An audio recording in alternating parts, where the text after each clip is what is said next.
Proceedings, streaming live from the National Assembly Chambers, Parliament buildings in Nairobi. And it is a broadcast that is brought to you by the Parliamentary Broadcasting Unit in partnership with the Kenya Broadcasting Corporation.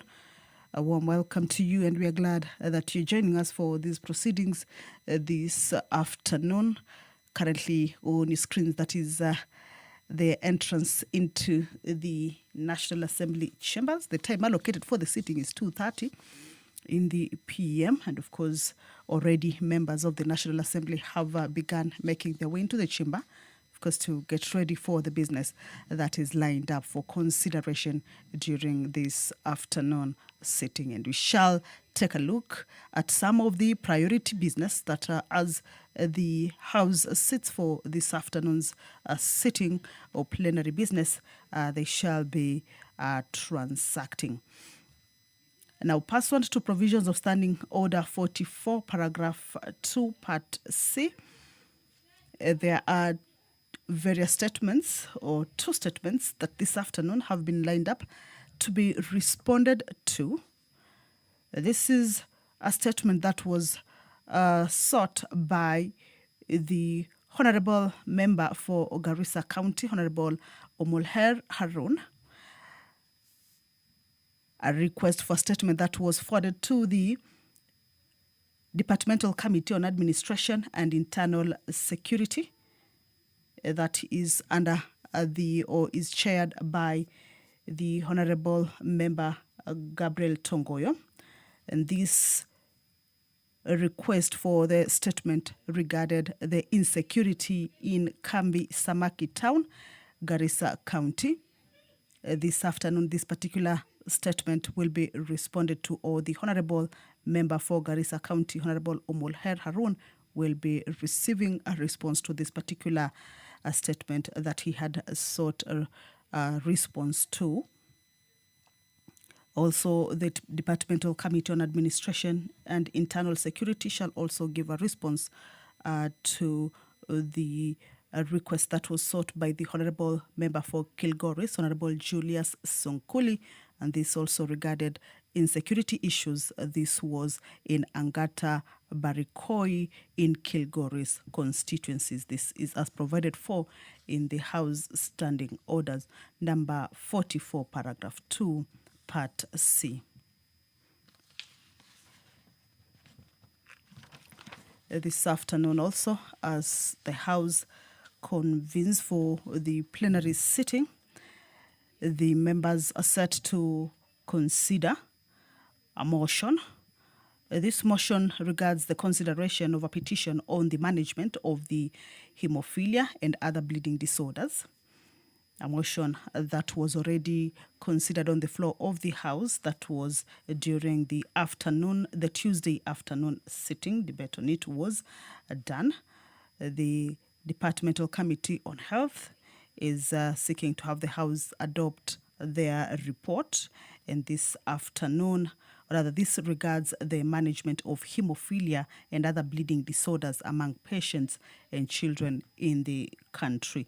So after that particular debate during the Tuesday afternoon sitting, the question will be put this afternoon for this particular report to be adopted as recommended by the Committee on Health.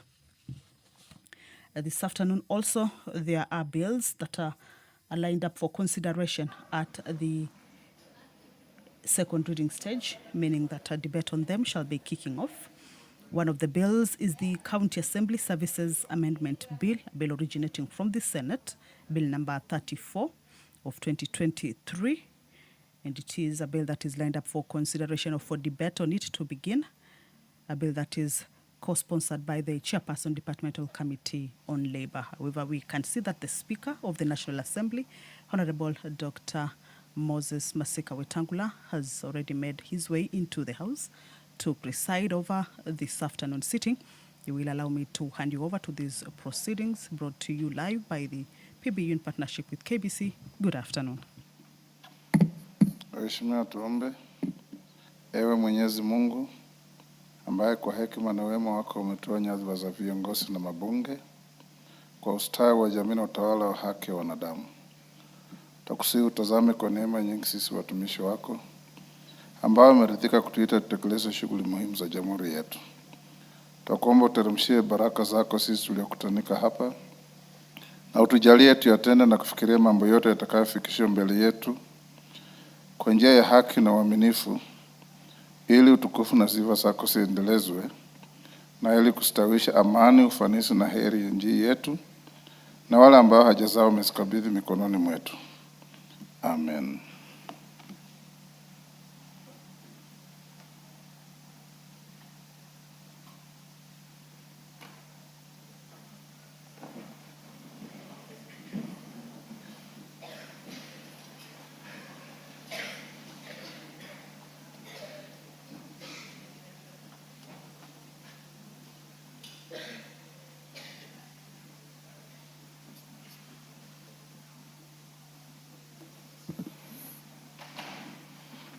Sergeant, ring the quorum bell.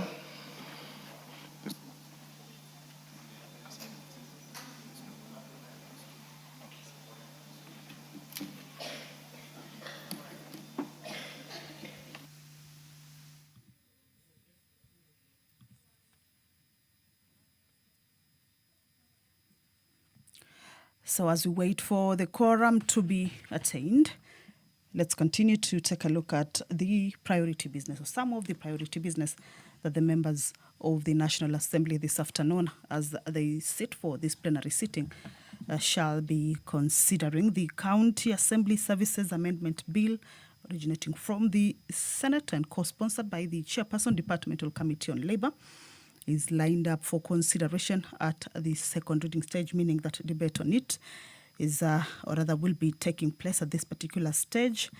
Basically, this is a bill that seeks to align the governance and administrative mechanisms and also staffing protections of Kenya's County Assembly Service Boards, commonly abbreviated as CASBs, with those of the Parliamentary Service Commission at the national level. And it also seeks to fix key gaps in the Principal County Assembly Services Act number 24 of 2017, particularly around statutory procedures for suspensions, board member removals, as well as secondment rights. Some of the key provisions of this particular bill, including the statutory removal procedure for the County Assembly Service Boards, including petitions, that is, petitions for the removal of a board member must be formally submitted to the office of the respective clerk in a prescribed form. Also, the referral has to be done within 7 days of receiving a petition, that the Speaker must present it to the Assembly, which then commits it to an 11-member select committee tasked with investigating the matter within 10 days. This also offers a fair hearing, that the affected member maintains the right to appear before the select committee and be represented by an advocate. If allegations are unsubstantiated, proceedings are immediately terminated. Yet another key provision of the bill is a standardized procedure for suspending a clerk. That due process includes that before suspending a clerk under Section 22, the board must issue written grounds for the suspension, give the clerk 7 days to respond in writing, and afford them an opportunity to appear in person to exculpate themselves. There's also time limit that it caps any single suspension period at a maximum of 6 months. So this is a bill that the National Assembly members shall be able to consider. If there are any amendments that they might deem fit to propose, they shall also be doing that, and then also consider the bill at the committee of the whole house before it moves into the next stage.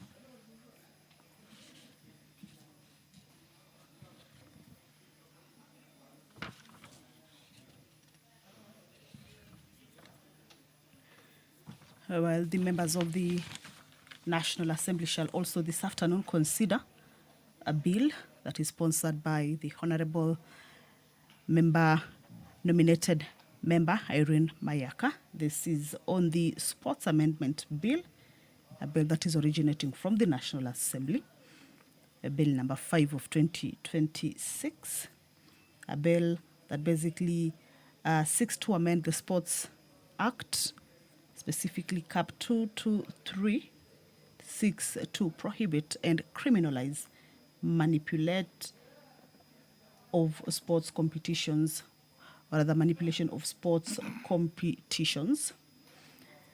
In this particular bill, there are amendments, including of Section 58 of the Act, to include appeals from Sports Kenya dealing with the manipulation of a sports competition in the jurisdiction of the Sports Tribunal.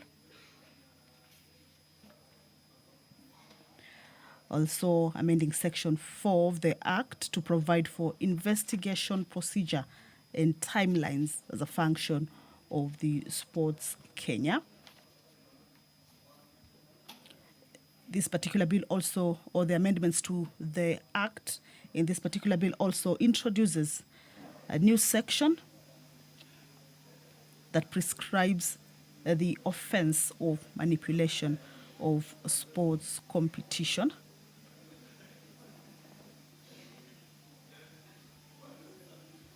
So it is a very short bill, just about 5 clauses, and therefore it's part of the priority business that has been lined up for consideration this afternoon as the House sits for the plenary sitting this afternoon, the 29th day of July, the year 2020. Chepkonga, can you be the whip?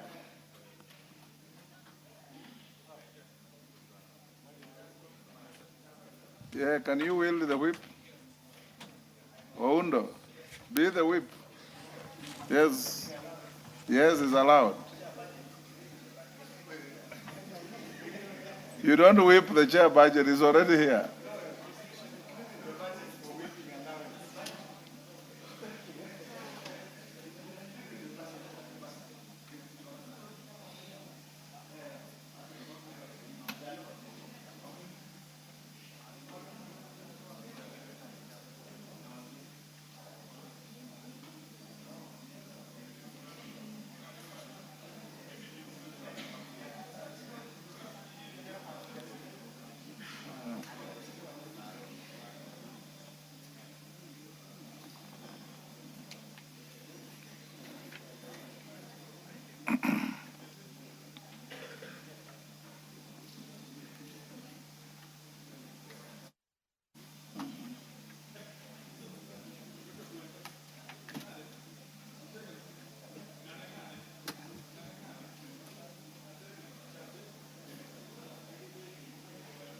Related meetings. This is a motion that will be moved by the leader of the delegation that visited or attended that particular 151st Assembly of the IPU.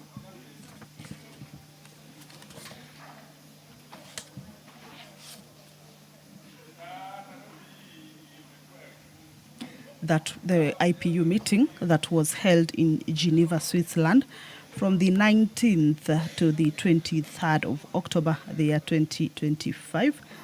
And this is a report that was laid on the table of the House on Wednesday, the 11th of March, the year 2026.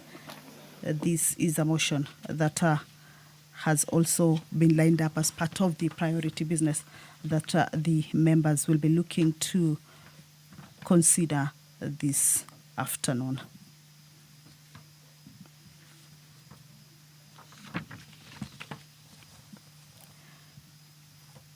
Another motion by the chairperson, Committee on Implementation, is also lined up for consideration. This regards, it's a second report basically on the status of reports on petitions and resolutions that the House passed, or the committee passed, the House passed and was laid on the table of the House on Thursday, the 26th of October, the year 2023. This is a report on the status of reports on petitions and resolutions that are passed by the House. So this particular business is coming up for consideration this afternoon.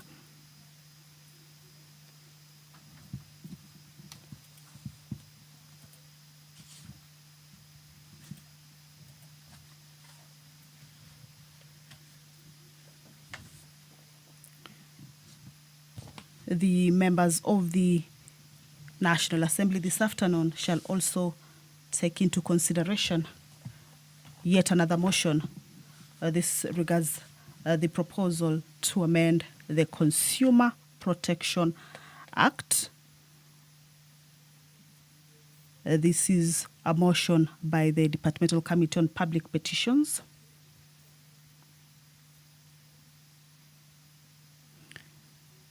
And the committee is proposing that that particular report be adopted regarding the proposal to amend the Consumer Protection Act to provide for the in duplum rule that was laid on the table of the House on Wednesday, the 1st of April, the year 2026. Earlier on, I had indicated to you that there are a few bills that have been lined up for consideration at the second reading stage. That means that they are due for debate, that they have gone through public participation and have been brought before the floor of the House for them to undergo debate, for members to ventilate on the contents. The other bill that is lined up for consideration at the second reading stage is the Books and Newspapers Amendment Bill, a bill originating from the National Assembly and sponsored by the Chairperson, Parliamentary Broadcasting and Library Committee. This particular bill basically seeks to amend the Books and Newspaper Act, specifically Cap 111, in order to require the deposit of published works in the Library of Parliament. The sponsor of the bill indicates that more members making their way into the House, and we can see the Sergeant at Arms indicating that the quorum has been attained. That Honorable members, we now have quorum to transact business. well, Clerk. allow me to hand you over to the broadcast. Good afternoon.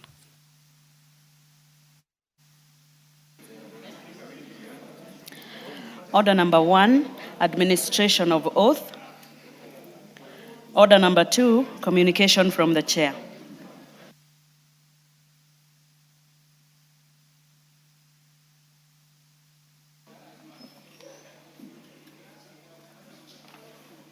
Members on their feet, take your seats.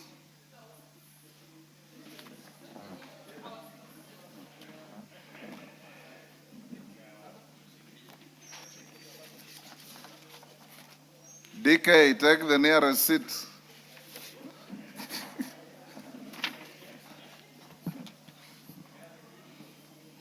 Honorable members, I've got two short communications. The first one, I wish to inform the House that I have received and acceded to a request from the National Government Constituencies Development Fund Board seeking to engage with honorable members on various matters relating to the fund. I therefore invite all honorable members of the National Assembly to a Speaker's Kamkunji to be held tomorrow, Thursday, 30th July, 2026 at 10 a.m. in this chamber. The NGCDF board will appraise members on the following matters relating to the fund. Number 1, the status of disbursement of funds and project implementation for the financial year 2025-2026 and preceding fiscal years. B, proposed ceilings for allocations for the financial year 2026-27. And 3, project identification for the financial year 2026-2027. So you are all welcome. Be seated by 10. We'll give it 1.5 hours, by which time we should be done. The second communication, members at the bar, take the nearest seats.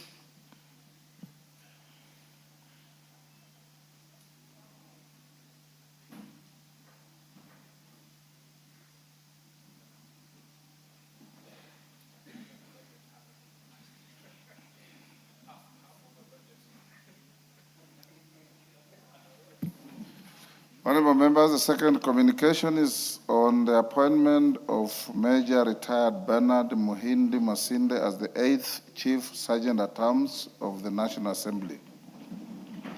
Honorable members, you may recall that on 18th November 2025, I notified the House of the retirement of Mr. Aloisio Lekulu, OGW, the then Chief Sergeant at Arms of the National Assembly, after close to 2 decades of service. Honorable members, the office of the Chief Sergeant at Arms is an office of the House and occupies a pivotal position in the administration and functioning of the National Assembly.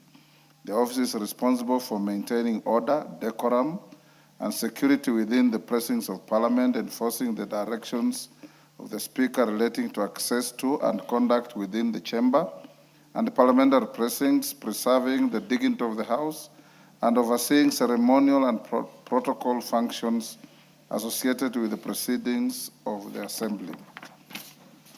Honourable members, I wish to inform the House that following a competitive recruitment process, the Parliamentary Service Commission appointed Major Retired Bernard Masinde, NDCK, as the 8th Chief Sergeant at Arms of the National Assembly with effect from 1st July 2026. Honourable members, Major Retired Masinde possesses extensive experience in parliamentary administration, leadership, and institutional management. He is a strategic security and investigations professional with over 25 years of progressive leadership experience, spanning military command, national security operations, investigations, compliance, enforcement, and institutional governance. He has served as the Deputy Chief Sergeant at Arms of the National Assembly for the last 12 years. Prior to joining Parliament, Major Retired Masinde served as a military observer with the United Nations mission in the Democratic Republic of Congo, MONUC. In this capacity, he demonstrated exemplary distinction while deepening his expertise in multinational coordination, intelligence sharing, and investigative oversight. Honourable members, alongside the retired Masinde, the Parliamentary Service Commission also appointed Mr. Nicholas Emejen to the position of Director for Audit, Appropriations, and General Purposes Committee, and Mr. Stephen Mutungi as the Director of Hansard and Audio Services.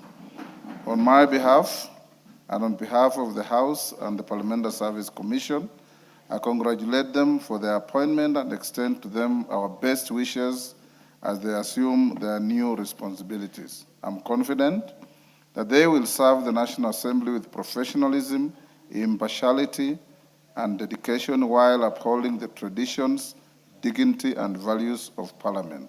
I thank you. While still on my feet, let me acknowledge in the public gallery, Sekenani School from Narok West, Narok, Webuye SCK School from Webuye East, Bungoma. In the Speaker's Gallery, God Siboche Secondary School from Muriri, Migori. Ndindune Secondary School from Mara, Tarakanithi. Karumu Primary School from Kandara, Muranga, and Ikawa School from Chuka, Ingamangombe from Chuka. On my behalf and on behalf of the House, we welcome the students, their teachers, and those accompanying them to the House of Parliament. Next. Order number 3, messages. Order number 4, petitions. Order number 5, papers. No, not yet. Majority Leader.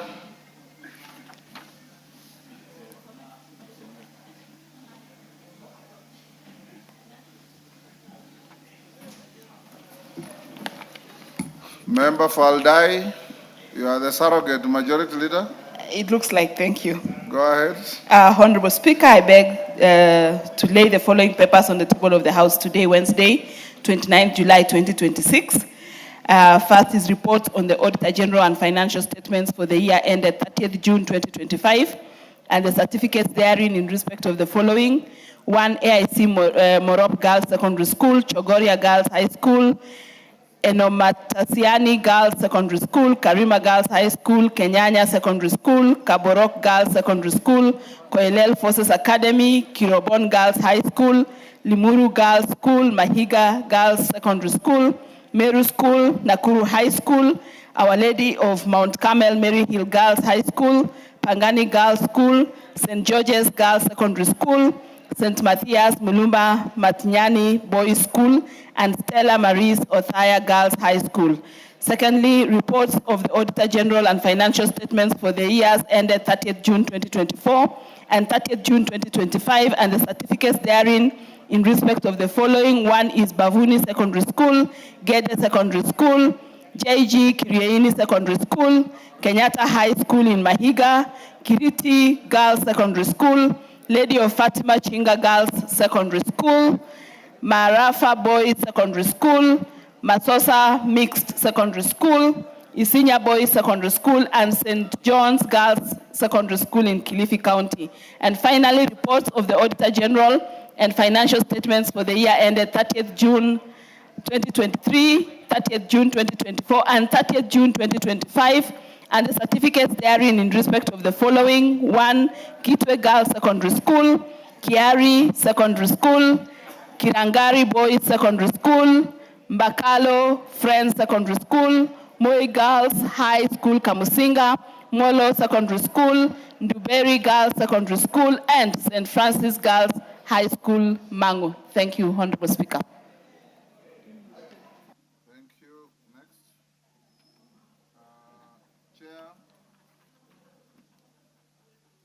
Chair Budget and Appropriations, Honorable Atandi. Thank you, Honorable Speaker. Honorable Speaker, I beg to lay the following paper on the table of the House today, Wednesday, 29th July 2026. Report of the Budget and Appropriations Committee on its consideration of the County Government's Additional Allocation Bill, Senate Bill number 8 of 2026. Thank you. Next. Order number 6, notices of motion. Chair, no, Member for Taraka, George Best. Thank you very much, Honorable Speaker. Honorable Speaker, I wish to give notice of the following motion on the establishment of a policy on the recruitment and remuneration of community health promoters on a permanent and pensionable basis. That aware that the community health promoters, who are popularly known as CHPs, play an integral role in the delivery of primary health care at the community level by providing basic health services, including health promotion and education, disease prevention and early detection, support for maternal and child health interventions, and community mobilization.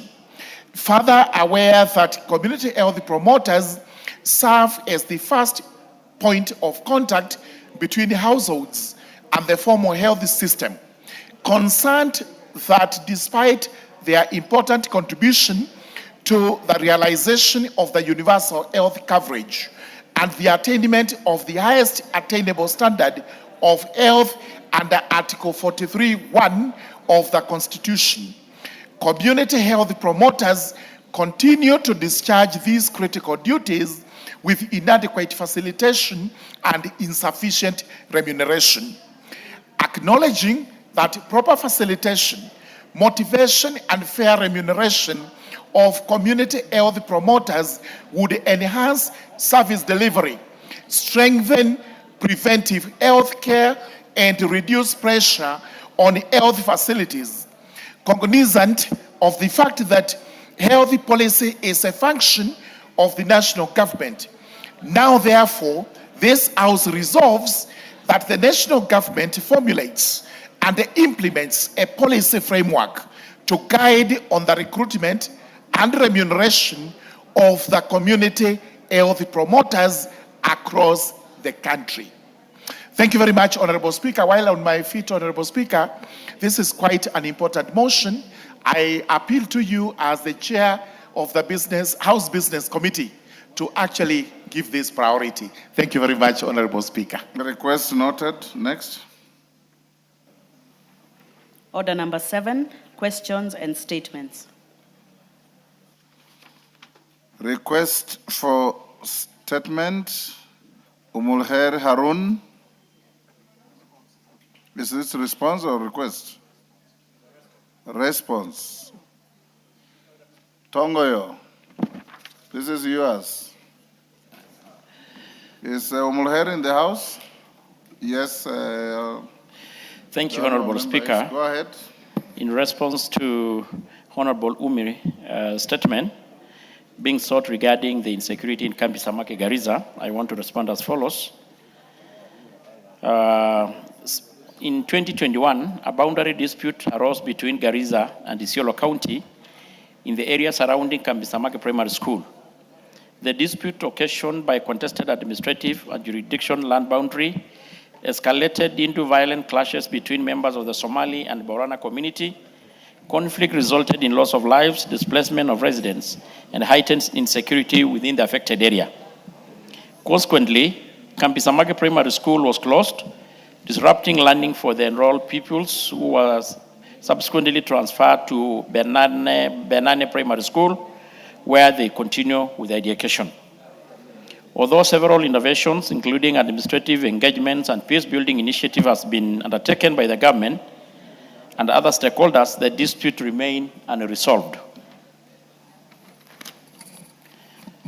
To prevent further escalation and enhance security, the ministry has implemented the following: the County Security Intelligence of Garissa and Isiolo counties to continue hold joint engagement aimed at resolving the dispute amicably in collaboration with the school administrators, Board of Management, parents, and community leaders to address the emerging security concern affecting the institution. The intelligence-led security operations are ongoing. Mobile and foot patrols has been intensified. Additional security personnel has been deployed to identify hotspots to strengthen security presence and reassure residents, and the community policing has been ongoing. On the step taken to resolve this, Honorable Speaker, the government is pursuing both security and administrative innovation to address the underlying cause of dispute, and these include continued engagement by the County Security Intelligence Committee of Garissa and Isiolo with elders, religious leaders, peace committees, and community representatives through structured dialogue and conflict resolution forums. Collaboration with the relevant government agencies, including IBC, to address the boundary and administrative issues giving rise to the dispute.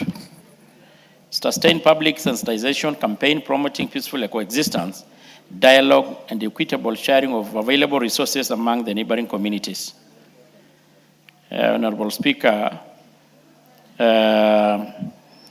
on the issue of guaranteed security to the teachers, the ministry recognizes that a secure learning environment is essential for uninterrupted education, and to this end, the following measures has been put in place: sustained multi-agency security operation, including enhanced patrol, deployment of joint security teams, and regular security assessment in vulnerable areas to protect teachers, learners, and the educational institution, strengthening collaboration between school administrators and local security agencies to facilitate timely information sharing and coordinated security responses. There is ongoing security mapping of remote and underserved areas to identify locations without adequate policing infrastructure, subject to availability of resources. Additional National Police Reservice, NPR, will be recruited, trained, and deployed to improve security coverage and response capability. In conclusion, Honorable Speaker, we remain fully committed to restoring lasting peace and security in Kambi Samaki and the surrounding areas through sustained security operations, strengthening interagency collaboration, community engagement, and ongoing peace-building initiative. We are working to create a secure environment that safeguards lives, protect livelihood, and guaranteed interruption access to education. Signed by the concerned minister, Honorable Kipchumba Murkomen. I submit, Honorable Speaker. Omolher. Thank you, Speaker. I want to appreciate the chair of the committee for the response. I appreciate the feedback, but there's more that needs to be done because the area itself, Kambisamaki, is currently facing the closure of its school, which was as per the request of the statement. And I see there is a need for the CS for Interior and the CS for Education to have a sitting and organize a meeting both with the local leadership and the elders from both communities so that we can discuss the reopening of this school. Mr. Speaker, I visited Kambisamaki myself after I raised a statement, and I realized the matter is a bit, it's contentious because it also involves a boundary issue. And boundary issues now become a motive because it involves land that belongs to both Isiolo County and Garissa County. And for us to open the school and avoid any skirmishes and future wars and crises like what happened before, it is important that both communities sit down to be able to successfully open the school. Mr. Speaker, when I visited Kambisamaki, the officers on the ground requested that they get backup, and this is something the minister can look into because there is a banditry issue that is existing. As recent as 2 weeks ago, we had young men who were attacked by bandits and their animals taken away. Mr. Speaker, there is a need for extra platoons of officers to be added. They are both from the RDU unit and the anti-stock theft unit. Mr. Speaker, these are things that need to be worked on jointly, and this is something I'll request through the chair and the Minister for Interior to look into so that we are able to look into the matter. The school itself needs to be opened, but it is also a bit of a thorny matter because it involves a boundary issue. As we speak, Kambisamaki Primary School is registered as a polling station under Garissa County, but it is also a matter of dispute with the community that neighbors as Isiolo County. As at now, we don't have any conflict, but to avoid future conflict, Mr. Speaker, we must address both the boundary issue and the security issue so that the school can be reopened. That is something I picked up after I visited the site in itself and communication that the elders had given us. And Mr. Speaker, currently there is no school in the area. The nearest school is 15 kilometers. Omolher, you are seeking clarification. You are making a No, speech. I am explaining what I realized after I raised a statement because I did a site visit, Mr. Speaker. It's a matter that cannot just involve not just the Minister for Interior, but also the Land Minister and the Minister for Education.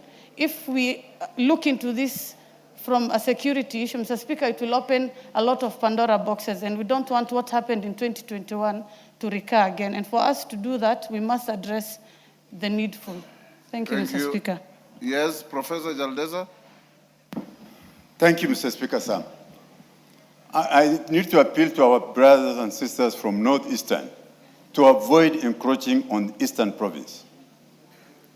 Because almost all the time, they encroach into other people's region, they cause conflict, and when things happen, they're the first one to make noise and rise and make noise.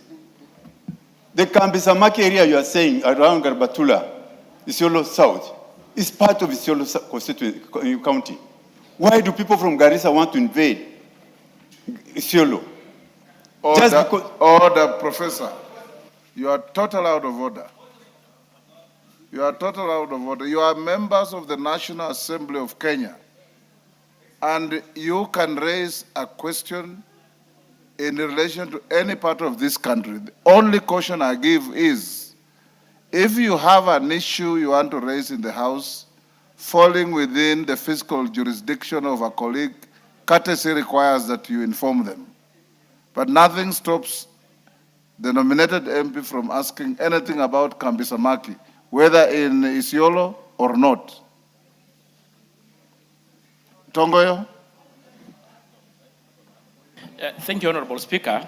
in her own admission of the concerned member, she had admitted that this is a situation that goes beyond the mandate of Interior to include the Ministry of Education, Ministry of Lands, and even perhaps IBC. So, I wanted to have your attention, Speaker. But this is Honorable Speaker.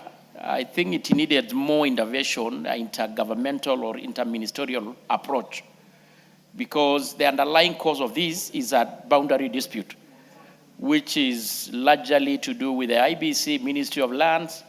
So, Honorable Speaker, and the part of Interior, I think on the intervention being put in place to address the security issue, not just on Kambisa Market, but largely in Garissa. We know the situation is fluid, and the rest of the northern part of the country, the ministry is doing anything possible. But Honorable Speaker, because I think you submitted the interruption, this is something that needs more beyond the scope of Ministry of Interior. It's a cutting cross issue. We need the Ministry of Education, IBC, Lands. So maybe you need your indulgence, Honorable Speaker, on the best approach to this.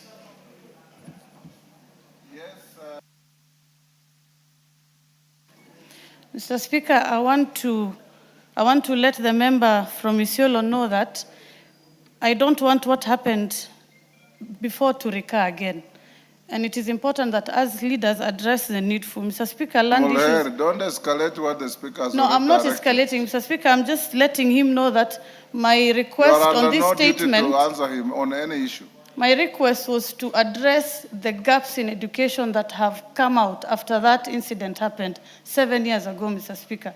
So it is as simple as either deciding to open a new school somewhere else or reopen that school so the children from both counties can benefit. It's not a land issue. You are perfectly in order. And the protesting member is not even from Isiolo. He is from Marsabit. Yes. Next is Julia Sunguli in the house. Yes, Tongo, can you respond to Julia Sunguli's request? Thank you, Honorable Speaker. It was a little bit discussion with a member from Garissa, Major. Honorable Speaker, in regards to the issue of Honorable Sunguli, in a matter concerning security at Angata Barikoi, Kilgoris, the Member of Parliament in particular wanted to know the circumstances surrounding the livestock theft incident, the death of the anti-stock theft unit officer.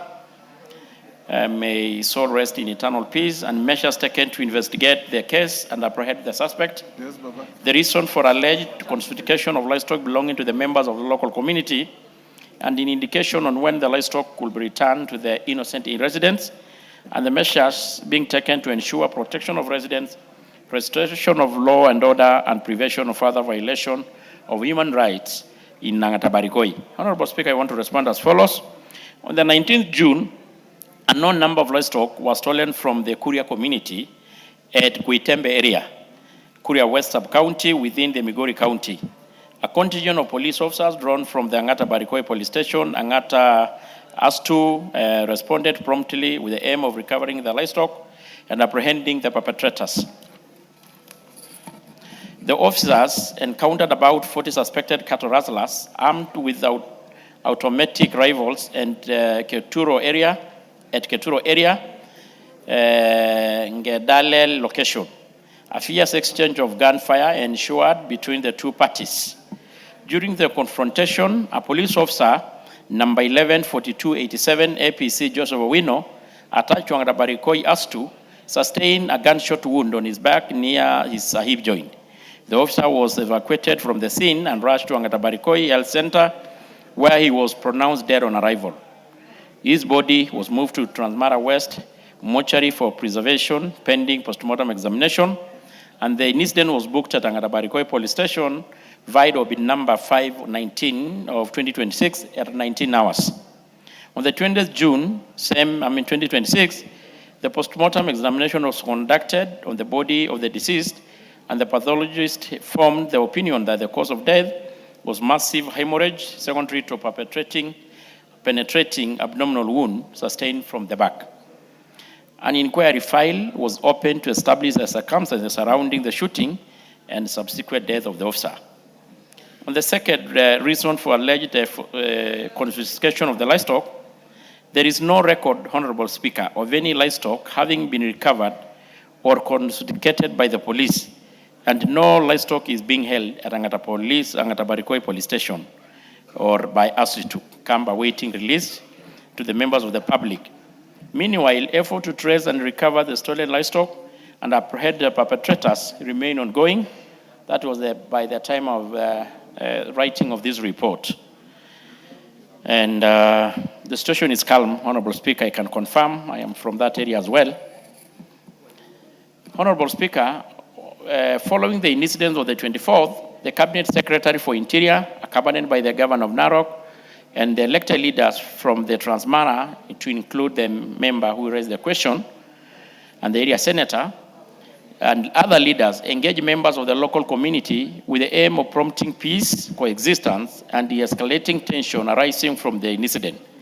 The Cabinet Secretary directed that all civilians in possession of the legal firearms to surrender them. In addition, the following measures have been undertaken to restore normalcy and safeguard the resident. Security agencies have been intensifying foot and mobile patrol. There is intelligent gathering operation ongoing to deter criminal activities and to prevent further insecurity and facilitate the recovery of the stolen livestock. Engagement of the community leaders, elders, and stakeholders to promote peace and dialogue. And all security operations in Angata Barikoi are being undertaken in strict adherence to the Constitution of Kenya, the National Police Service Act, and applicable human rights standards. I submit, Honorable Speaker. Yes, Julia Sunguli. If you are satisfied, you can let Mr. it Speaker, I wish to thank the chairman of the Committee for Internal Security for his report and answer. I wish to confirm, Mr. Speaker, that as soon as we ask the question, the responsible Cabinet Secretary, Honorable Kipchumba Murkomen, went to Angata Barikoi together with all of us and introduced certain measures that have since cooled the area. The situation is under control. Particularly, Mr. Speaker, the GSU camp was reintroduced at the border, and this has actually been very effective. Only yesterday, about 12 cows were stolen from the area of Ngendalil, and unlike in the past, the people from Kilgot Transmara were able to cross to Kuria without a problem, and the GSU together with the citizens recovered 8 of those cows. The situation still remains, of course, an area to be watched because it is fragile. It's a border area. It borders Kenya and Tanzania. It borders the Kuria and the Kipsigis and the Maasai. It's a trigonometrical area that requires constant management. But I'm grateful that the minister has been able to do that, and I think that the chairman has given a satisfactory answer. Thank you. We leave it lie there. Taitumu. Honorable Mwalimu Taitumu. Thank you, Mr. Speaker. I arise to make a personal statement regarding the passing on of my late beloved father, Mr. Patrick Ntoanaiba Baikelanya. Honorable Speaker, pursuant to the provisions of the Standing Order 44-2E, I arise to make a personal statement regarding the passing on of my late father, Mr. Patrick Ntoanaiba Baikelanya. Honorable Speaker, Mr. Patrick Baikelanya rested on 4th July 2026 after a glorious and well-lived life that was just 2 years to centenary.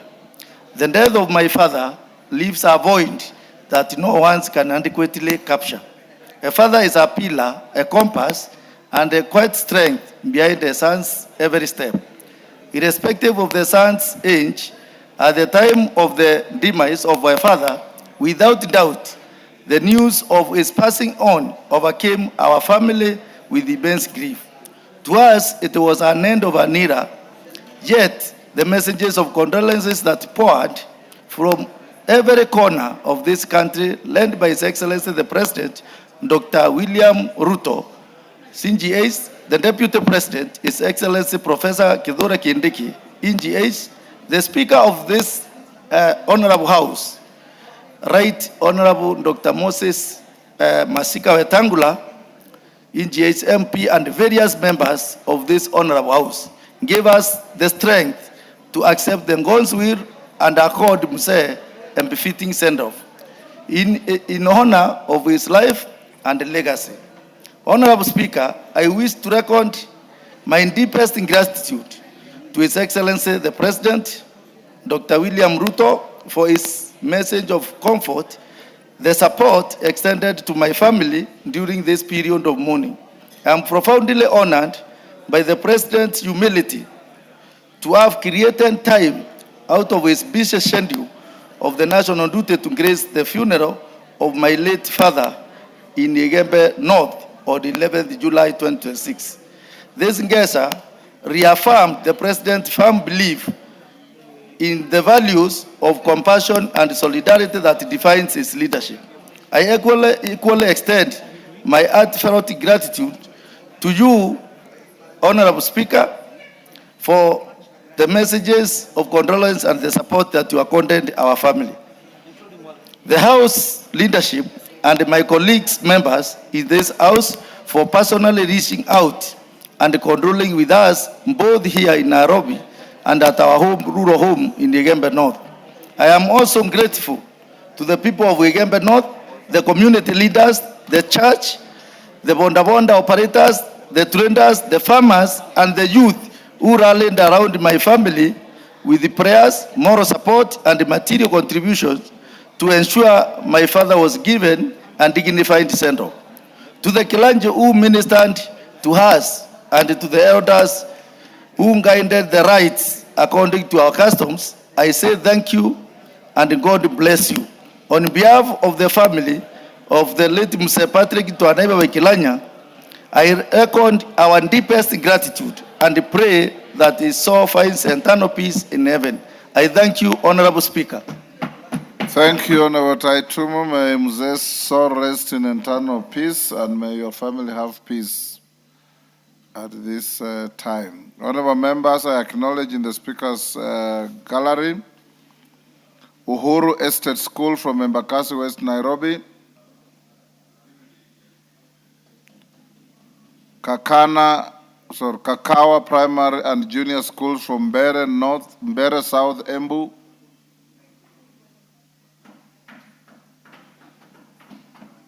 Dev Amazing Schools, Naivasha, Nakuru,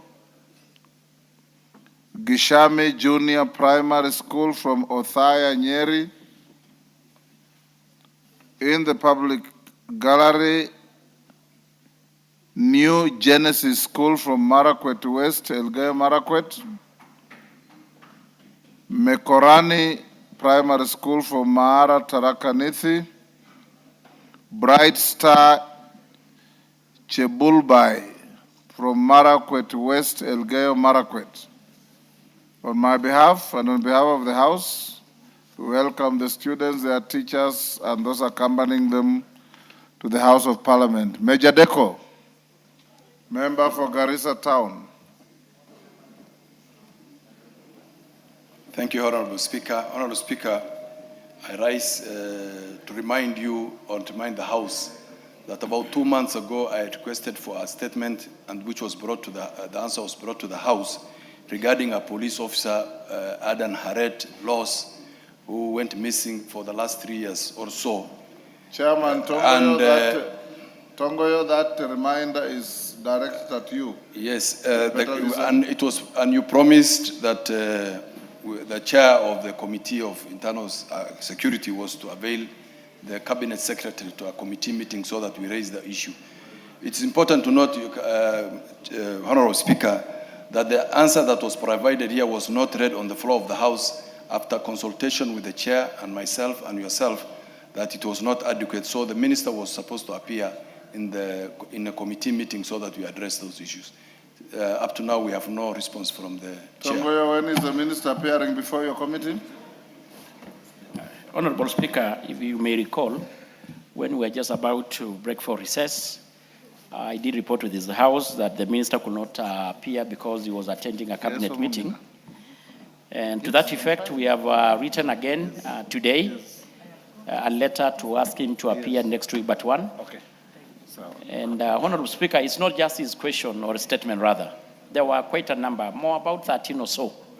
So I call upon the colleague to be a bit patient because we are trying to do anything possible to ensure that the minister will appear and we transact all these before the plenary of committee. When is your next appearance? It's a Thursday, next week. Thursday after next week? Exactly. We are trying to avoid Tuesday so that it does not get excuses or other is probably of cabinets. So, Deco? We have got equally a big pressure. And make sure you inform the honorable member accordingly. Yes. Next order. Yes, hold on. Honorable Emathe. Yes, Honorable Emathe. Give him the mic.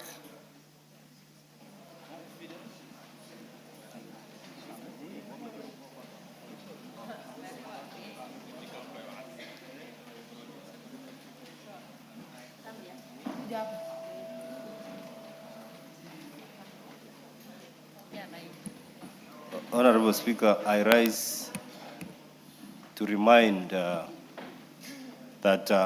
on 30th June, you ruled that I receive a response on the operationalization of NAPETET ICT Hub in Turkana Central. This ICT Hub was completed under World Bank, implemented by Kenha in 2023. Right now, it is gathering dust, and this will be the first implementation or achievement on ICT in Turkana County ever since we took government. Speaker, as we speak about ICT Hub, the students who are listening have a direct benefit on this. But in Turkana, there is nothing called ICT Hub anywhere in Turkana County. This will be the first. When can you respond?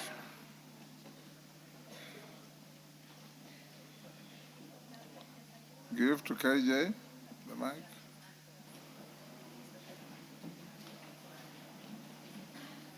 Mr. Speaker, you had already issued direction on this. Yes. And yes, the committee has burnt the midnight oil, and God willing, we shall be presenting this next week. Since Thursday, we shall be having a baraza, and the committee might not be able to process the feedback that we are getting from the ministry. And Mr. Speaker, it is only just a slight correction that in the whole plan of the digital superhighway, Turkana is one of the biggest beneficiaries with the connection of the fiber optic cable that connects our republic to the South Sudan Republic. And even more advancement has been made in such a way that we have taken cognizance of the border issues at the Elmi Triangle, which has allowed for us to have two cables, a Kenyan cable going up to where Kenya believes our border gets to, and also another cable, the one coming from South Sudan, proceeding to where Sudan would want to contest the borders to. So, Honorable Speaker, it is a great question that the Honorable Member brought to the House, and it impacts on very many other members. And so we shall be presenting a very comprehensive response, God willing, this coming week. Thank you very much, Mr. Speaker. Yes, thank you, KJ. Next order. Order number 8, motion, consideration of a petition on the management of hemophilia and other bleeding disorders. Okay. Question to be put. Members on their feet, take your seats. CPA, take your seats.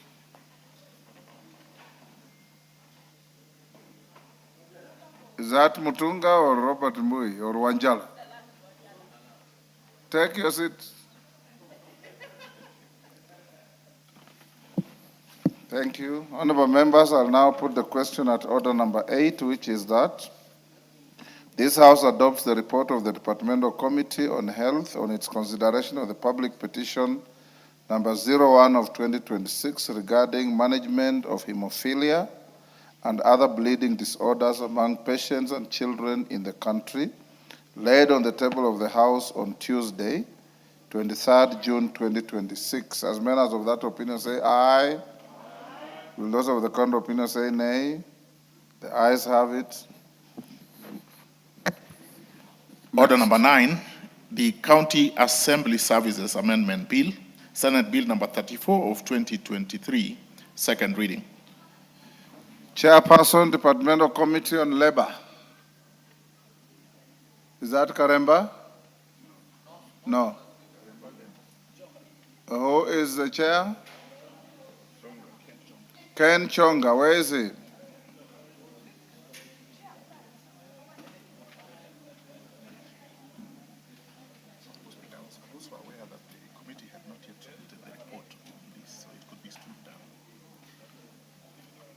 Okay, I will stand it down for now. Go to order number 10.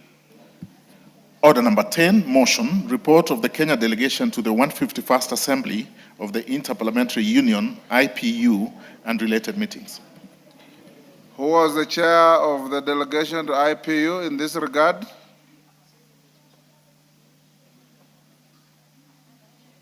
Who is it? Irene Mayaka, is it you? No. Mili Mabona? Mili Odhiambo is not here. Go to next order. Order number 11, the Sports Amendment Bill, National Assembly Bill number 5 of 2026, second reading. Irene Mayaka, are you ready to move this bill?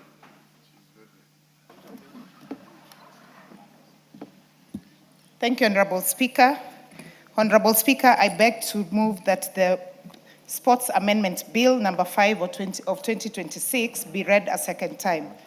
Honorable Speaker, this particular bill, the main objective of the bill is actually to criminalize sports and match manipulation and match fixing in the country of Kenya. And what we've done, Honorable Speaker, is within the Sports Amendment Bill, it is that we have amended a couple of clauses so that it is in line with actually what we intend to do. Honorable Speaker, just to mention the specific sections that have been amended, we are amending Section 2 so that we introduce the definition of sports management, manipulation. Section 3 of the bill, which also just gives the specifics in terms of what it is that we are introducing and amending, and the manipulation of sports. Section 5, which also introduces the specifics in terms of the fines that will be charged. Honorable Speaker, just to give a background of this particular bill, is the legislative intent of this. Because, Honorable Speaker, we have had scenarios of match fixing, criminal offenses within the sports fraternity, but we do not have any specific laws that actually criminalize these particular vices. So for that reason, Honorable Speaker, and having looked at the various laws we have from other countries, and also the different regulations from the different federations that we have across the whole world, I thought it fit that we also have this in Kenya. Because, Honorable Speaker, sports integrity is very important for our country. It's very important because we are seeking to nurture sports and talent in this country of ours, but also we want to make sure that the young people, the talented people in the country, are not being injured by people who are only there to manipulate the system so that it actually favors them. Honorable Speaker, we have had very many feedback from the public in terms of public participation of what they think about this particular bill. And I know the sports committee will be represented so that they can give us the feedback that we've received. But, Honorable Speaker, just to thank the public for the overwhelming support for this particular piece of legislation. The background of this, Honorable Speaker, is foundation of sports. Sports is based on fairness, transparency, and public confidence. Integrity is currently at risk. and increasing reports globally and locally indicate growing attempts to improperly influence sporting outcome. Market pressure as well has also brought a lot of risk into the game. National interests, Honorable Speaker, this is also to protect the integrity of athletics, clubs, funds, and sponsors as well. Honorable Speaker, the legal context and the existing gaps. Regulatory deficit. If you look at the current Sports Act Cap 223, it does not contain any explicit provisions to criminalize sports manipulation. Enforcement barriers. Current mechanisms rely on association-level disciplinary action, which lack the weight of criminal law. And Honorable Speaker, on this particular one, we are finding that most of the federations in this country, whether it is the Football Federation, the Basketball Federation, Netball Federation, Volleyball Federation, or the athletics part of it, when they are faced with such issues, they only do investigations within the federation, which is really not giving any particular third-party aspect or making sure that there's actual fairness where there's a criminal case. Structural weakness. The internal sporting bodies are often unequipped to handle organized criminal syndicates. And Honorable Speaker, this is where the criminal aspect comes into play so that the specific criminal investigation bodies in the country can then be charged with ensuring that they do proper investigations into this. The solution, Honorable Speaker, is amendment bridges that bridges the gap by providing criminal sanctions and stronger investigative powers. Honorable Speaker, I had the option of looking at the different laws that we have in the country. The Sports Act, the Penal Code, the Criminal Act, all these particular laws.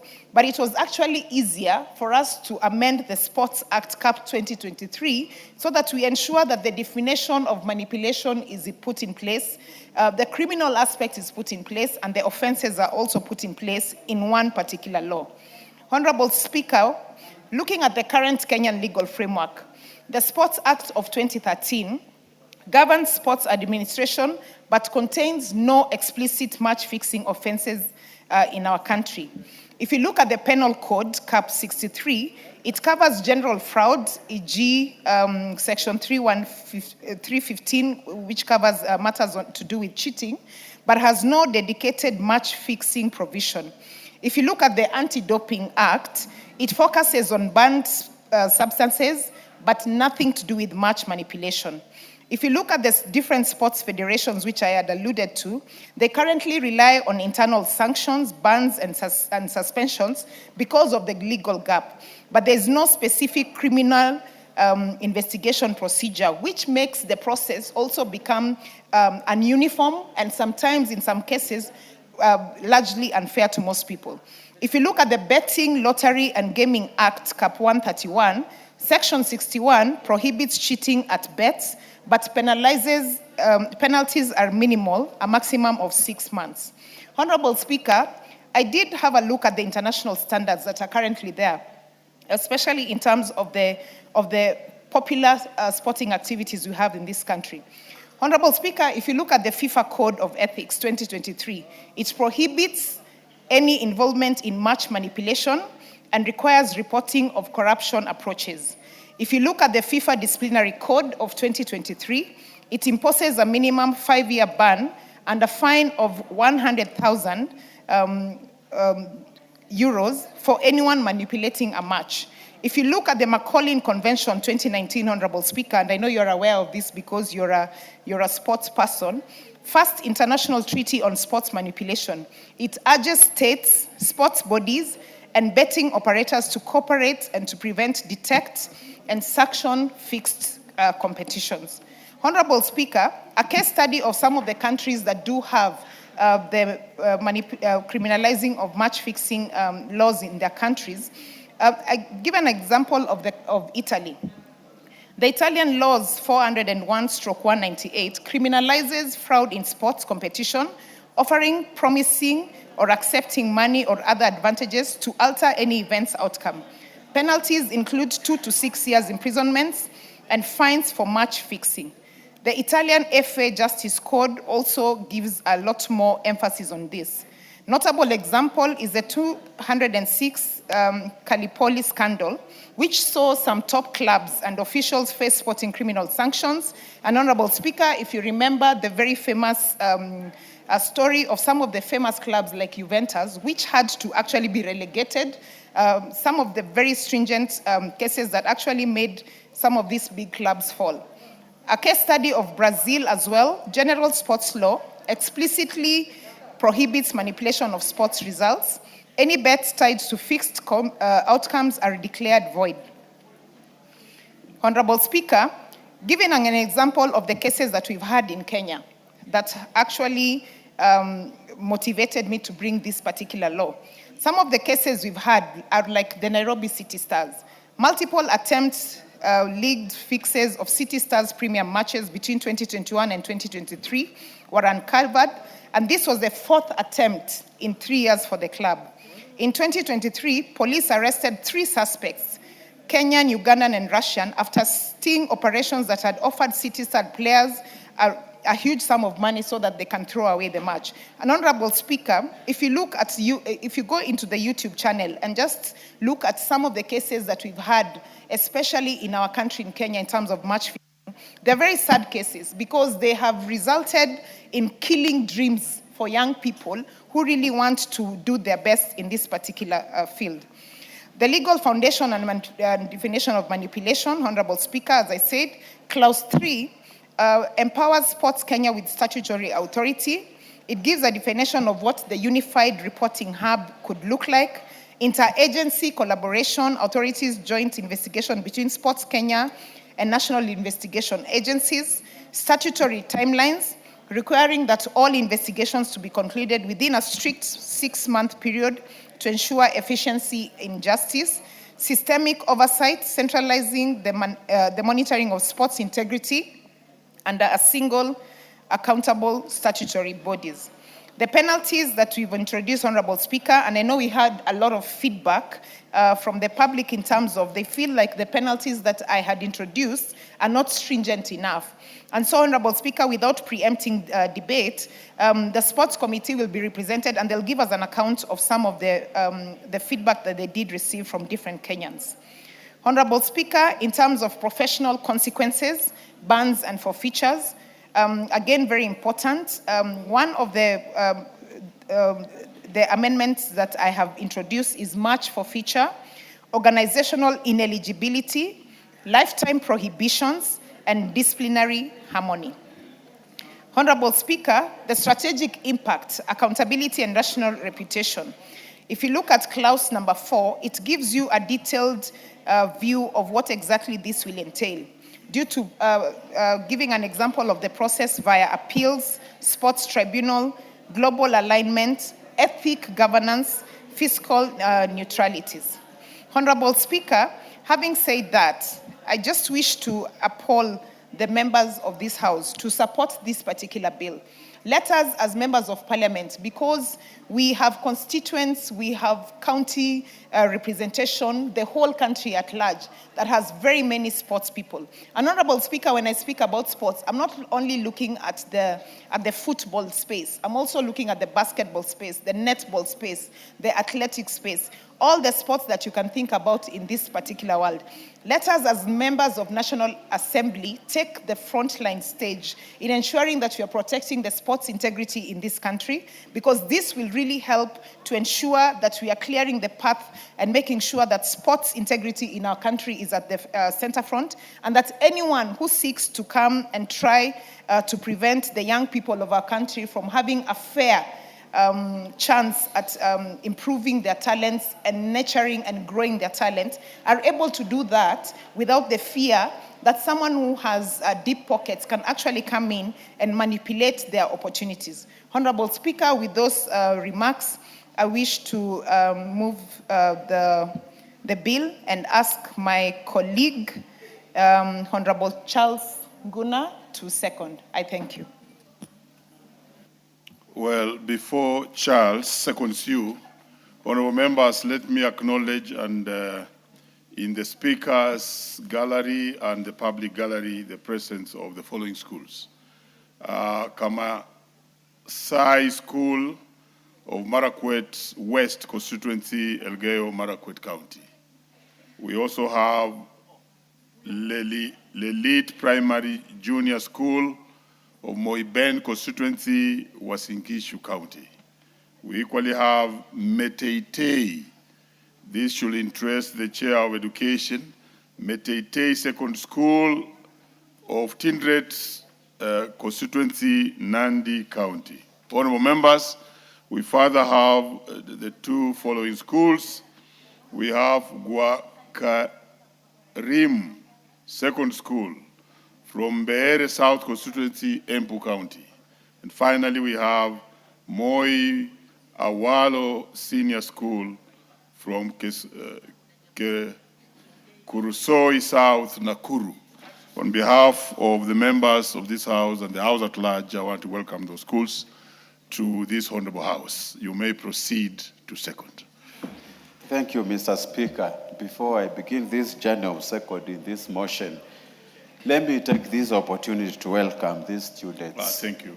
Proceed. In National Assembly, especially the students from Beere, who are my neighbors. As you know, I come from Mwingi West, and Beere is just bordering Mwingi West constituency. So, welcome. All Moiben have been in your constituency, Marakwet and Tinderet also have been there. So, welcome to the National Assembly. This is where we legislate and also allocate resources countrywide, Mr. Speaker. Mr. Speaker, let me begin by congratulating and appreciating Honorable Irene Mayak for coming up with such a legislative proposal, Mr. Speaker, to bring the integrity and also transparency in sports fraternity, Mr. Speaker.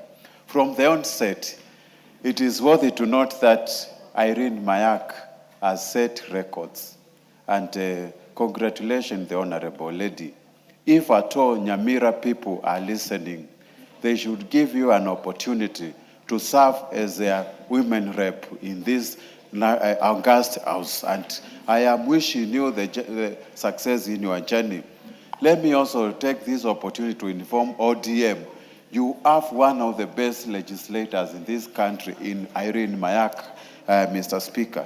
Mr. Speaker, it is worthy to note that we have walked a long journey when we came up with this motion, and it is also worthy to note that Irene Mayak and myself, Irene is a Manchester United fan and an Arsenal fan, and we are passionate. We have fought since our childhood.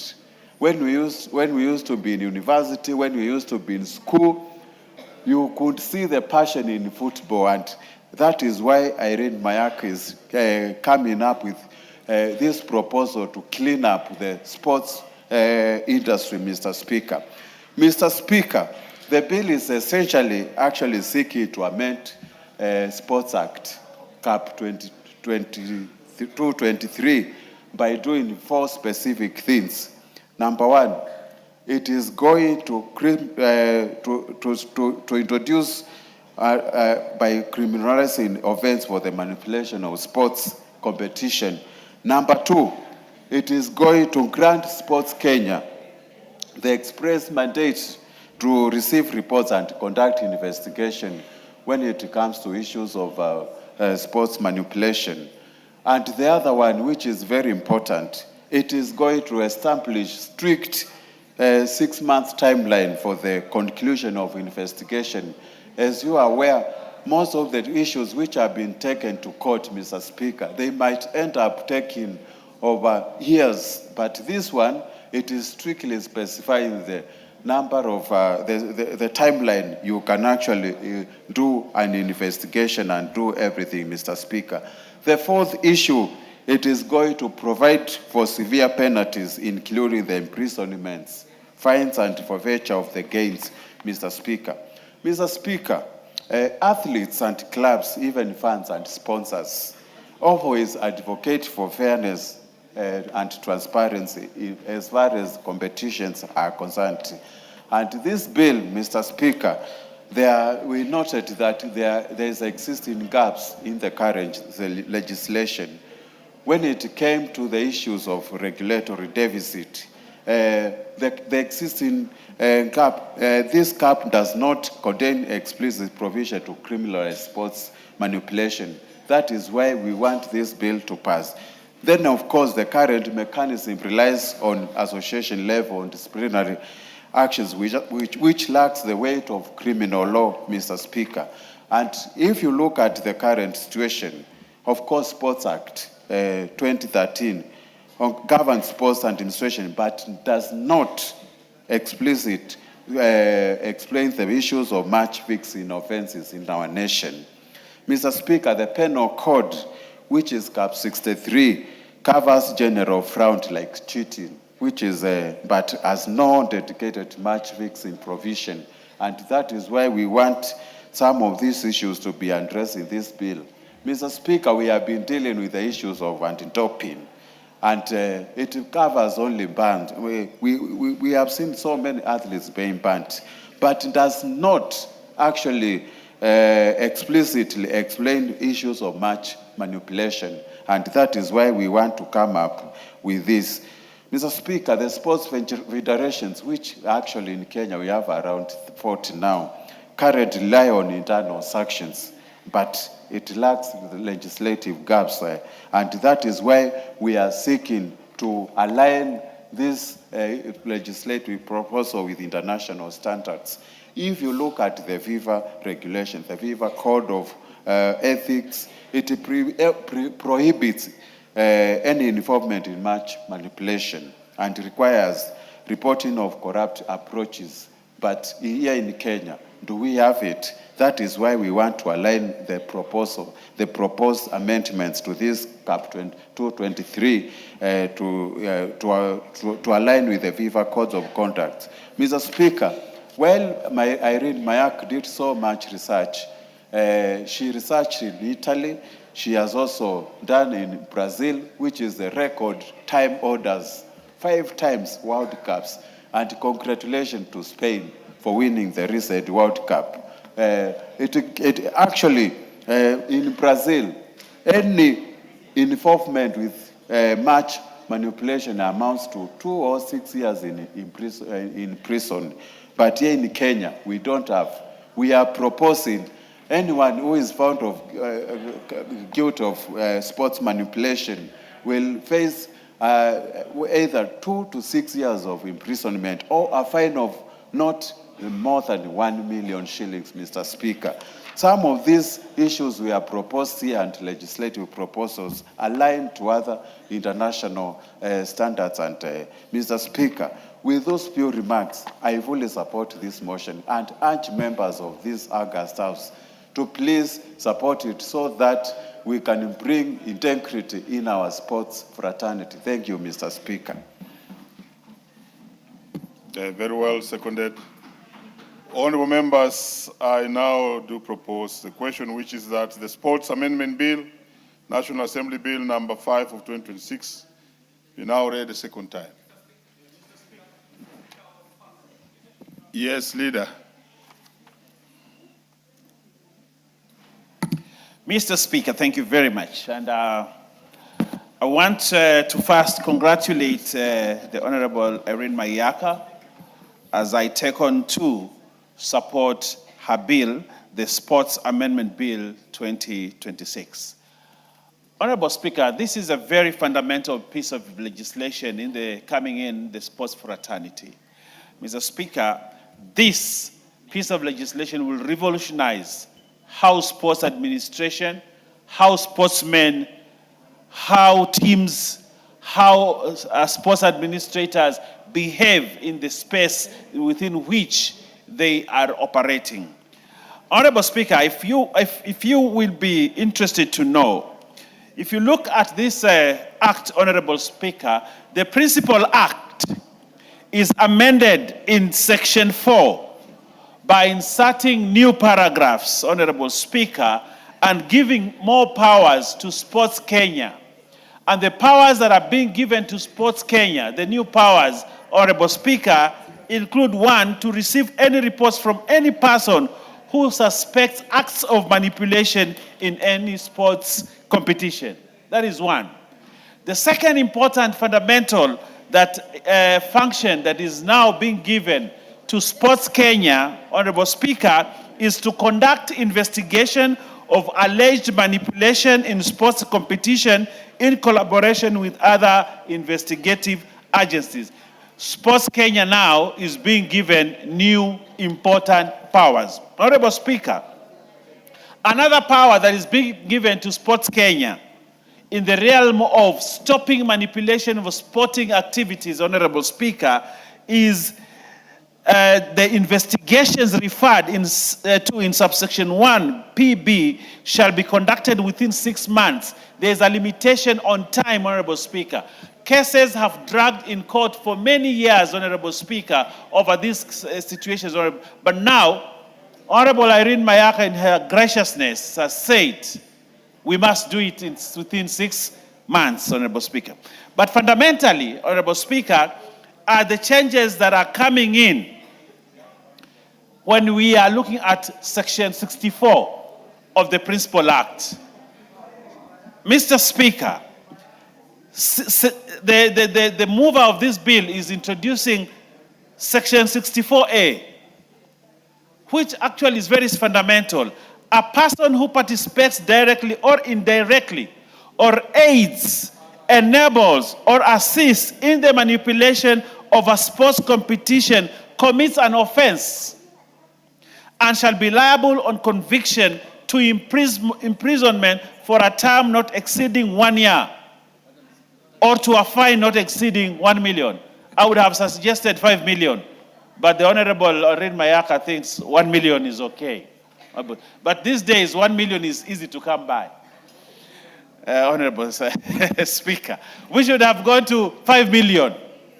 So that teams, Honorable Speaker, a team trains, people invest money, they invest energy, they invest a lot of things. They come to a match in a tournament, and one person, either a coach, an administrator, or a player, compromises the whole team by compromising with some people, and therefore you lose a match because that person will be given money at the end of it. That's an offense, that's criminal, and it must be stopped. And I like the way Irene Mayaka has put it here, Honorable Speaker. Again, Honorable Speaker, in Part 2 of 64, where a professional sports person, and I like the word professional sports person, or a club engages in conduct described in Section 1, the club or the association to which they belong may be sanctioned with the forfeiture of the match in question, or may be declared. Honorable Speaker, the one who compromises and the one who is compromised. The one who compromises is being dealt with in Section 2, the Part 2 here, Honorable Speaker. There was a time we had, I don't know whether it is true, Mr. Speaker, you are a sports person. But I hear there was a time when Gor Mahia, is it Gor Mahia, Mr. Speaker? Yeah. I think they were playing against FC Leopards. In Sudan. Yeah. And Kenya lost the match because one of the goalkeepers, I don't know whether it's a goalkeeper or whoever, had taken a bribe. And the match was lost. Now, in this case, Honorable Speaker, the one who has been manipulated must be jailed and pay a fine. And the one who also manipulated must also face the consequences, Honorable Speaker. And that is why Part 2 is very important. Part 3, Honorable Speaker, where the offender is a club. Sometimes clubs sit to plan to manipulate, or clubs sit to plan to be manipulated, Honorable Speaker. That one too must be sanctioned. That one too must. And where the offender gains any proceeds, and sometimes, my friend Oundo here, professor, who is a very able debater, and I hope the members of Funyula will re-elect him on a UDA ticket, Honorable Speaker, because where he's going to lose. But if he vies on a UDA ticket, he might win, or broad-based, he might win, Honorable Speaker. I know, he's a man of integrity, and he wouldn't want to see sports being manipulated. And therefore, I'm sure he will support where the offender gains any proceeds or benefits as a result of sports manipulation, it shall be subjected to forfeiture. Whatever amount you receive, you must forfeit it. So that, because crime does not pay, we must make sure that sports manipulation, criminals and crimes never pay anyone. You must forfeit the funds and bring the money back, Honorable Speaker. These are fundamental changes, Honorable Speaker. And I want to thank the Honorable Irene Mayaka for bringing this bill. And you can say it makes sense. When you read it, you understand it, it makes sense. And if it makes sense and it is good, it doesn't need to be fixed. So I wish, Honorable Speaker, you just bring here the Committee of the Whole today and we finish with it. Because this is good. This is fundamental. And this, when it is good, it should not be fixed. It should be passed so that the sports fraternity, Honorable Speaker. You are the leader of the House. And you Of know course, the importance of procedure. Of course, I'm saying it in jest, Honorable Speaker. I'm saying it in jest. Now, I want to say a few things, Honorable Speaker. Competitions, and this is the anchor, competitions that we have in this country depend entirely on fairness, transparency, and public confidence. And when we bring in issues of someone being compromised, Honorable Speaker, then we lose the issues of fairness, transparency, and public confidence. Those guys out there, the sports people in football, in basketball, in athletics, in any other kind of sport, Honorable Speaker, that allow themselves to be manipulated or to manipulate others are killing sports. The spirit of sports, the spirit of fairness, the spirit of transparency, the spirit of public confidence, Honorable Speaker, they kill it. And Honorable Speaker, the risk is that we are killing those young people that work so hard. We are killing their spirit. We are killing sportsmanship, Honorable Speaker, and this must be stopped. And I like that today the Honorable Irene Mayaka is putting the first roadblock towards ensuring that no one ever goes into that kind of realm, Honorable Speaker. So, Mr. Speaker, sometimes market pressures, right now with Sports Pesa, with all these new betting companies coming in, Honorable Speaker, they can actually easily manipulate young people that they may compromise a match or a game or a sport just because they want someone to win big in a betting event, Honorable Speaker. And this law actually comes at such a good time. Honorable Speaker, you know I'm on fire. And please don't switch on the microphone for me. So, Honorable Speaker, Leader, it is very... please wind up. It is very important, Honorable Speaker, that we bring integrity into sports. When we bring integrity in sports, Honorable Speaker, people will want to be in that space. They will compete fairly and we'll see talent. Actually, this bill speaks into talent. And talent is important. We must.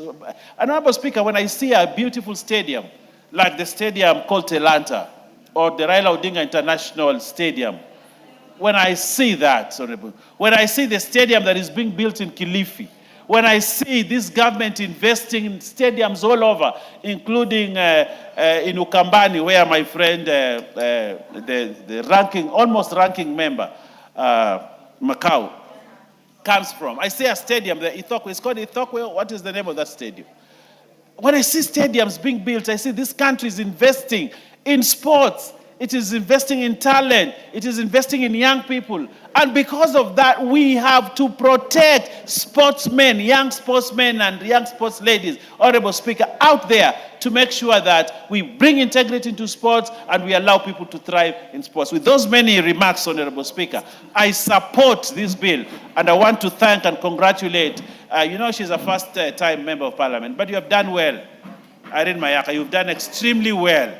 I have seen several bills that have come from you, and I think you are a blessing.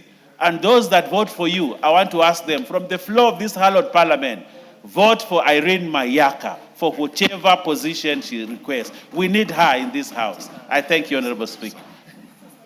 Very well. Before the next member speaks to this Allow me to acknowledge in the presence of the Speaker's Gallery and equally public gallery the following schools. We have Turisho Junior School from Narok West, Narok County. We also have Akiba School from Westlands constituency, Nairobi. We equally have Wiyu Mirire Comprehensive School from Laikipia East constituency, Laikipia County. On behalf of the members and this House, we welcome you to Parliament. Let's have Wilberforce Oundo to speak to this. Thank you, Honorable Speaker. Also, let me join my colleagues in supporting the bill that has been presented by Irene Mayaka, a strong lady of the ODM party. And let me also put on notice minority whip, majority whip, that I know he has coveted me for so many years, but you tawe. Tawe kabisa. Honorable Speaker, let me echo the opening remarks by Irene Mayaka that sports should be free, fair, and accountable. That a team or a sportsman should win in a fair, transparent manner without any form of manipulation or undue advantage. That is the beauty of the sport. Sport, Honorable Speaker, is a talent, and at any given time, anybody should be allowed to express their talent without being conditioned, without being, manipulated. Honorable Speaker, I have been an ardent football fan. I have played football for many, many years at a very low level for obvious reason. And at any given time, losing a match where you felt you had lost unfairly was very devastating, and it can hurt emotions. And it can hurt spirits, and it can hurt very many things. And in very many cases, Honorable Speaker, where I come from, a match between two rival teams never ends in peace, because no team ever accepts it has lost a match. There must always be a fight. For many years, there was always a memorable fight between Lakeview and Busijo United. There was no way the match was going to end unless it has ended in a draw. So you can see how emotive, how emotionally charged can be a game of any forms of sports. Honorable Speaker, that's why I allowed the efforts by Honorable Irene Mayaka to bring into this Parliament an attempt to criminalize match fixing, manipulation, to make it a criminal offense or a penal offense. But Honorable Speaker, I would also want to get wisdom from her that I know in many jurisdictions, these matters are dealt at the federation level or the sports association level, and they have done it so effectively, probably without having a specific act of Parliament to do so. But I'll work with her wisdom, noting the weaknesses of many of our sports federations and our sports club in this country. However, Honorable Speaker, and I hope she's listening to me, in the definition of manipulation, Honorable Speaker, I think C, the definition of manipulation of sports competition, might be too harsh, might be too radical, where it says intentions fail to perform to the best of their abilities to achieve a predetermined outcome. Honorable Speaker, I want to do this. I want to be very obvious. There used to be a lot of witchcraft in football. That one I know, a lot of witchcraft. So sometimes, Honorable Speaker, punishing a goalkeeper or punishing a striker for failing to score, we must in any way be very clear on this matter. You might also be on medical grounds. It could also be just a case of inability to perform to the expected level because you are not up to the act. Probably we must temper this definition to avoid punishing natural failure or natural low talent in that particular area. Honorable Speaker, the issue of investigations. With the current technology, we do believe 6 months is unnecessarily too long, because what happens between the allegation and the time the player is punished? Because there's no provision for suspension, it means the player could continue participating in any sports activity to the detriment of the sports. So, Honorable Speaker, I would suggest that a period of 6 months is inordinately too long. We need to look at it whichever way. Probably reduce it to 3 months or even a few weeks or a few days, because nowadays manipulation would start some kind of personal contacts or communication. And that particular communication, if you get a serious investigative agency, they must be able to tie it up and trace the movements from one point to another, so that we avoid this kind of an ordinary delay in that matter. Honorable Speaker, the fines proposed under New Clause 64A, yes, they might be reasonable, but again, yes, we want to criminalize, but we need to not make it extremely too punitive. Sometimes you are manipulated unknowingly. You are manipulated unknowingly. To be punished to this extent, there must be some room of mitigation. And Honorable Speaker, the Honorable Member for that, yes, what's your point of order? Yes,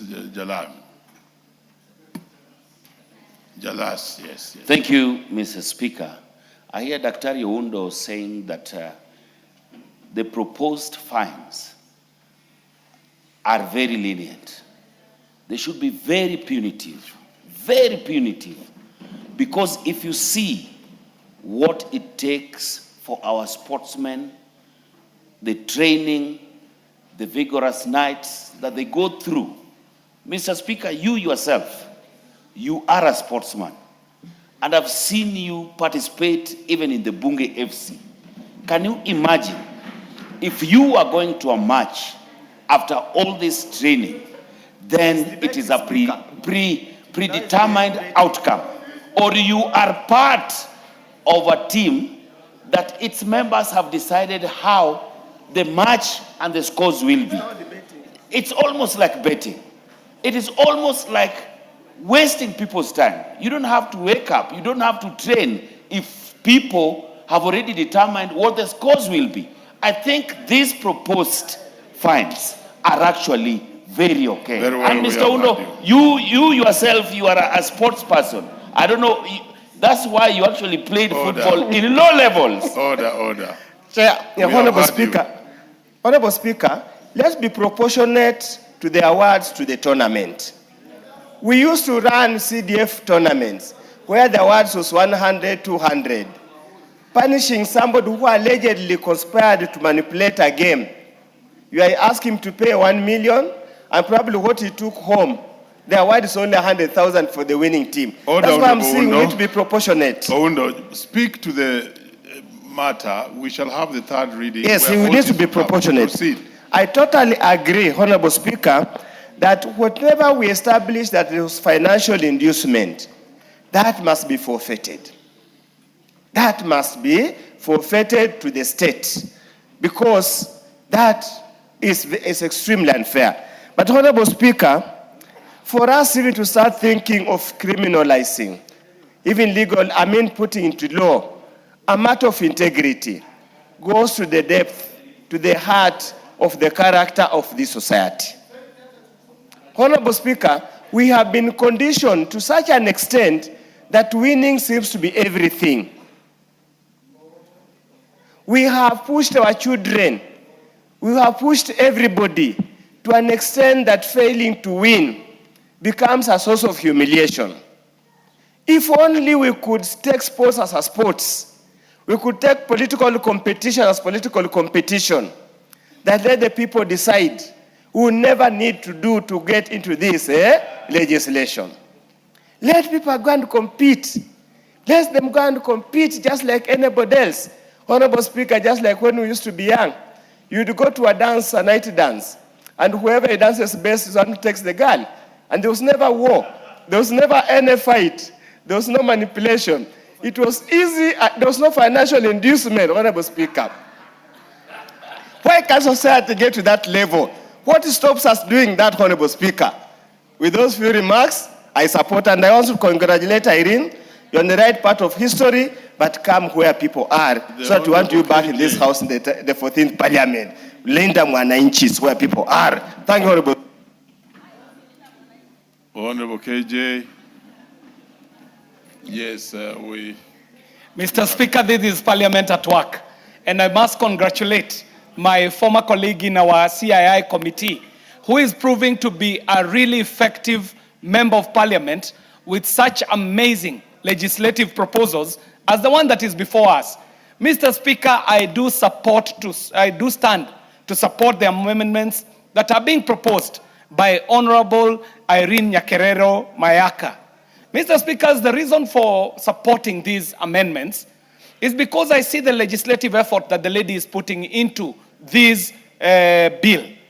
In clause 2, the Honorable Irene Nyakerero is looking to define manipulation, especially in football matches, Mr. Speaker. And we all know, even watching what has just ended, the World Cup, we know what manipulation does to the sporting game, to the beautiful game, and the effect it has even on the posterity, not only of the players, but also of the game, but even more so, the integrity, Mr. Speaker. And so, she is suggesting that we should input a comprehensive 5-part statutory definition that is covering the critical issues of bribery, of conspiracy, of deliberate underperformance, where teams just decide to give away a match, misuse of insider information, and coercion. And this, Mr. Speaker, if it were the only amendment, it would make grand changes to how the game is played in this country, Mr. Speaker. In clause 3, the Honorable Nyakerero is asking that we should look at the investigative powers for Sports Kenya, and she's seeking to amend section 4, cap 233, which grants Sports Kenya 2 new functions. She is seeking for us to input the power to receive reports of suspected manipulation, and she's also looking to see that if we can look at the mandate to conduct investigations in collaboration with other agencies, as she has provided for in the paragraphs PB. Mr. Speaker, this becomes of great concern to us as Kenyans. Even as we spoke about political integrity, we know how emotive football can get. And we also know that when we speak about corruption, Mr. Speaker, corruption is a vice that pervades beyond just the public offices we speak about, all the way into sporting offices, Mr. Speaker. Mr. Speaker, one of the key reasons that I stand to support this is because of the matters that Honorable Nyakerero brings, where she is seeking to extend the Sports Dispute Tribunal jurisdiction to be able to hear appeals that are arising specifically from Sports Kenya's decisions on manipulation. Mr. Speaker, if we do this, we start walking in the direction of cleaning up the beautiful sport in the Republic. Mr. Speaker, we have to understand that we are legislating at a time when sport is changing drastically, Mr. Speaker. If you looked at the interest in this, in the football of our country, that the interest that is shown by even the betting firms, it ought to tell you, Mr. Speaker, that this law is needed as soon as yesterday. People are placing massive bets on every match that is being played in our stadiums, Mr. Speaker. And so, with this explosion of sports betting, we also must regulate the game so that the game is not manipulated by these people who are in the betting, Mr. Speaker, where we get a case of the tail wagging the dog where we would want for the dog to be wagging the tail. Mr. Speaker, sports betting becomes a big component of sport globally. But in Kenya, Mr. Speaker, if you were to look at the monies that are in sports betting in our country today, then you would see the reason why it is important for us to institute these changes that Honorable Nyakererio is asking us to do. Mr. Speaker, in clause 5, Honorable Nyakererio is looking to work on the enforcement. Mr. Speaker, there has to be a big stick wielded to ensure the sanity of the game, this very beautiful game. And it becomes even more important, Mr. Speaker, as Kenya seeks to host international derbies and tournaments. Mr. Speaker, not too far away from where I live, not too far away from our constituencies. In fact, it is across the road. In Honorable Jalango's constituency, there is a new massive sports establishment coming up in the name of the Raila Odinga Talanta Stadium, Mr. Speaker. And you can imagine the sporting business that comes about with the improvement of stadia and the improvement of sporting facilities across the country. Not less, Mr. Speaker, the very new stadia that are being built around the country. Mr. Speaker, this parliament is also on record working with the Youth Fund to institute another level of sporting stadia across the Republic, Mr. Speaker, beyond the stadiums that are being built by the national government. This is telling us something, Mr. Speaker, that this parliament has to be alive to the fact that by acting on the sports legislation and laws, we are not only speaking to sport, we are speaking to the livelihood of the people that we represent. This goes beyond football. It goes beyond sports. It goes even into the economy of this country, Mr. Speaker, because we who are in Gando Ward are looking forward to the tournaments that are coming at the end of the year. In fact, there are people in Gando Ward who are already clearing their houses to be able to host spectators who shall be coming for the continental tournaments that will be happening at Talanta Stadium and other stadia in this republic towards the end of the year. Mr. Speaker, I am looking forward to the committee of the whole house so that we would be able to polish some of these recommendations that Honorable Irene Mayaka is proposing, to fine-tune them to a level where we bring our sport to the level where we would want Kenya to be as a leader globally, because, Mr. Speaker, we are reminded very well that it never matters even how many medals we win in athletics. And our athletes are doing great work, especially our middle distance and long distance athletes. They are winning gold medals across the world. However, football remains the sport of our country. In every sense of the word, football is our national sport as a Republic of Kenya, Mr. Speaker. And I am coming from a constituency that has produced national stars in football. We are creating stars that go beyond our borders, Mr. Speaker.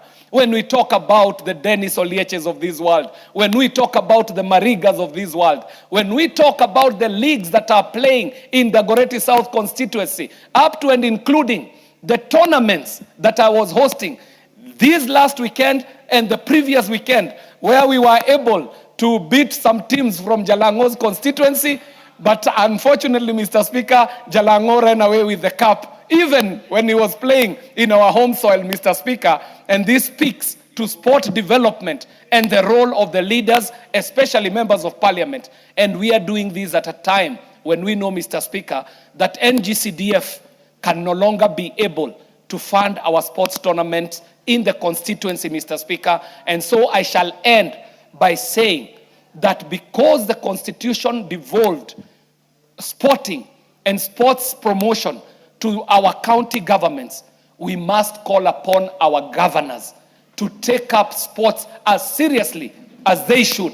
We should see governors investing heavily, not only in infrastructure, but also in the youth development of our sports people. Because when our sports people are discovered young, then that talent can be grown to the level which we are seeing happening in places like Rwanda. Mr. Speaker, I really would like to support, and I'm looking forward to the third reading and the committee of the whole house so that I can put in some good input into this very good legislative effort by Honorable Irene Mayeka Nyakarerio. Congratulations, my former committee member in the committee of CII, and I know you're doing amazing jobs as a chairperson in another committee, from the committee that has produced more chairpersons than any other committee in the life of this 13th Parliament, Mr. Speaker. I thank you. Very well. Before the next speaker, let's acknowledge in the presence of both the Speaker's Gallery and the Public Gallery the following schools. Silibwet Junior of Kurusoi South Constituency, Nakuru. We also have Magenge Mixed Senior School of Bomachoge Borabu in Kisii. And also we have Kiunoyani Primary and Junior School from Makueni in Makueni County. And also have St. Paul's School from Samburu Central Constituency, Samburu County. And finally, the Modern Academy School from Kiminini, Trans Nzoia County. The Honorable Zamzam, and then we can come to the Honorable Meli. Asante sana Mheshimiwa Spika, na mimi niweze kumpongeza dadangu mdogo wangu Mheshimiwa Irene Mayaka kwa kuweza kuleta marekebisho katika katiba ibara 24A ambayo yameonelea kuwa ni muhimu sana, na sote katika bunge hili na imani sote tunaona kuwa ikiwa kutakuwa na udanganyifu katika michezo, wewe kama referee unalipwa kihongo, unaambiwa nataka ule mpira ukienda hivi piga firimbi useme umekwenda hivi. Mheshimiwa Spika, haya ni mambo ambayo yanatendeka sana Mheshimiwa Spika. Unaangalia goalkeeper, yeye mpira unakuja vizuri ambao anaweza kaushika Mheshimiwa Spika, anaacha mpira uingie ndani. Kwa sababu gani? Amepewa kitu kidogo ili ile timu nyingine iweze kushinda Mheshimiwa Spika. Huu udanganyifu umeweza kuwafanya wanamichezo wengi, hasa katika soka, wengi wamekuwa na kuvunjika moyo Mheshimiwa Spika. Watoto wetu kule Mombasa, nikiangalia kutoka Shanzu mpaka kule Punguvila Mheshimiwa Spika, ukiangalia watoto kutoka Mbuta wanang'ang'ana, wanacheza mpira mpaka wanaongaonga, wanatafuta yani wanaungaunga wapate pesa waweze kuja kushindana na timu za kutoka nje ya kaunti yao. Lakini Mheshimiwa Spika, mambo kama haya ndio yanafanya wale wanaisha nguvu. Unaona timu imekaa vizuri, unaona kabisa vizuri hii timu ndio imeelekea kupata ushindi na inacheza vizuri, lakini kile ukiangalia refa, ukiangalia goalkeeper ana mchezo wa kirba goji kirba Mheshimiwa Spika. Kwa hiyo Mheshimiwa Spika, hino sheria ikiweza kuwekwa na kuzingatiwa, na hata nimemsikia ndugu yangu akisema kuwa hawa wasipewe faini ya juu. Mheshimiwa Spika, mwizi ni mwizi japo mdogo ni mwizi. Anaanza na chini, akifika juu atakuwa shabobea Mheshimiwa Spika. Kwa hiyo ikiwa hapa chini katika hizi tournaments zetu, na Mheshimiwa amezungumza Mheshimiwa Kiare, hizi mpira na mimi naona ilikuwa wabunge wanafanya vizuri sana. Siku hizi mmeziweka katika kaunti, hatusikii mpira wala ukwaju Mheshimiwa Spika. Watoto wamekaa wanahangaika kule chini, skuli zikifungwa Mheshimiwa Spika, hatuoni hizi mpira zikifanywa. Mimi ningeomba ziweze kurejeshwa katika kitengo cha wabunge ili waweze kuendelea na kazi nzuri ambayo walikuwa wanaifanya Mheshimiwa Spika. Mheshimiwa Spika, hii faini ya milioni 1, mimi nasema Mheshimiwa Mayaka umeka chini sana. Manake sisi tukitaka kupigana na ukora, tukitaka kupigana na hongo, ubadhirifu katika taifa, lazima tuweke sheria ambazo ni sheria ngumu. Mtu akifikiria anaenda kufungwa gerezani, anaenda kulipa milioni 5, mtu anaamua hapana, mimi sitaki hongo, acha nifanye haki, nisimame na haki. Na hivyo ndio taifa takavyokwenda mbele Mheshimiwa Spika. Kwa hiyo hata nimemsikia Mheshimiwa Undo akisema sijui linda nani. Ikiwa hii ndio vile unavyotaka kuja na hiyo na hiyo yenu, basi itakuwa Kenya mwairegesha miaka 60 nyuma Mheshimiwa Spika. Sisi hapa mahali tumekaa na naangalia ile ilikuwa manifesto ya baba Raila Amolo Odinga. Ni baba Raila Amolo Odinga alisema nataka Kenya iwe na infrastructure, iwe na miundo misingi, iwe inaweza kukaa vizuri. Lakini Mheshimiwa Undo nimeona ni wenu kule akizungumza kuwa hataki hayo maendeleo, anataka freedom of speech. Mheshimiwa Spika, uhuru wa kuzungumza huko, lakini huo uhuru wa kuzungumza atakuja kuulizwa, tunataka ajira hana, tunataka hospitali hana, tunataka sijui stadium hana. Mheshimiwa Spika, lazima wajue kiongozi wa taifa ni yule ambaye amekaa kaelekea vizuri, akajua hawa vijana, oil refinery ikija kule Lamu, ile oil refinery inaweza kufungua uchumi wa taifa, vijana wote wakapata ajira pale ndani ya bahari. Kila dakika 4 iwe meli inaingia ya kuleta vifaa na kuleta biashara, vijana watakuwa wanajiajira. Na hiyo ndio akili ya William Samoei Ruto, Mheshimiwa Spika. Kwa hiyo ilikuwa tu by the way niweze kumwelekeza ndugu yangu Oundo, nimwambie wakati mwingine kama mnajipanga katika uongozi wa juu,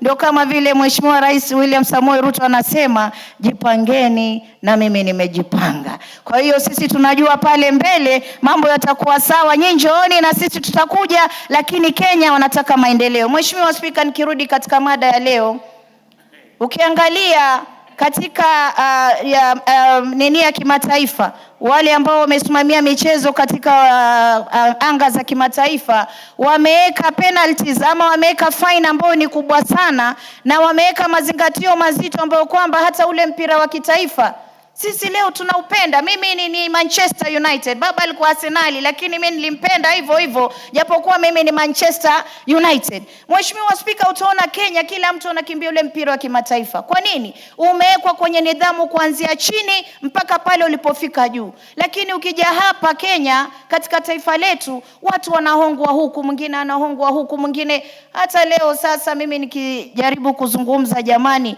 mheshimiwa tu hapa anatuambia kuwa hii itolewe. Jamani, inatolewa vipi? Sisi wenyewe tuwaona ni ndogo hii fine, kwa sababu tunataka na sisi tupate kina Ronaldo kutoka hapa Kenya. Tunataka na sisi tucheze mpira kama vile Cameroon, kama vile South Africa, na wengine wanabobea, wanafika katika anga za kimataifa, Mheshimiwa Spika. Lakini hii match fixing na betting ndio zimekuja kuharibu hili taifa. Mimi kama hao mambo yanaendelea, mimi nazidi kuyakemea, na nikwambie Mheshimiwa Irene Mayaka, Kisii ama ni wapi kule Nyamira, msipomchagua huyu mama kama mama county wenu, tumregeshe hapa bunge, haya mambo mazuri anayopangia taifa hamtaweza kuyaona. Kwa hiyo mimi nakupongeza sana, na niseme Mheshimiwa Spika, mgema kisifiwa tembo litia maji. Na hapa tulipofika sasa ni mambo kangaja, huenda yakaja na yashafika bungeni. Mheshimiwa Spika, lazima tuangalie hino sheria iweze kupita. Mimi nangoja kuja kusoma mara ya 3 Mheshimiwa Spika, niweze kujikakamua kama mama Mombasa County, ambayo tulikuwa na kina Abbas, the best goalkeeper in Kenya ilikuwa Mahmoud Abbas kutoka Mombasa County, lakini walikuwa na nidhamu wakati wakina Mlamba, wakina nani, nilikuwa nasikia tu ule mpira ukichengwa chengwa, sisi tulikuwa wadogo, lakini ilikuwa mpira unachezwa kwa nidhamu. Saizi watu wamezunguka watoto wadogo wale, vingine wanawafanya vingine. Hata Mheshimiwa Mayaka, ni jambo lingine ambalo ungeweza kulieka pale. Wengine watoto wanaenda kucheza mpira vizuri, yule goalkeeper anarudi nyuma anafanya pia, yule ambaye anawafunza kule anarudi nyuma anawafanya mambo mengine. Kwa hiyo ni mambo ambayo tuangalie toka chini tunavyokuza talanta. Hii sheria iweze kufuatwa kwa msururu ambao uko sawa. Watoto wetu wakienda kucheza mpira pia waangalie viwanja vyao viko sawa. Ndio maana unaona hapa wengine hawataka kusema Mheshimiwa Spika, lakini mimi najua ile Talanta Stadium inawaumiza wengi sana. Haijajengwa pale Nairobi peke yake.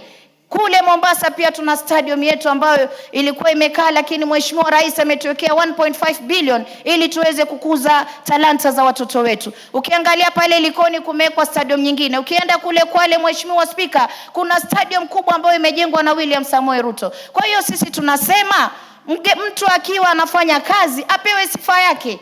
Na nyinyi mtazungumza hapa kwa sababu ulianza. Mimi mama Mombasa huwa anajua kuyamaliza. Wewe umeanza ukatuambia sijui tuende wapi, tuende Linda, hatuendi Linda. Sisi tumekaa hapa mahali pamenyooka, stadium tunaona, barabara tunaziona, miundo misingi tunaiona, na William Samoei Ruto ametujengea watoto wetu stadium ya talanta. Huyu ndio sisi tunasema tuenda naye. Na hii ibara 64(1)(a) hii mimi nakwambia dadangu Irene, umefanya kazi nzuri sana, watoto wetu waweze kuangaliwa, hakuna mambo ya kuiba mpira, kwa sababu hivyo ndo wengine pengine wamepanga wizi mwingine tofauti, sio? Lakini huu mpira ukianza kuibwa sasa na sisi tunyamaze, wataiba zile funds, wataiba wakiendelea mbele na mbele. Kwa hiyo sisi tunazuia corruption kuanzia hapa chini mpaka kufika juu. Lakini kwa haya yote mimi nashukuru Mheshimiwa Spika, na nasema Kenya imenyoka.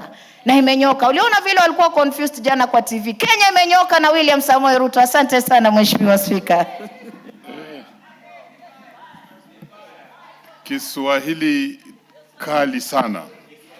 Order members, let me further acknowledge in the presence of Speaker's Gallery the following schools. Nakuru East Primary and Junior School from Nakuru North Constituency, Nakuru County. We also have the Shiners Education Center from Keses constituency, Uasin Gishu. And let me give the Honorable Barongo to just welcome the schools. He also plays number 5 for Bunge FC, but you're not speaking on this now. Just welcome the schools. Thank you, Honorable Speaker. And thank you also for, praising my football prowess on the pitch. Let me also acknowledge your incredible talent. Recently, you have made moves that have really amazed a lot of us on that pitch. May you continue doing that. I would like to take great pleasure to welcome Magenge Senior School, seated in the gallery, and also to welcome the other accompanying schools to the House of Parliament. Magenge is one of the most popular schools in my constituency that has consistently posted excellent results over the years, preparing so many students and Kenyans for greater careers in their lives. I would like to welcome you to the House of Parliament. Here we oversight, we represent, and we legislate on behalf of Kenyans. And I want to wish you very well as you continue exploring in and out of the precincts of Parliament. And as you will be heading home, I would like to wish you a safe journey. Great. In conclusion, I know that today you did not use your own means to arrive here, but in the final year of my term, we are allocating some money to buy your bus so that in future you can regularly visit Parliament and enjoy that which clearly is meant to open your eyes to the future that is great, and we wish you very well in your studies as you continue to study. And I want to say that I'm very proud of the work that the teachers are doing, the work that you're doing, and I'm proud of the parents who continue to sustain you as you pursue your education. Very well. I thank you so much, Honorable Speaker. Very well, the Honorable Julius Melly. Thank you, Mr. Speaker. Mr. Speaker, I rise to support the Sports Amendment Bill 2026 by Honorable Irene Mayaka. This bill, Mr. Speaker, speaks to actually the discipline that is supposed to be in the sports industry. Mr. Speaker, as much as we talk about the multi-billion business in the sports is as old as mankind. It has been practiced by cultures, by communities across several generations. And every sport, Mr. Speaker, is a sport of contests. It can be done by individuals, either in form of athletics or track. It can also be done by teams, Mr. Speaker, especially maybe football, basketball, name them. There are so many teams that participate in sports. Mr. Speaker, this bill is actually the software which we need in this country to manage sports and put Kenya the rightful place in the international arena. Mr. Speaker, our president has done immensely, especially in establishing sports fields, stadiums. Every county, most of our counties today, I was in Wajir, we were in Busia, we were in Bungoma when we had Madaraka Day. the kind of what our president has done in a record 3 years, very few administrations in this country have done since independence. When we look at Talanta Stadium, or what we call Raila Odinga International Stadium, it is one of its own kind in this region. No country can compare with it in this particular part of the world. To make sports actually a game that is going to be very supportive, that is going to thrills everyone. For example, what we are talking about as we speak today, when you see football in this country, and many members in this house are fans of football, and every time when a game is played and there is no discipline, there is much manipulation, there is much bribery, there is much corruption, you'll realize that Kenyans across at times participate in betting.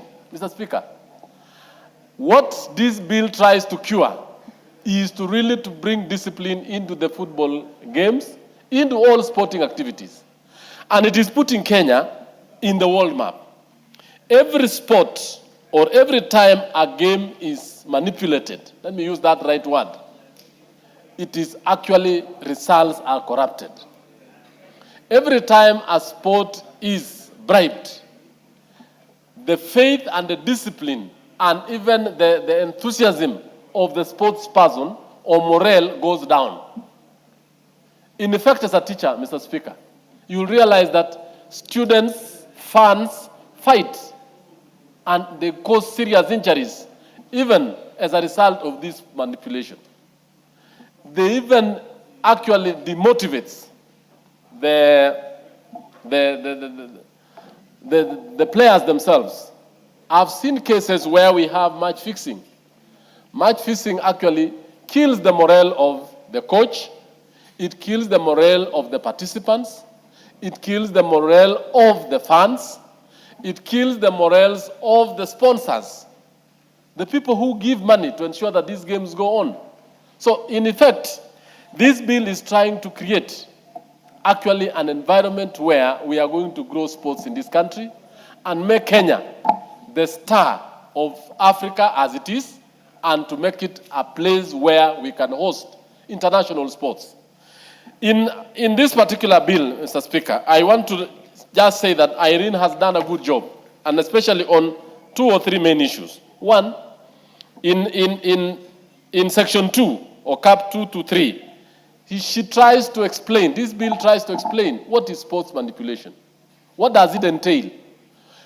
Up to now, the sports amendment bill or the sports bill has never explained about issues of manipulation, fixing, bribery, and even buying. Let me use, not buying or participating in corrupt deals to actually give wrong results. In clause 2, in clause 3, Mr. Speaker, it gives powers to Sports Kenya. This is an institution which is very strong in this country, to investigate, to bring into book people involved in manipulating results out of sports. Mr. Speaker, this has been actually one thing. Every other time when we have issues of sports manipulation or actually manipulating results, the victims end up without any recourse.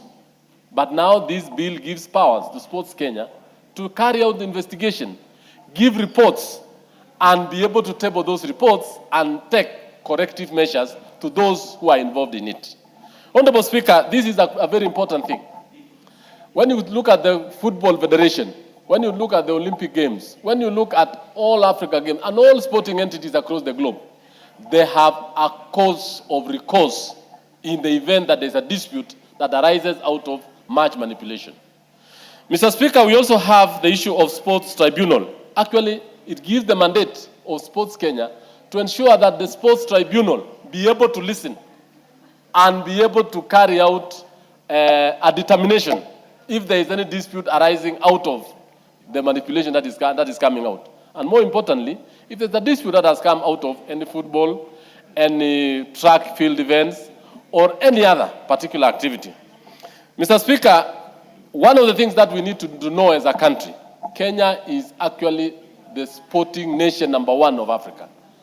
And we say this has arisen out of what our government has done. If you look at all our regions, sportsmen, you can find coaches who actually try to induce athletes to actually take drugs enhancing, what we call energy enhancing drugs. That is part and parcel of what we are calling manipulation. The coaches, all the people involved are ruining lives of youngsters. They are ruining their future by just manipulating them, by not telling them good results come out of discipline. Good results come out of proper training. Good results come out of persistent competition.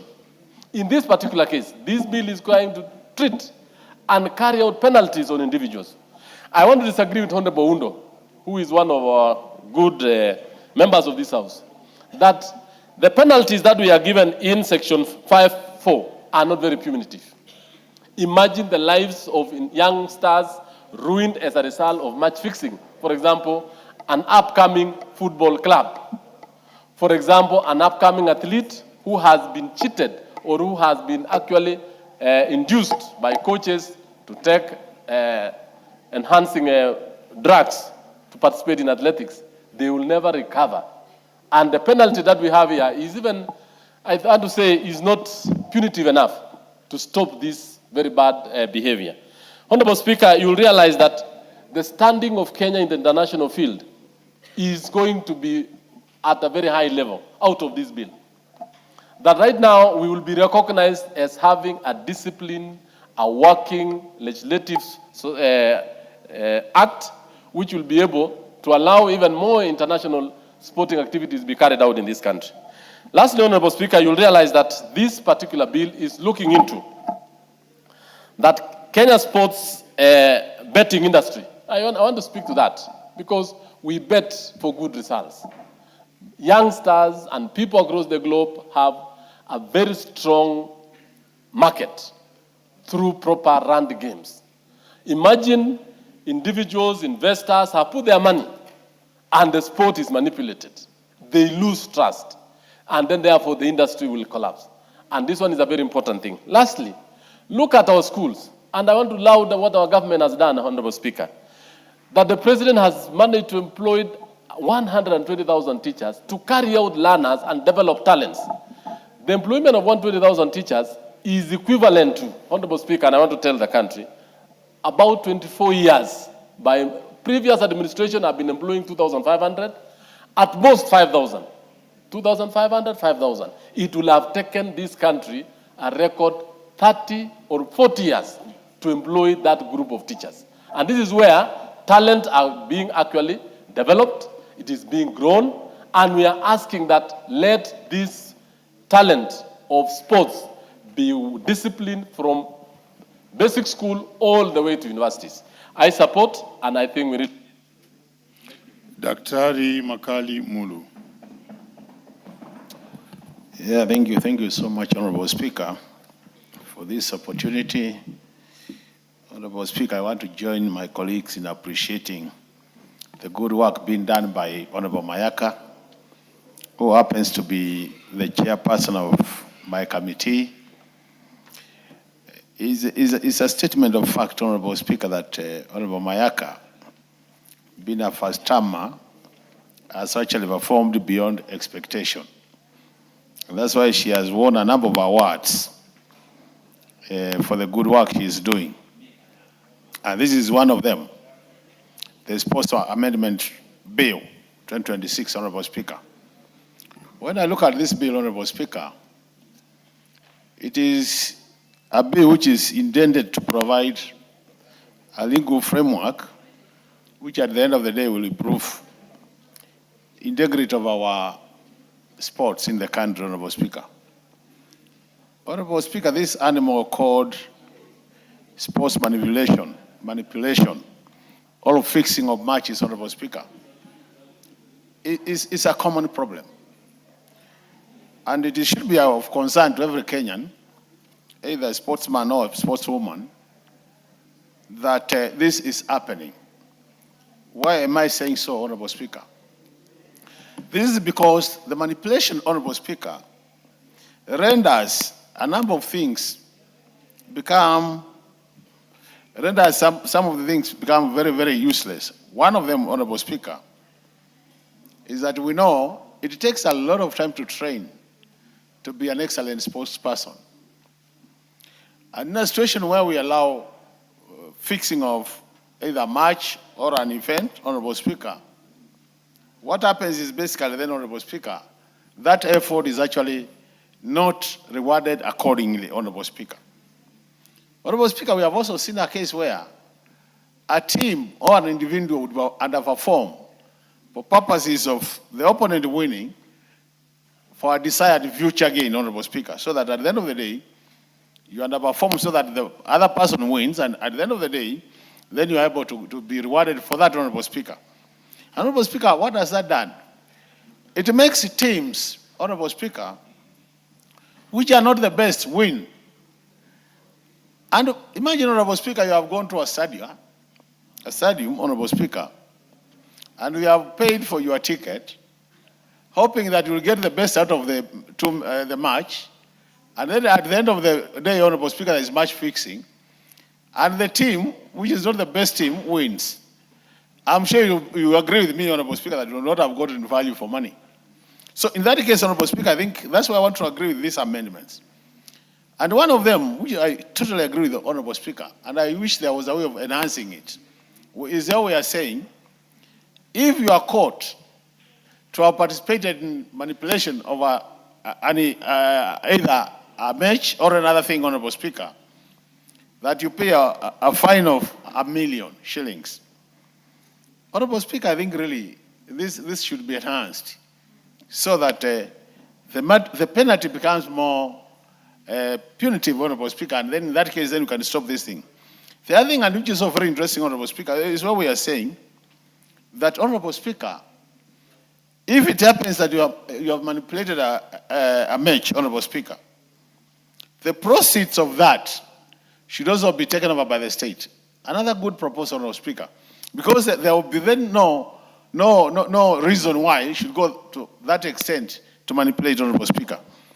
The other thing also, Honorable Speaker, is addressing is the tribunal, Honorable Speaker, the sports tribunal, where we are saying in case you feel like you want to appeal, then we give you an opportunity, and this is important, Honorable Speaker, so that we don't punish people who might not have participated effectively in the manipulation. I think that is really good for this country, so that we don't just lock the door, that if you are caught, you are punished, and you can't appeal.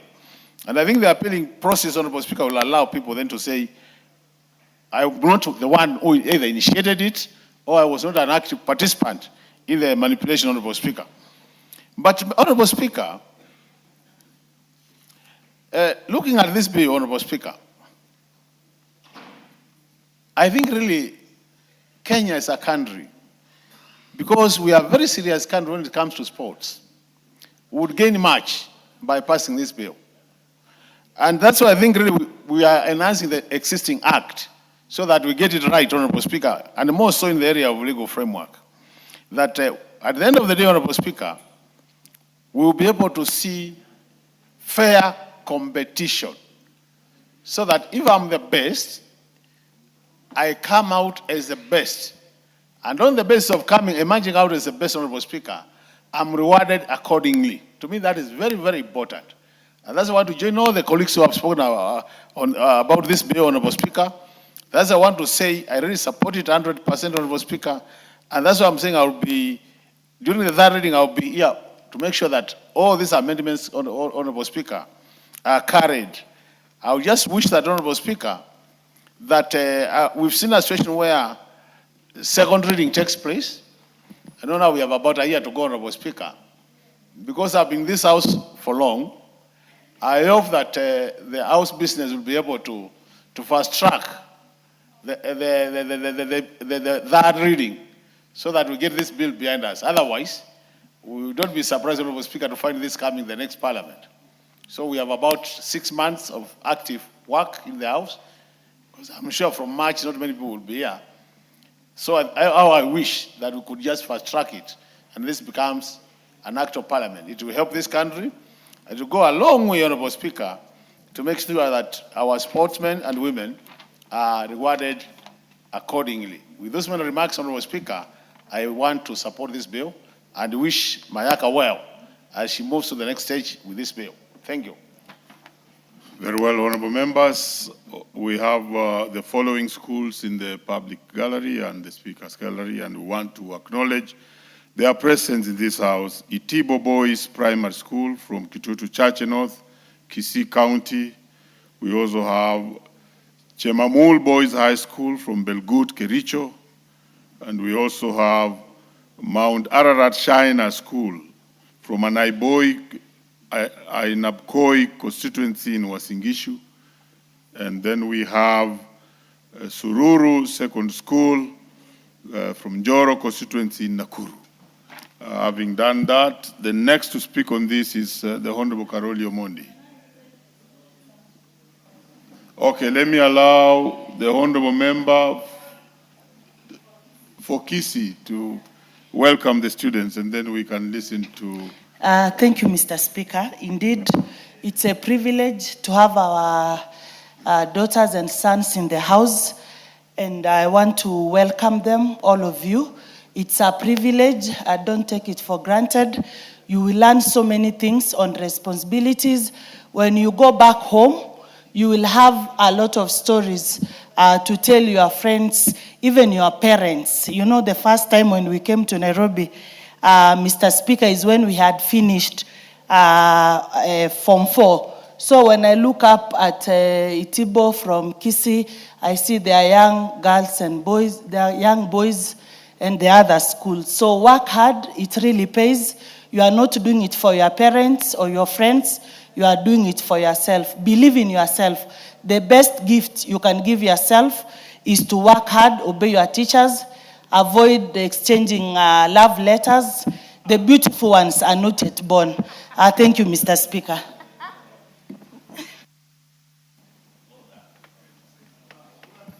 I would want to ask the Honorable Karoli, maybe allow other members to speak to this because you're representing the chair, and then we bring you later. So let's have Honorable Jalamo. Thank you so much, Mr. Speaker. And I want to, from the onset, appreciate Irene Mayaka for this bill. The punitive way that we want to deal with those people who are involved in match fixing. Match fixing is criminal. Some of us here were born and it is our talents that got us to be known, to be able to make a name and even be here. Can you imagine if everything that you are doing is already predetermined? Match fixing, Your Excellency, number one, creates loss of trust. Loss of trust in the competition, loss of trust in the games, loss of trust even in the players. I really know that even you, Mr. Speaker, seated there today, you would have wished to be in the gallery today to speak into this as a sportsman.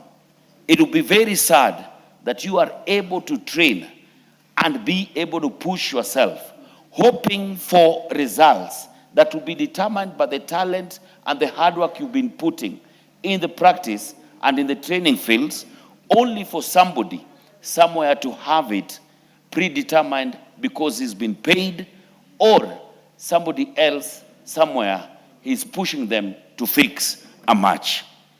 There's also damage of reputation, mostly to sports persons who have been involved in match fixing. There are so many talents that we've been able to lose. People who were so good at what they do, and there's somebody somewhere came out and lied to the player that they would be able to fix a match and be able to earn some money. When they are caught, we lose great talents to these match-fixing issues. Then the financial losses that comes into this thing is even bigger. Sports is one of the biggest revenue earners in this country and even worldwide.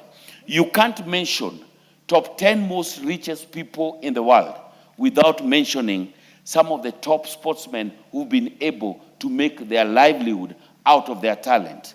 And it would be very sad that some of these people who are caught into match fixing lose their credibility, lose their reputation, and are always condemned not to participate into these games, meaning they lose a lot beyond their talent. The financial impact is even much bigger.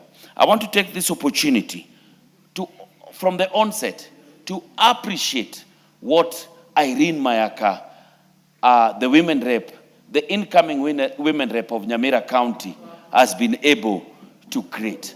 She is a powerful woman who's been able to put some legislations and some bills, and this is just one of them that will go to the books, that later our sportsmen will know that in the 13th Parliament, there was a woman, a powerful lady in the name of Irene Mayaka, who stood with the sports people, the sports person, that their hard work in the fields, their hard work in the practice, their hard work with their talent was actualized by the fact that it was fair competition from the word go because of the punitive, how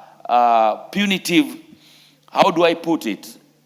The charges that are being here, the amount of money that you have to pay if you are caught into the match fixing.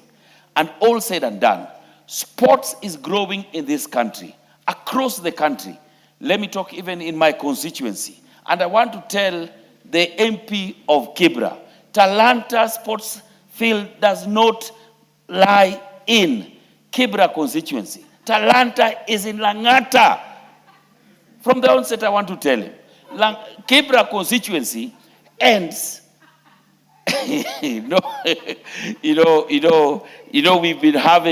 We've been having a back and forth around where does Raila Odinga International Talanta Stadium lies. It is in Langata constituency, Karen Ward.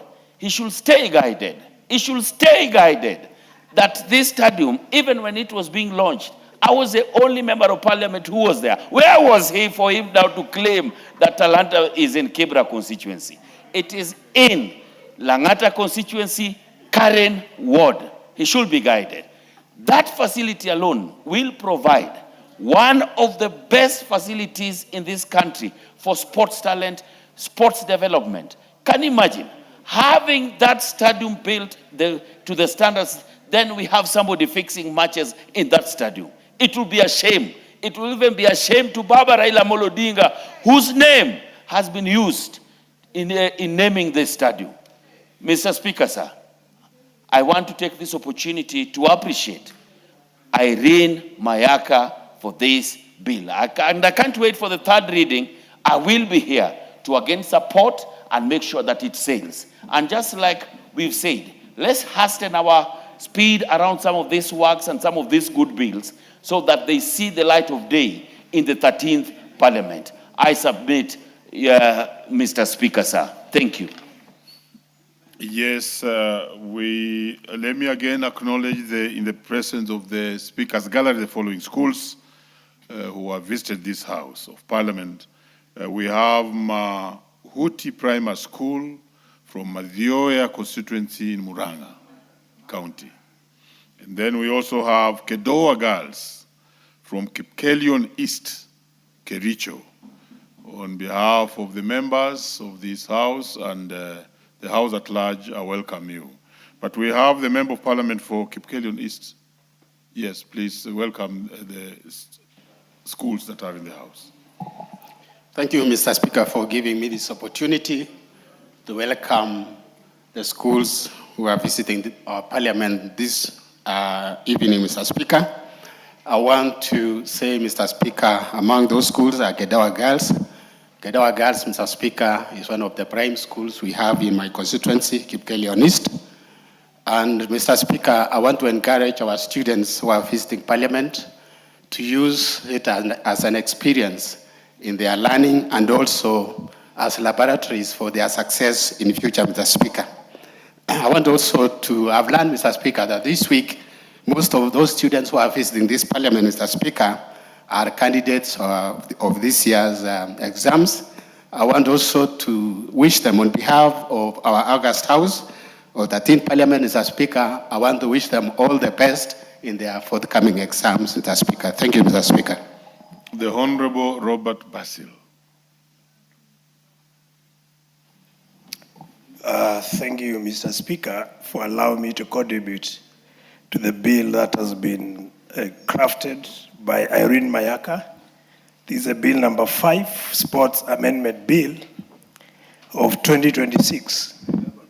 Mr. Speaker, this bill is very timely, Mr. Speaker, because it's aimed at stemming match fixing, Mr. Speaker.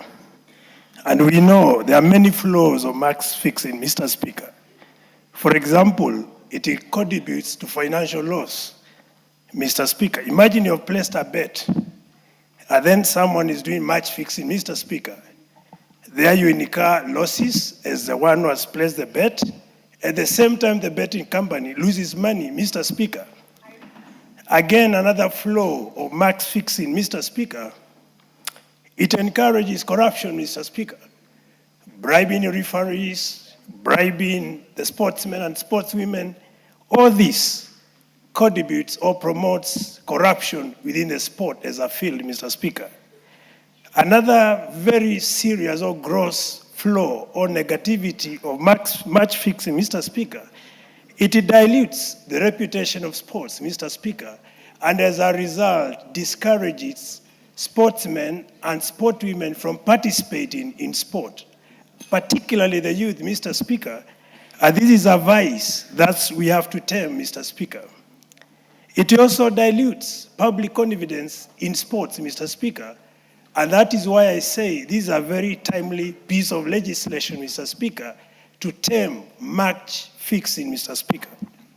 Mr. Speaker, the ultimate goal of this particular piece of legislation is to promote integrity, Mr. Speaker, and that will align ourselves with Article 10 of the Constitution that promotes integrity and fairness. More so in this perspective in competition, Mr. Speaker.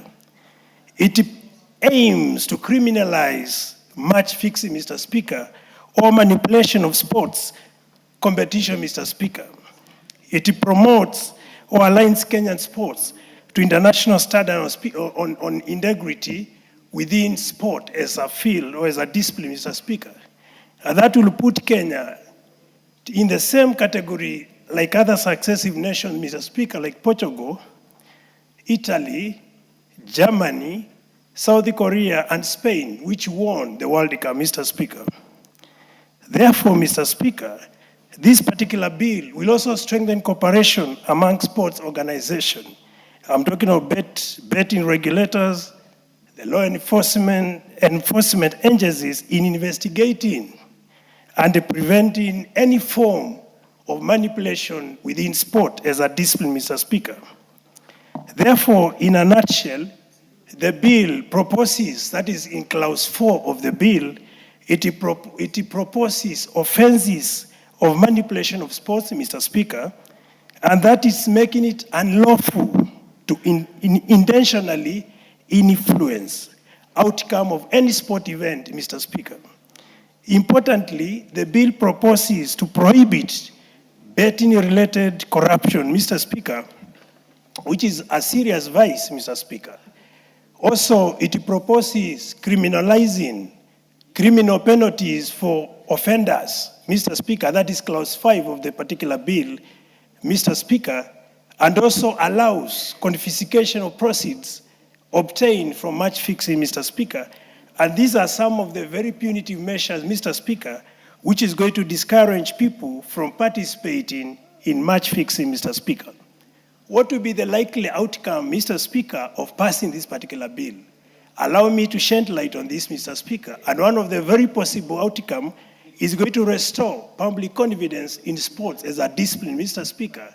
And this is going to enhance credibility, particularly in sports, and ensure those who participate in sporting events are actually rewarded for effort they have given to the sport activity as a discipline, Mr. Speaker. It is going to promote healthy competition in sports, and that is going to promote also fair betting and make also betting companies as well as those betting not incur and undue losses, Mr. Speaker, as a result of match fixing, Mr. Speaker. Therefore, Mr. Speaker, in summary, I fully support this legislation, this amendment, Mr. Speaker, because as indicated in the bill, the bill is supposed to amend Sports Act, Cap 2223, and that's why I say this is going to strengthen sporting activities in Kenya and make sport a very encouraging discipline, Mr. Speaker. And so many of our sportsmen and sportswomen will gain serious rewards or benefits from having this legislation passed by this House. With those few remarks, Mr. Speaker, I submit and I support the bill. Thank you. The Honorable Beatrice Elachi. Thank you, Mr. Speaker. Mr. Speaker, I also rise to support the amendment bill of sports, Mr. Speaker, and to thank Irene and to really appreciate that the work she has done in this House. I am praying and hoping the people of Nyamira will look at her as a leader, as a legislator, and bring her back in this House as elected as their women rep in 2027. Having said that, Mr. Speaker, I am one person, and I want to thank you because you've also supported us in sports in Dagoretti North for many years. That carries a lot of young people who believe in sports.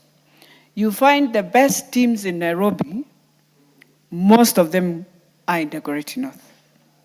Mseto FC, Dagoretti North Hot Stars, Dago Stormers, Maranatha, and many others. And Mr. Speaker, you realize we also celebrate the girls who have played for this country, who came from Dagoretti Mixed. And they have done this sport. And then when you realize that we don't even have a bill to deal, or an act of parliament to deal with these manipulations that we find in sports, then that is where now we fail when we are building talents for our young people. So for me, the first thing that Irene is now doing for us is to bring in a strong law that also has penalties, that you can face a life ban, you can face suspension, you can be fined if you are found fixed matching or match fixing. And Mr. Speaker, what we need also is education for both our sportsmen and women. And this is not just about football. It's about the athletics that we have. It's about any sports that we have in this country. Remember, nowadays, it is sports that will give you a scholarship even to go to university. It gives you a scholarship to go abroad, Mr. Speaker. And so if we do not train ourselves and recognize and report even the attempts of all this, then we'll find ourselves in a crisis. But for me, knowing very well next year we will be also having AFCON, Mr. Speaker, and that's why we must fast-track this bill, is that it is important. It puts Kenya at a very high level in terms of respecting sports and ensuring that we have the rules and regulations that run our sports. Mr. Speaker, you realize even our reporting system, when you look at the bill, it is now trying to bring in a better way of having a reporting system. You realize, Mr. Speaker, in betting, if we do not monitor, you find that when betting companies, sometimes when you look at the betting, you find it sometimes very unusual, and you're wondering why. It is because they have already known, they can even, if you follow through, you'll find they know the team that will win. And so they push you in a very unusual pattern, Mr. Speaker. And so those are some of the things we are saying Honorable Elachi, how Yes. do they know the team that will win?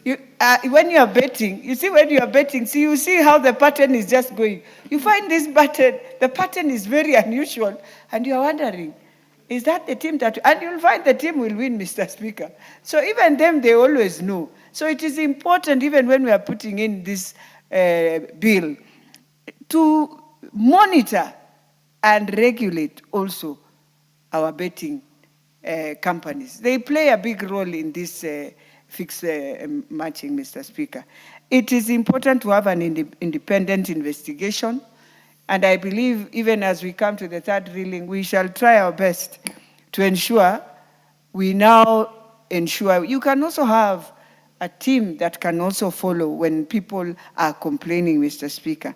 We must work with the international and cooperate with them, because remember, it sort of goes cross-border. It operates across board. You find you're playing with Tanzania or Uganda, and guys can just play the game also there. And even internationally, we have seen. And so this is one act of parliament that is going to really make us clean our sports. You realize it's not just about that. You find even in high school, Mr. Speaker, today you find some schools, they just decide to bring in non-students to be put in a team. So you're seeing young people just flopping and the ball is just going and people are playing well. They have done, it's the same mistake where you take students who are non-student and you put them in the field to play with students. And so verification is very critical, even in our national sports that we have for our schools.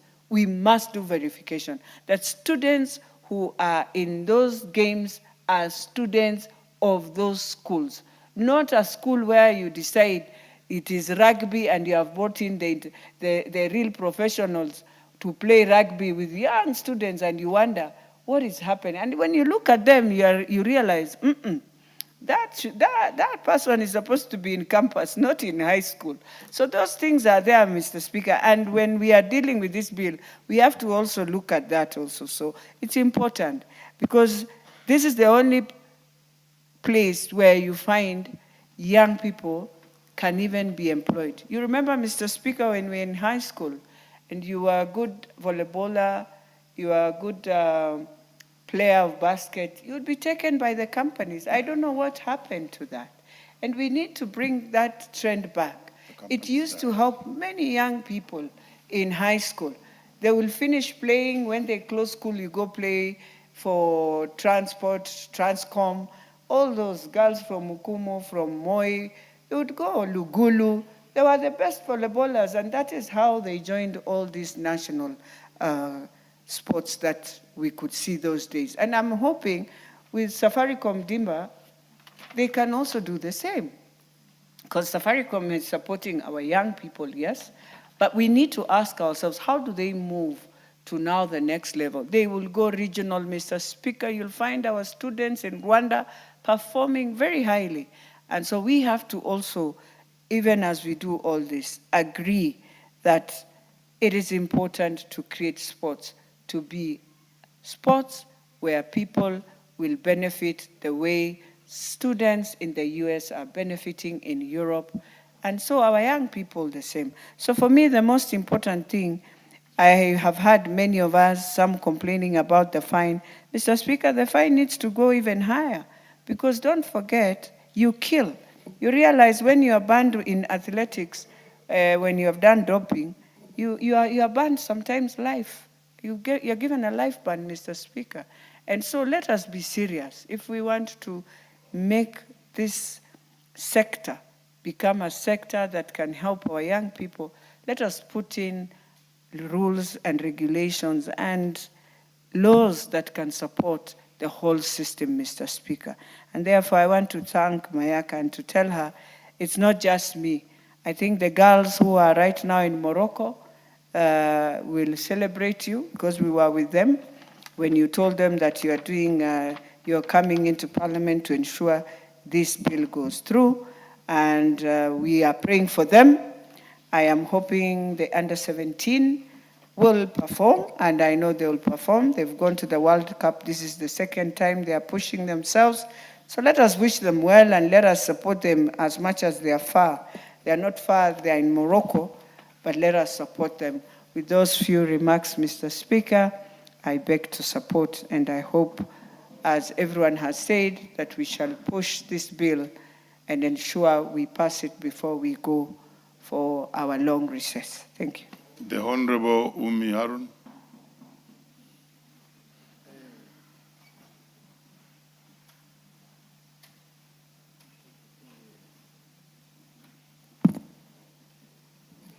Thank you, Mr. Speaker, for giving me an opportunity to contribute on this very great bill that my sister, Honorable Irene Mayaka, has brought to the floor. Mr. Speaker, this bill is very timely, and I think it is going to restore integrity in our sports, because Kenya has not yet reached where we need to be globally due to the gaps in law that we have.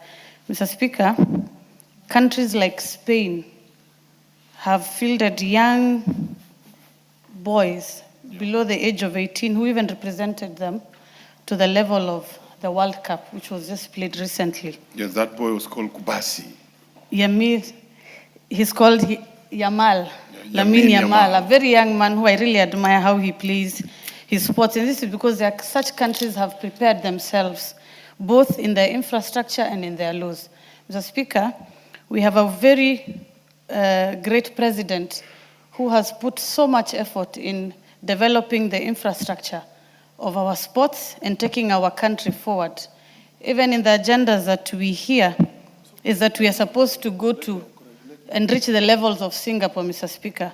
And for us to reach Singapore, we must match in our legislations. And thus, this is one of the bills that will take us there, Mr. Speaker. Mr. Speaker, I want to congratulate my sister, because we have also seen the sports like Kenya has gained a lot of admiration in our sports, such as athletics, and we need to reach and achieve that even across different sports, the likes of athletics, Mr. Speaker. Our rugby players must also get that recognition.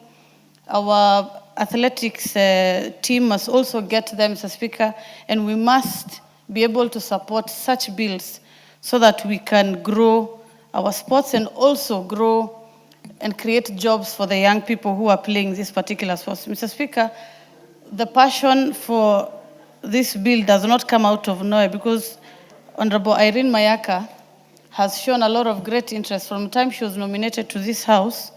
And even before she joined the House, Mr. Speaker, she has always been very passionate. And I think the likes of her in this House will take our country forward, Mr. Speaker. And I want to let the young people of the country know that we have a great leader in her, and we should support the likes of Honorable Irene to be able to have such great bills.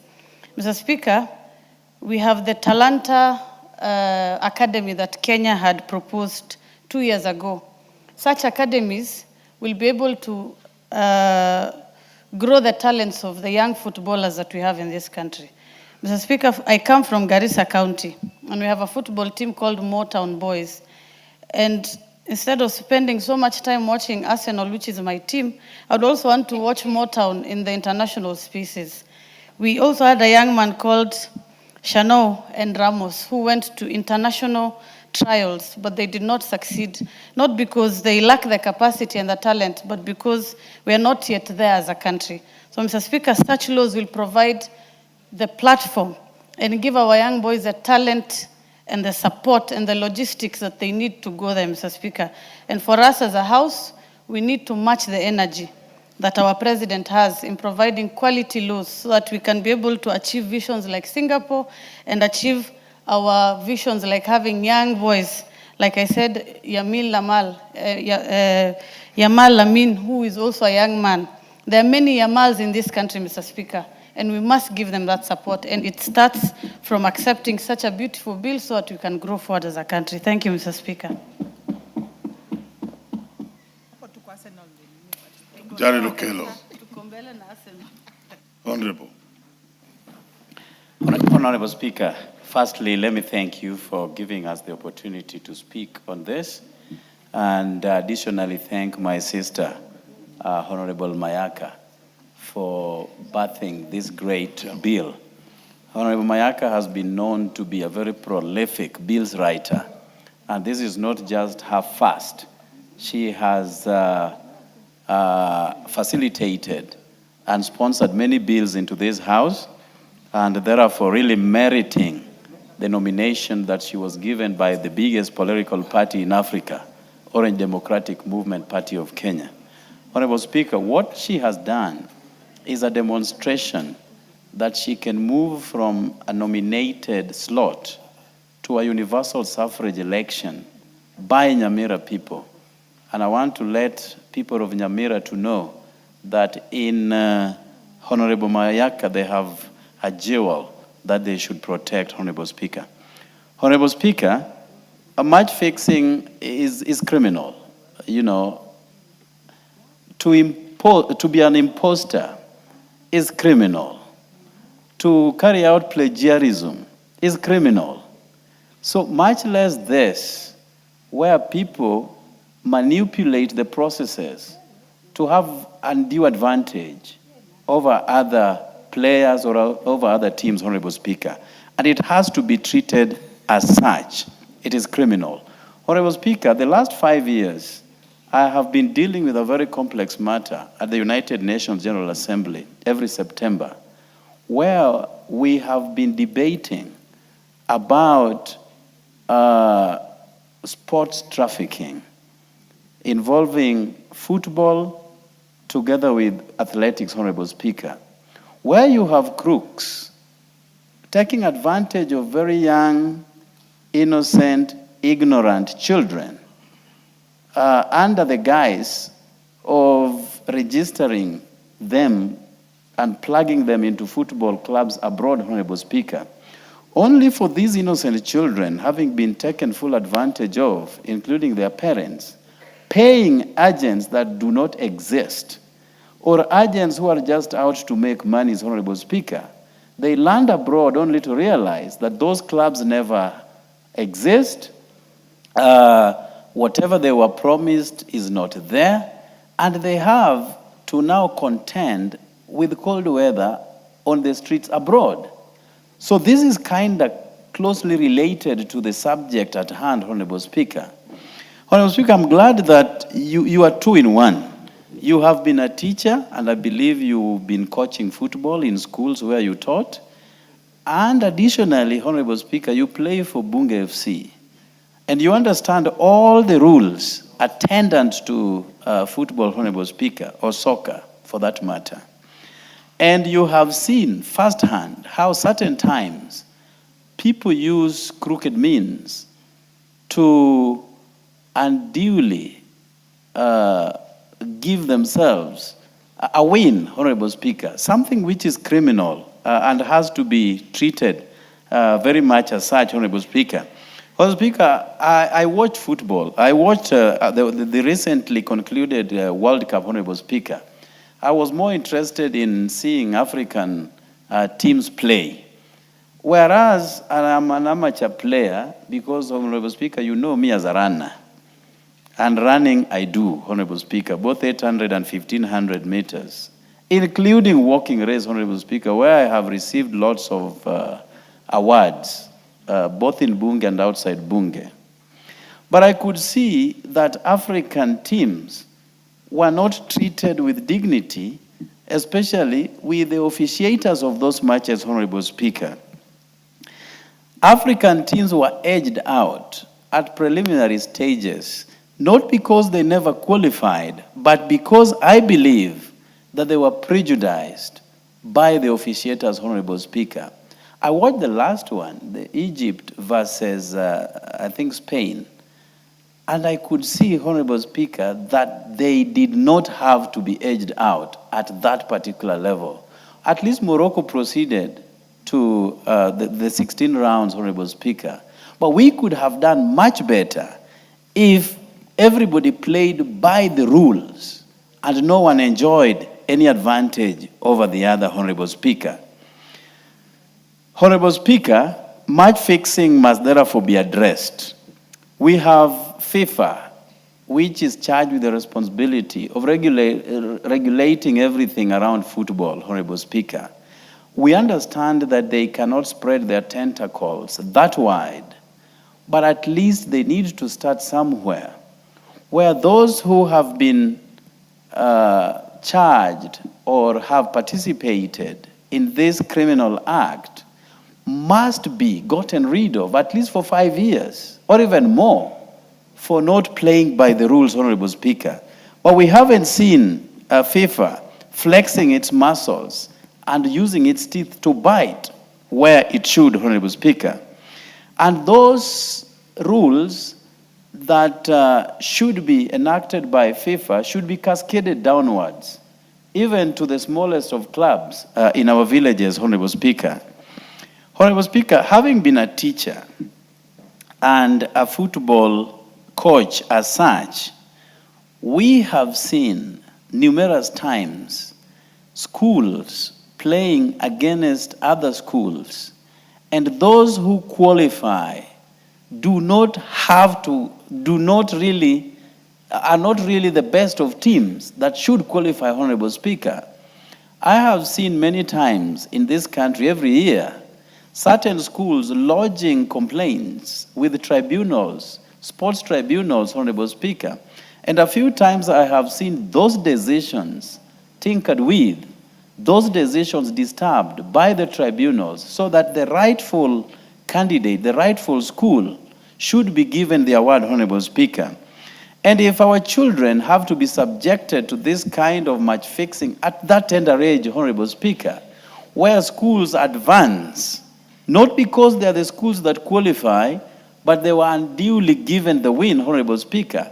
So these are people who are going to grow up knowing that in order to get anything in this world, you do not necessarily have to play by the rules. So we have to start somewhere as a country, and this is a very starting point. This bill that has been brought forth by my sister, Honorable Mayaka, Honorable Speaker, the penalty that has been preferred here, I believe that my sister, Honorable Mayaka, will be able to relook into it, or rather I will push an amendment that we can move it from 1 million to 5 million shillings, Honorable Speaker, so that the rightful winner is given the opportunity,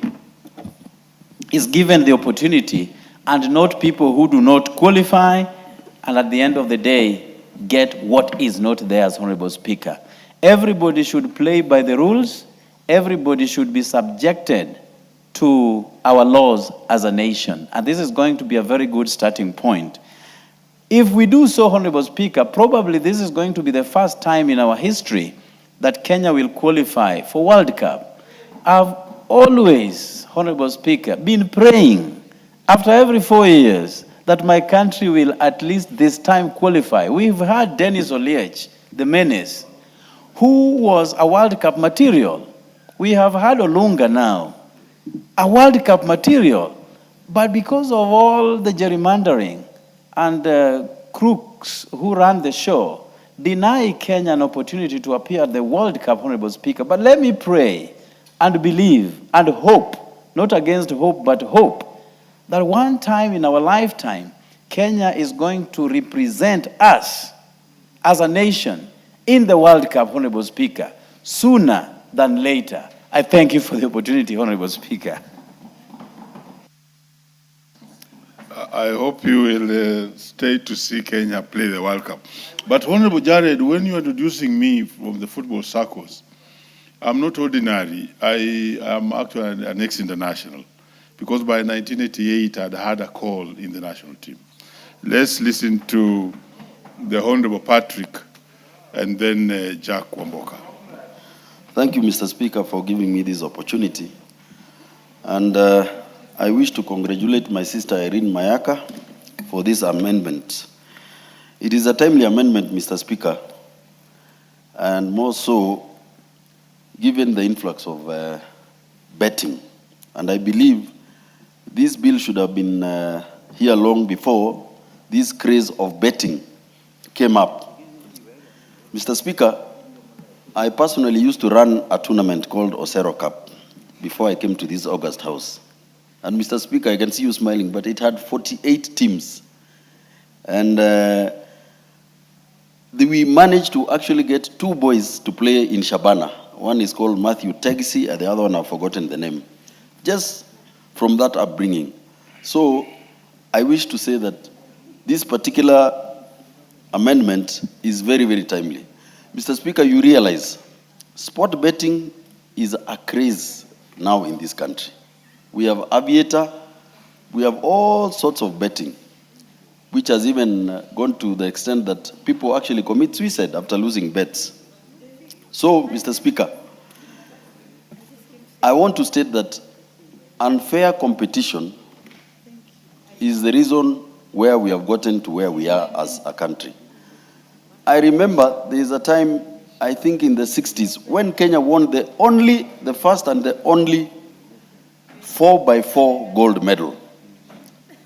And in that race, we had 3 members from the Gusii community.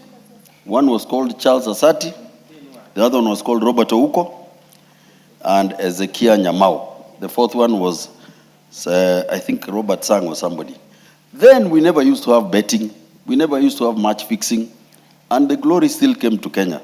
So, Mr. Speaker, as we support this, we also wish to notify the relevant ministries that in case, like now they are developing these sports academies, this should be taught right from the sports academies. The criminality of betting, the criminality of match fixing, which leads to unfair competition and degrades our sport.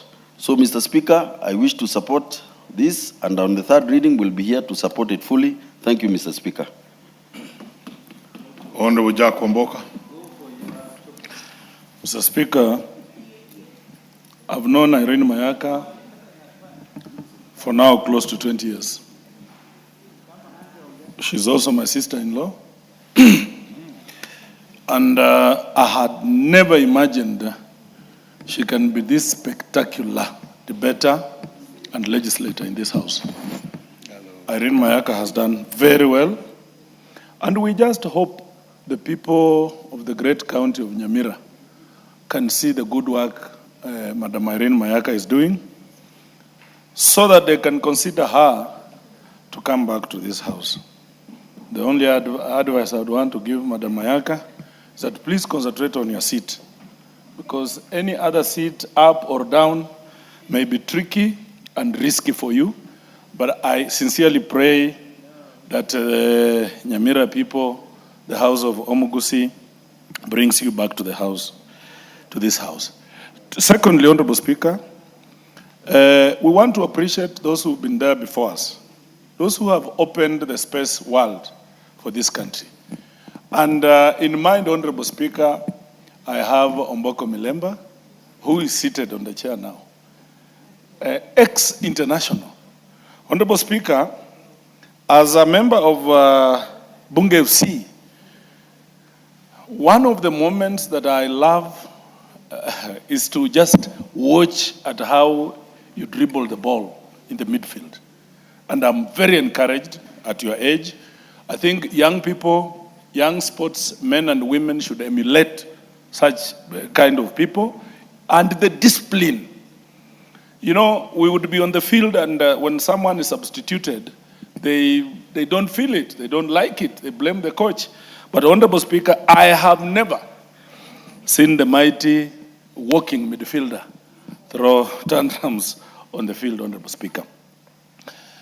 Football being what it is, sports being what it is, it must be regulated, Honorable Speaker. And this has come in very timely, because sport is now a very big business, Honorable Speaker. The betting firms are making a lot of money from sport. If left unregulated, Honorable Speaker, we then do not have a country. International organizations like FIFA and others, some major academies of football, they will want to tap into an organized country, Honorable Speaker. And this is going to bring order. This regulation is going to bring order Honorable Speaker, in the sporting industry. I remember the case of City Stars, Honorable Speaker. Nothing happened. Nothing happened. And you know, at the end of the day, the world is watching what Kenya does with this kind of things. So it is a very timely amendment to the bill. Honorable Speaker, we need to cascade this down. The discipline must start from primary schools. When these schools are doing their sporting activities, Honorable Speaker, we want to encourage discipline. We want to encourage that they observe the rule of law so that they can be attractive internationally, Honorable Speaker. We have seen a scenario where schools go for each other's neck, Honorable Speaker. When St. Joseph's Kitale, St. Anthony Kitale are playing, you would think that it's a World War II, Honorable Speaker. They are going for each other, and whereas sports is supposed to be enjoyed, you watch the game, how people are playing and feel nice and appreciate the winners. These people go for each other, Honorable Speaker. They go and poach very old people from other countries, other counties, from other villages to come and play. And now you can imagine, Honorable Speaker, if you have young kids from 4, from 3, from 2, from 1, but the other school has poached a very old person who has even finished campus, and you know that is a very unfair competition, and it's also risky for these children. So this is going to bring sanity, Honorable Speaker. We want our young people to join serious football clubs like the one I support, like Arsenal, Honorable Speaker. Serious clubs. You know, I saw some people saying that they support Man U, and I looked at them and say, "Are you for real? Are you for real?" Honorable Speaker, I normally never want to cross the path of the bad girl, and so I will quit that very quickly. Looking at the World Cup, Honorable Speaker, African teams had talent. You could see Senegal play. Up to the 86th minute, they are 2-0, Honorable Speaker. But how they lose out, Honorable Speaker, it is disheartening, Honorable Speaker. It is disheartening. And it goes back to how football is managed in African countries, Honorable Speaker. I just hope that one day, with this kind of legislations coming into play, in our lifetime, we will have our country going to the World Cup and going way through to semis and even to finals, Honorable Speaker. I want to urge the government, please concentrate monies in building talents. Support talent. One, by building infrastructure, Honorable Speaker. We want the studies that are ongoing to be completed. Honorable Speaker, in Bungoma County, we have Masinde Muliro Stadium in Kandui. This stadium was started almost 10 years ago, Honorable Speaker. Up to now, it is not finished. It's not completed, Honorable Speaker. We want to urge the government to balance development. When you want to finish Homa Bay Stadium very quickly, Honorable Speaker, you want to complete Garissa very quickly, please prioritize Bungoma also, because Bungoma people are also taxpayers. There is no way a stadium in Bungoma can take over 10 years, Honorable Speaker, while a stadium in Homa Bay took 3 years, Honorable Speaker. We want fairness as a people because we pay taxes. We want to encourage the government to continue putting money, Honorable Speaker, just protect me because there's nothing out of order here. We want to encourage the government to ensure that at least every county, Honorable Speaker. Order, Honorable Nami. What is out of order, Leader? Thank you very much. You see, relevance and accuracy of information is a tenet of parliamentary debate. And it's there in a standing order. And you see, my honorable friend, Wamboka, who we share a lot of many things, is imputing improper motive on this government. This government has been in power for only 4 years. He's saying a stadium in Bungoma has been built for 10 years. And that the one in, Homa Bay has been built for only 3 years. But you see, the period that he's citing and saying there's unfairness in this government is irrelevant in his speech, and he should correct, he should give credit. He should actually credit this government for building the Homa Bay in 3 years, but the previous government never took care of the interests of the people of Bungoma. And please, this Tawe, please move out of Tawe and come home, and you are my friend, and I will take care of you. You have been heard. And move out of that Linda. I don't. Proceed, Honorable Wadami. Honorable Speaker, I don't know what my brother knows as a definition of government, because any country, and Kenya as such, must have a government anytime, all the time. So, Honorable Speaker, the stadium in Bungoma has taken over 10 years. The president himself came to Bungoma and committed that it was to complete 3 years ago. It has not. And the Homa Bay one is complete. In terms of Tawe and Linda Mwananchi, Honorable Speaker, how can I quit a team that is going to produce the next president? Edwin Sifuna is going to be the next president of this country, and that is why we are supporting him. Honorable Speaker, back to my point. We want to encourage the government to build stadiums in at least one every county, but progressively, Honorable Speaker, we want every constituency to have a serious stadium, Honorable Speaker, so that we can harness this talent at that early age, at that early stage, Honorable Speaker, so that at the end of the day, by the time these kids get to senior schools, Honorable Speaker, they are already receiving calling from serious world clubs, Honorable Speaker. And Madam Mayaka, please continue taking these suggestions from honorable members to just beef up your bill, because this is a very important thing. And I wish you the best. If by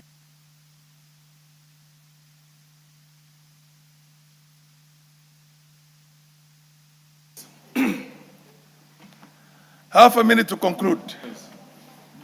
You can't use 2 mics at the same time. Exactly, Honorable Speaker. You must advise these clerks of ours. At times they do a good job, but at times they forget. So I was completing by saying, Honorable Speaker, I wish my sister, Honorable Mayaka, very well, all the best in her political career. And that at that time, Madam Mayaka, don't hesitate to come to Linda Mwananchi, because I will talk to our spokesman, Honorable Karoli Omondi, to give you a ticket, so that the Nyamira people consider you coming as a woman rep. And thank you so much for the Lord's work that you are doing. And thank you so much. Okay, order. Millie Odhiambo, MP for Suba North. Thank you, Mr. Speaker. Thank you, Mr. Speaker, for giving me this opportunity to speak to the Sports Amendment Bill 2026 by Honorable Irene Mayaka. Mr. Speaker, first of all, let me just laud Honorable Mayaka for this excellent work. Mr. Speaker, Honorable Mayaka has done a very, very good job since she came into this parliament. She understands the mandate of a nominated member of parliament. We have members who have been nominated in this house, and when they leave, they have no footprints. And so I just want to say, Honorable Mayaka, you are on the right path, and I hope the people of Nyamira County will remember you, especially in our party that you have adorned their colors. But should you go even elsewhere, I hope that they remember you, because it's about service. Mr. Speaker, when you look at the issue of the Sports Amendment Bill, it seeks to confront one of the challenges that we have, which is the issue of sporting integrity in this country. And Mr. Speaker, you can see that we have a lot of Kenyans who are very qualified, who are excellent, but Mr. Speaker, because of issues such as match fixing and all that, we compromise sports and we kill sports. And so when we actually then make sure that we look at issues that affect sport, then we'll be able to encourage many more young people to be involved in sports. In many countries, sports is actually unemployment and employs very many young people. And we are currently dealing with the issue of unemployment. So if we professionalize sports, then it means that many of our young people would get into this, even as a career path. Mr. Speaker, I don't know, perhaps if it was professionalized earlier, I wouldn't be here as a member of parliament. Perhaps I would have been a sporting person because I was excellent in 100 meters race, for instance. Even though I look like now I can't even do 200 or 400, Mr. Speaker. But I was excellent in 100 meters race. So Honorable Karoli, who was actually the same school with me, Homa Bay Primary, can confirm. Yes, so that I was a star athlete in Homa Bay Primary. Yes, I was. Yes, even in the National Youth Service, because we were with him in the National Youth Service, Mr. Speaker. Perhaps, Mr. Speaker, on another note, I would want to interrogate why people who went to Homa Bay Primary are very, they are such kichwangumus. They are very tough-headed. But I like the fact that they are very principled as well.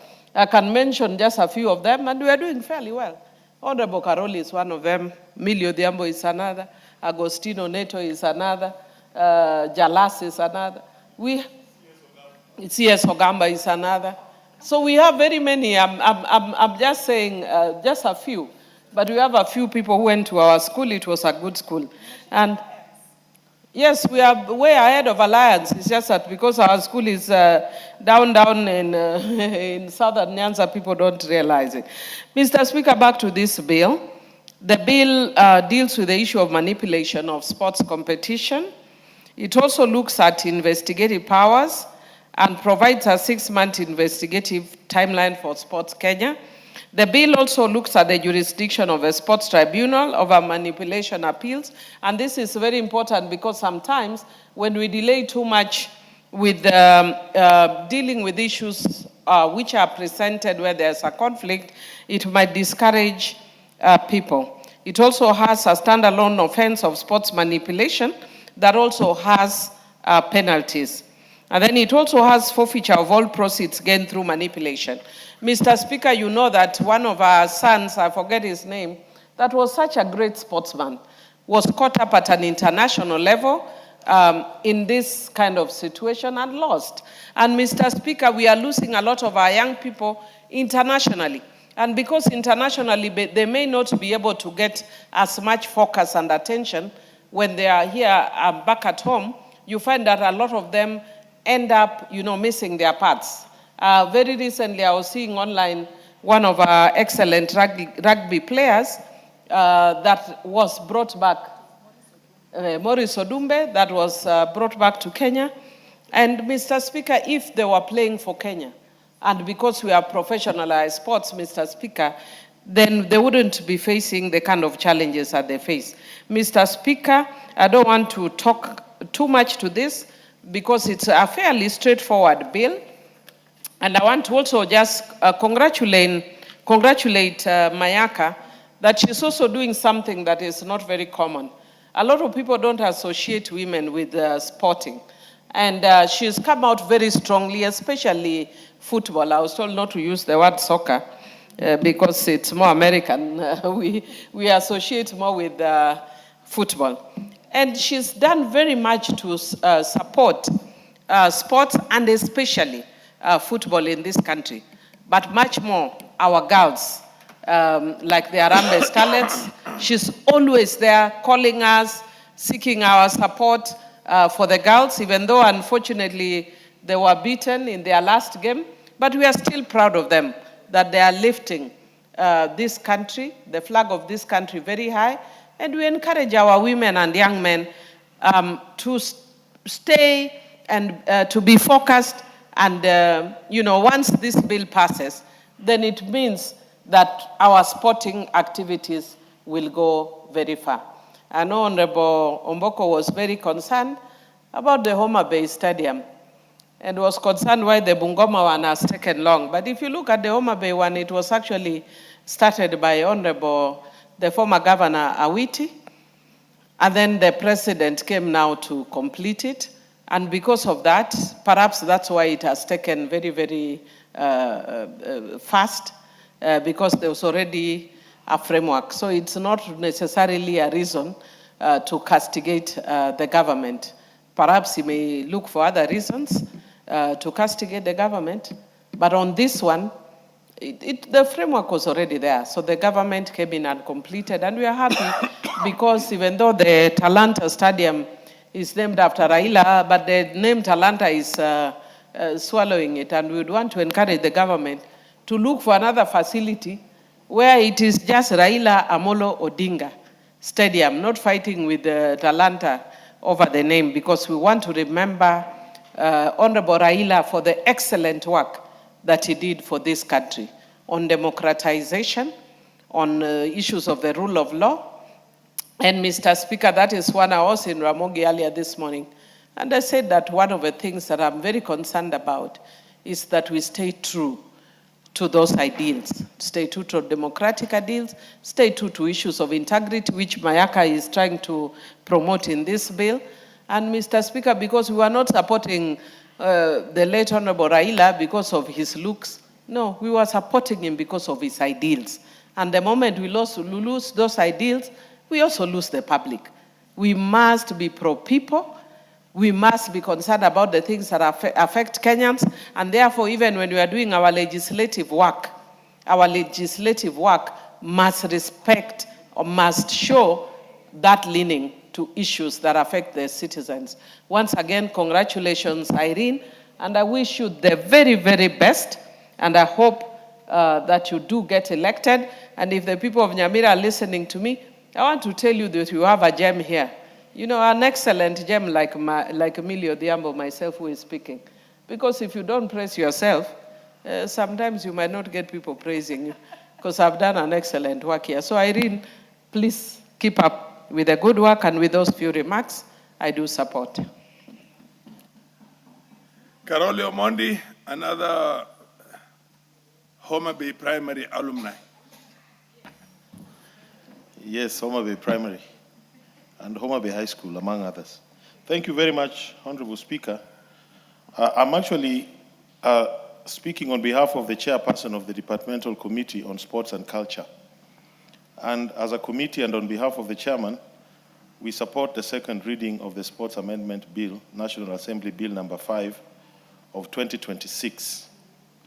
Honorable Speaker, the principal objective of the bill is to criminalize acts of manipulation of sports competitions, commonly known as match fixing. Honorable Speaker, it is important that we understand what manipulation is.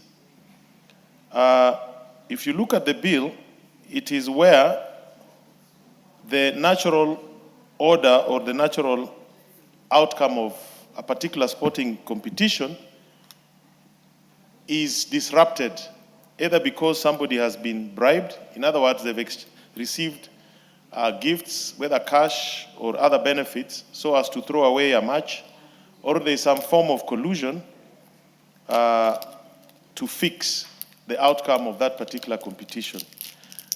But there are other elements that may include things like age fraud, where you include in a competition people who do not meet the qualifications such as age. Honorable Speaker, in ancient Rome, you will remember the gladiators used to enter the arena with the following words in their lips. Colosseum. Colosseo. Let me win, but if I can't win, let me be brave in my attempt.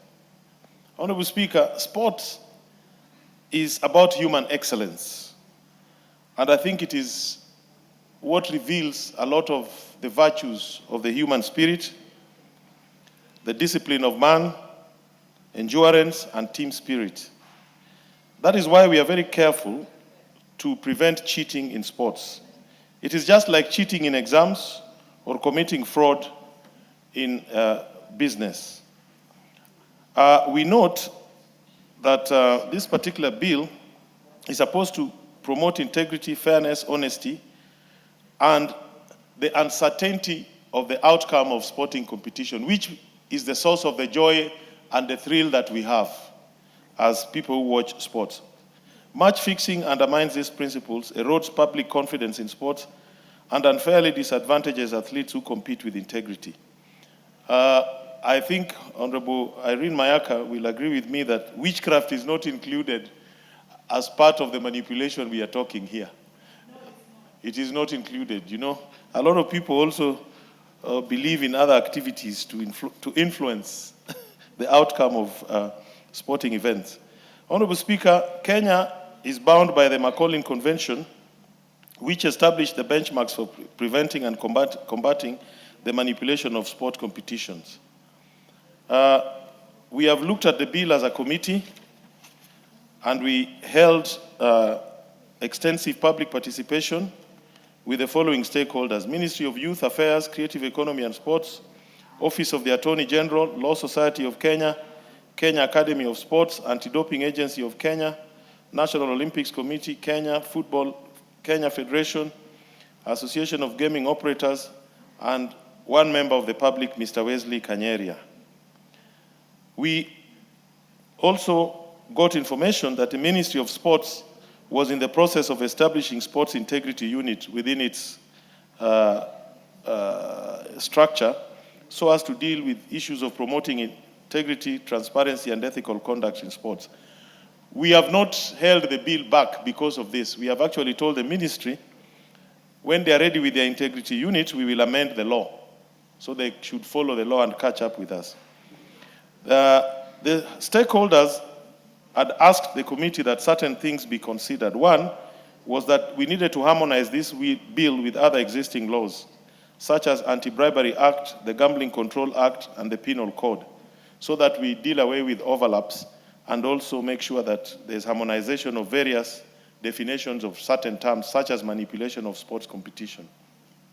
We also noted that Sports Kenya lacks the institutional capacity, statutory mandate, and specialized expertise to investigate criminal offenses.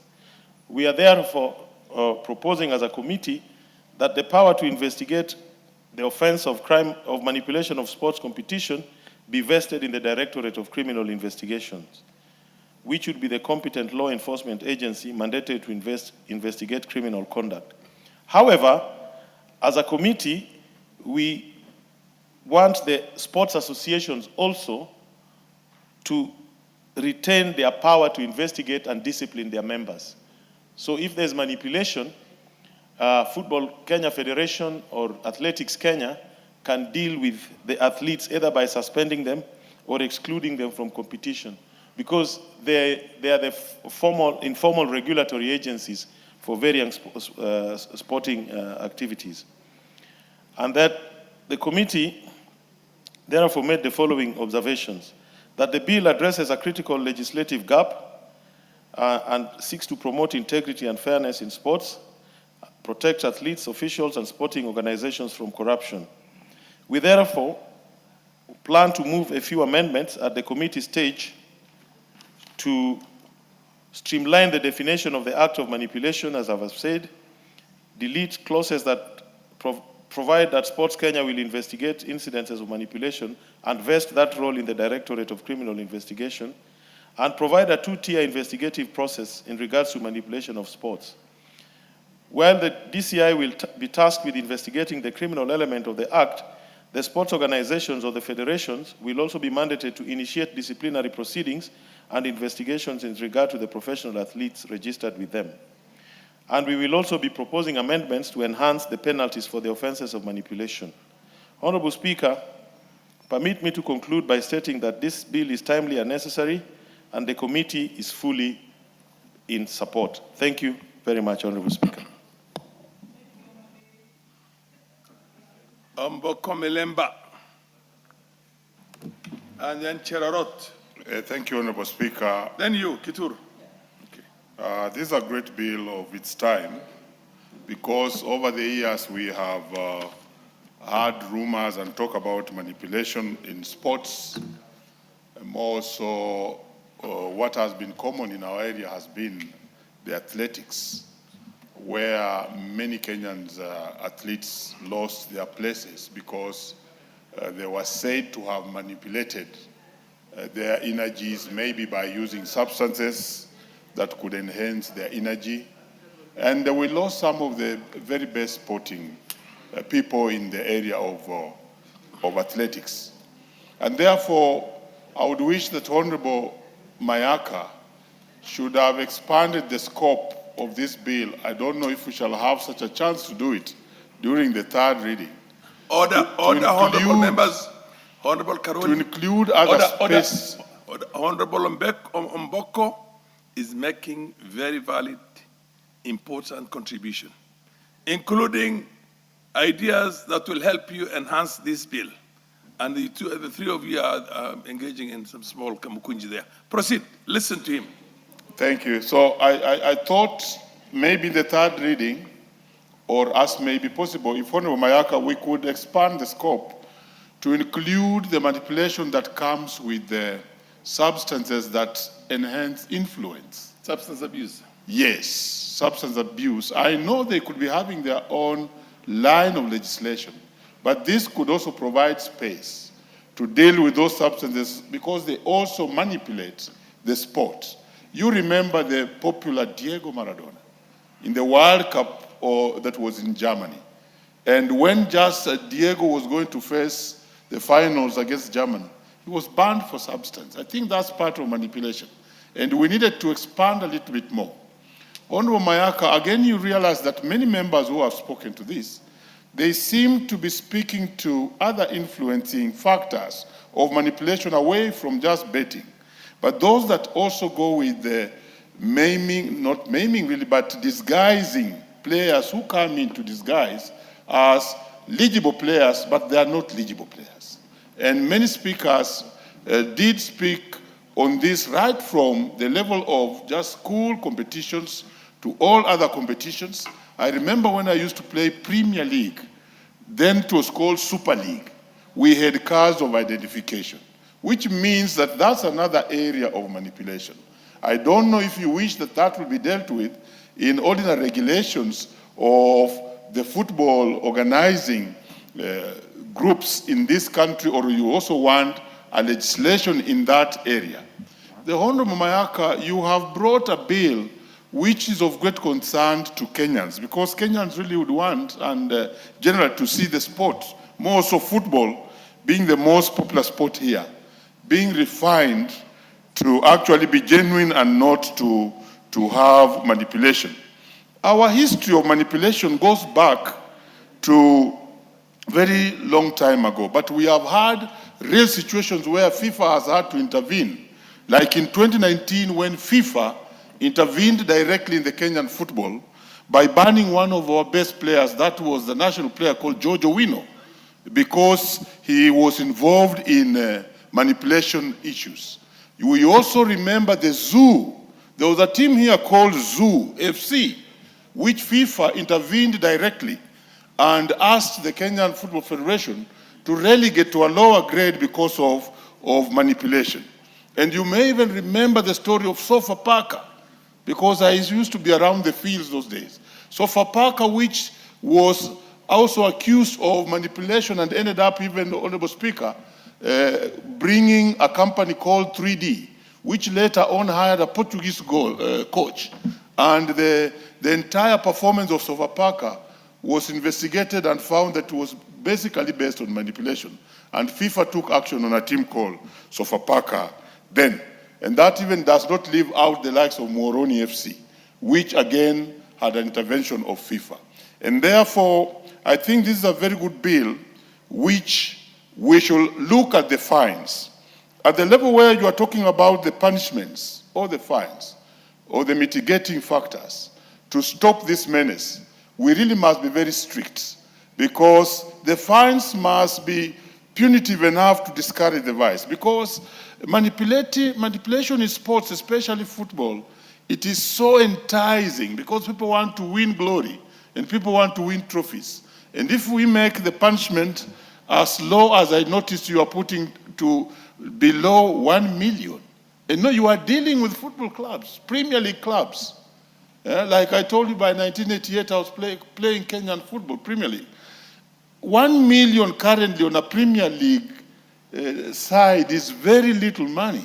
And therefore, this would just be a walk in the park. So the punishment, we need to talk about it so that we make it punitive enough to discourage the vice of of manipulating matches in this country. Otherwise, I want to support this bill and look forward to a much better sport. I also think that something should be done, or we should do some legislation around the betting companies. Because even if you watch the World Cup, the way those matches were moving on, why would African countries play so well and look like they're winning? And then in 5 minutes, 3 minutes, they lose a match. In ordinary, Honorable Speaker, football matches, that is not possible. Sometimes it may be more than just meet the eye. And there's a lot of work that needs to be done around manipulation of matches. Thank you, Honorable Speaker. I beg to support.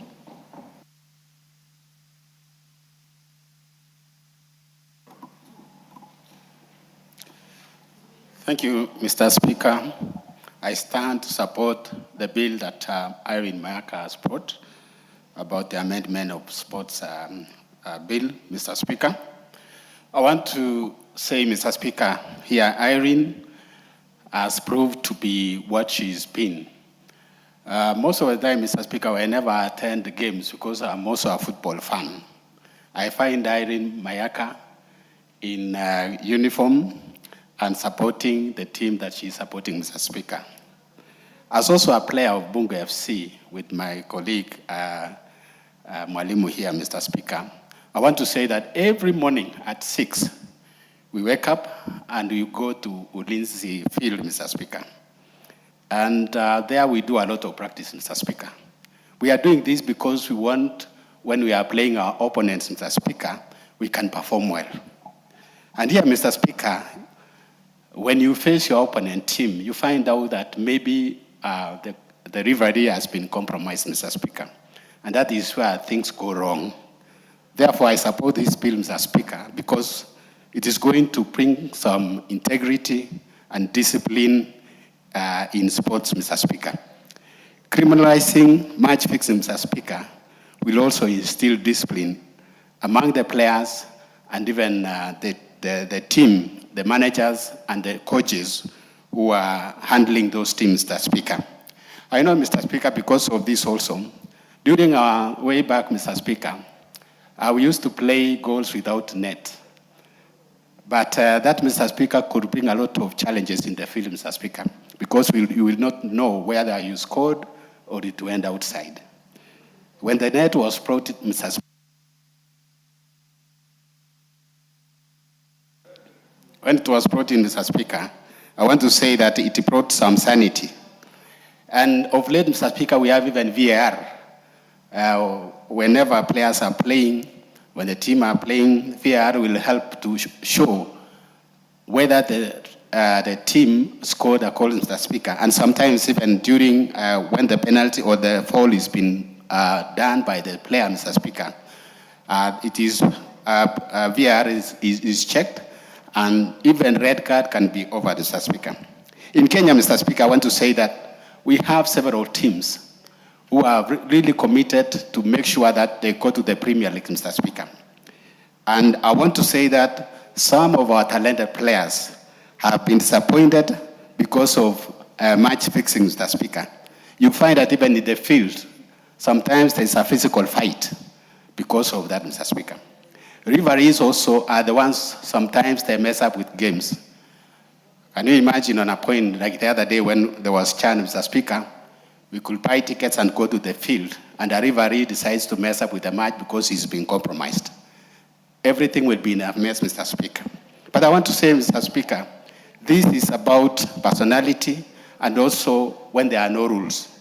Mr. Speaker, the other day, I participated in playing. There was these two teams, Mr. Speaker. They were calling themselves Two-Term, and the other one was Bwekse. In the middle, Mr. Speaker, I arrived the field, and I offered myself to play for one of the teams. And they were playing 30 minutes, Mr. Speaker, 30 minutes each. When I got into the field, Mr. Speaker, the referee approached me and told me, let me add to 45 minutes because you are here. I wish this bill was there, Mr. Speaker. We'll have you started here to discipline this referee, Mr. Speaker. But we played. Mr. Speaker, In Kenya, I know the government has done a lot when it comes to football and several other sports, Mr. Speaker, like athletics. Mr. Speaker, all this, the government is doing this so that it can bring integrity and popularize this nation, Mr. Speaker. We are known as Kenyans. Kenya is well known because of athletics. And even in football, Mr. Speaker, the other day during Jan, our players did very well. And congratulations to the coach, Mr. Speaker. So, Mr. Speaker, I want to say that Irene has got a bright future. And I want to tell the people of Nyamira, in the name of Irene, you have a leader. So, Mr. Speaker, I want also to add on this, Mr. Speaker, that raising the standard of playing in our country can make us earn respect globally, Mr. Speaker, because this is going to help us a lot. Mr. Speaker, I want also to say that when it comes to match fixing, actually it destroys the integrity of players, integrity of a team, and also integrity of our nation. Mr. Speaker, I want to support and I want to endorse the bill which has been brought by Irene Mayaka. Thank you, Mr. Speaker. I submit. Cherarot, followed by Kitur. Thank you very much, Honorable Speaker, for giving me the opportunity to also contribute on this very important Sports Amendment Bill 2026, sponsored by Irene Mayaka. In the upshot, I want to say I support. And secondly, Honorable Speaker, allow me to give some accolades to this great leader in this House, Irene Mayaka. It so happens, Honorable Speaker, that when we were still new in this House, we happened to have been in the same committee with Irene, that is the Communication, Information, and Innovation Committee. And at that point, Honorable Speaker, Irene was one of the most active and very articulative leader, and she made a lot of contributions while we were in that committee. And likely so, I think that is when she was noticed by the leadership of the House. And when she participated, I think, in one of the committees that she was elected as the chairperson. That must be regional integration, right? And being a first time, as you know, Honorable Speaker, and you are a chairperson, it is a no mean feat. I say so, Honorable Speaker, because I've also happened to have been a chairperson of CIOC for some time. And I must admit, it is a great honor to have such an opportunity in this House. And therefore, Honorable Speaker, I want to wish Irene the very best, even as she continues her trajectory of building a career path back in Nyamira. And I want to tell the people of Nyamira, you have a fantastic, great leader amongst yourself. And we, as the new members of Parliament, or the first timers in Parliament, really applause you. Secondly, it's also on the number of bills and the contributions you've been able to make in this House. Irene, you're just a fantastic, great leader. With that said, Honorable Speaker, allow me to contribute on this. I can see it's about 5 clauses that Irene has been able to present for us to be able to amend for the purposes of cleaning, sanitizing the sports space, Honorable Speaker. I think it is timely because when Kenya Kwanza government, when the broad-based government are in place, this is the first time that we have had, a government that recognizes and has expanded the space of sports in our country, up and including when you see all the stadiums that it's told. When you look at the president of Kenya, many times supporting, whether it is the teams, whether the teams that are participating in various leagues or international tournaments. And the president sometimes has come, by himself, even attending these events. It has created across the country an enthusiasm of unmeasured levels amongst the young people in every part of our country.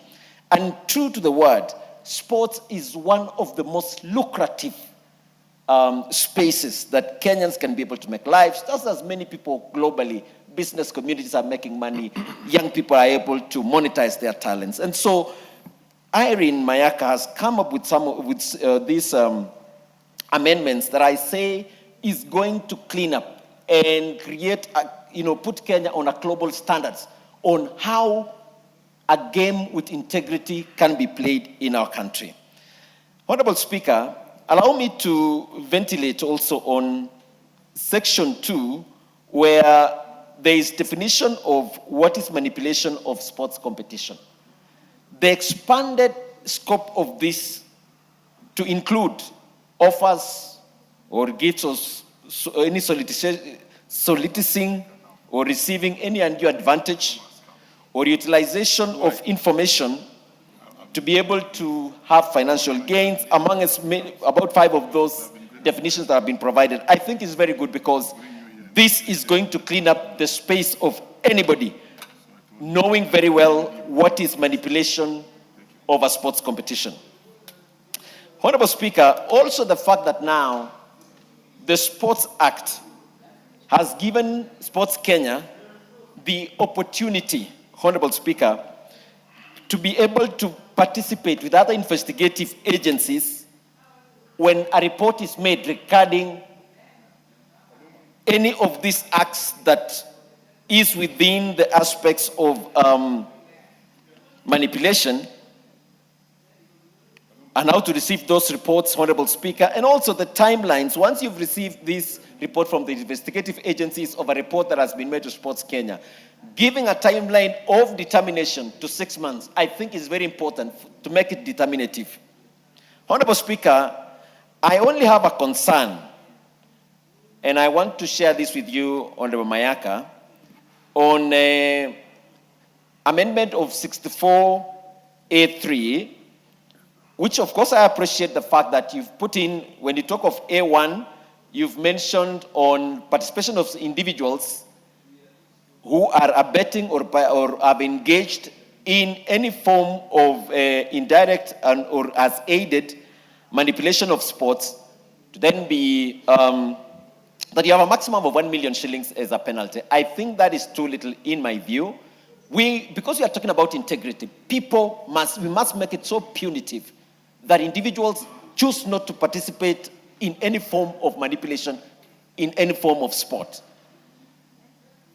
The inclusion of clubs, I think, is very important, so that clubs can be able to regulate themselves.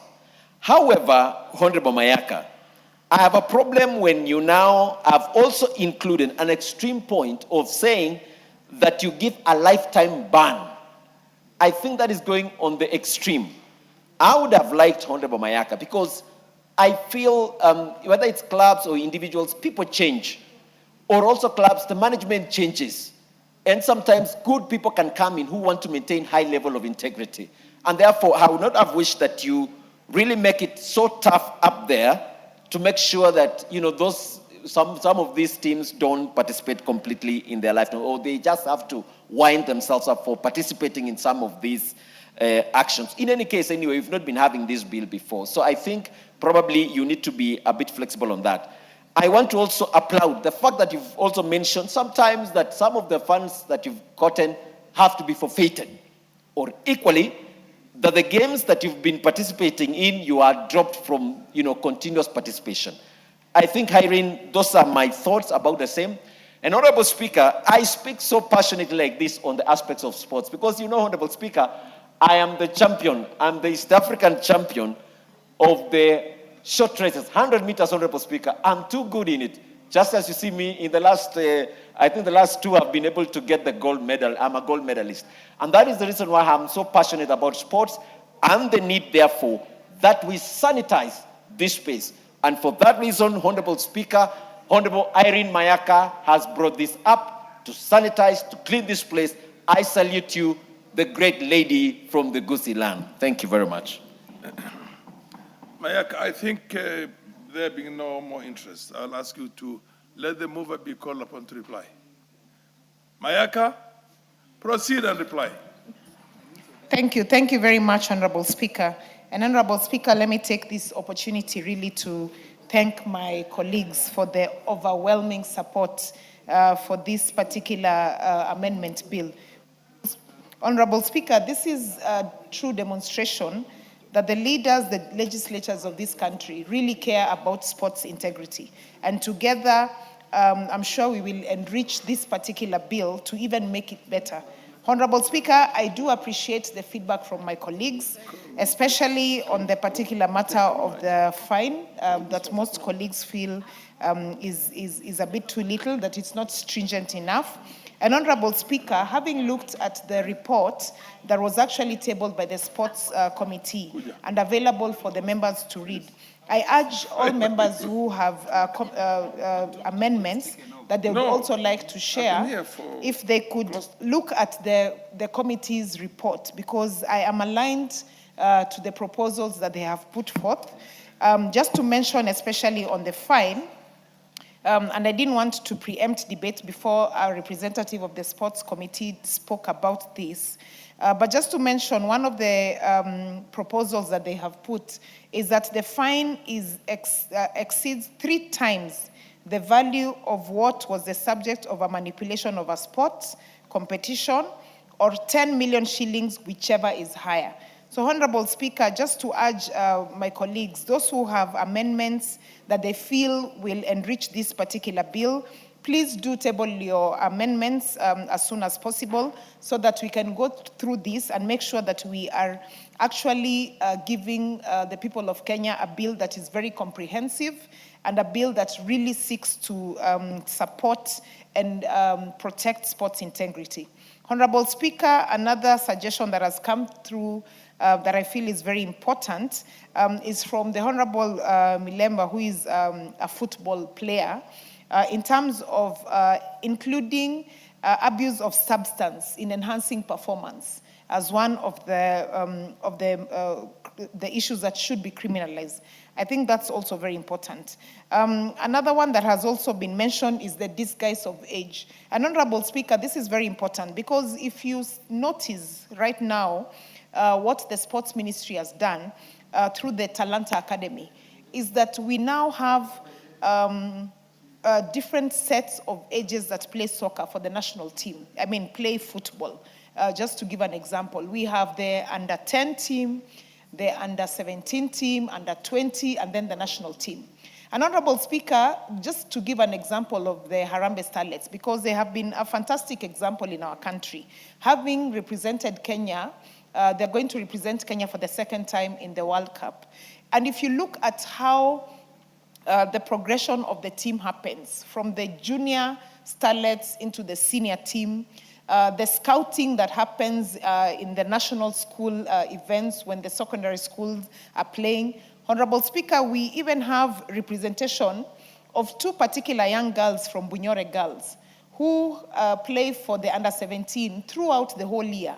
And they even play for one of the most successful soccer teams for ladies, the Police Bullets. So, Honorable Speaker, this is very important. And another good example I just want to give, Honorable Speaker, in terms of this issue of age, is if you look at Spain and why Spain was a very successful team in the World Cup. Honorable Speaker, Spain had 2 players who were 18 years old. And if you look at the average age of their players, it was actually 23 years. And this is because they won the World Cup last 16 years ago. But they went back and took time to develop their sport from a very young age. They have one of the best sporting academies for football in this world. And their success is no mean feat. And Spain is going to be a very tough team to beat for a very long time because of the systems they've put in place. And a lot of European teams have done this. And Honorable Speaker, I think this is where we borrowed as well in terms of setting up the Talanta Academy. And it is my hope that this House also supports Talanta Academy, because these are some of the processes that will ensure that we are nurturing talent from a very young age and ensure that it's growing. So yes, I do welcome the proposal, and I'm hoping that Honorable Milemba will also put this as part of the amendments, that disguising age also becomes a criminalized offense for us. So, Honorable Speaker, again, a lot of feedback on the fine. Members feeling like the fine is low, and yes, I concur with them that the 1 million fine is too low. And so I'm hoping that because I am the sponsor of the bill, that the rest of the members will be able to bring their suggestions during the committee of the whole House before then, so that we can enrich this bill. So, Honorable Speaker, having said that, once again, my very big thanks to the people of Kenya, really.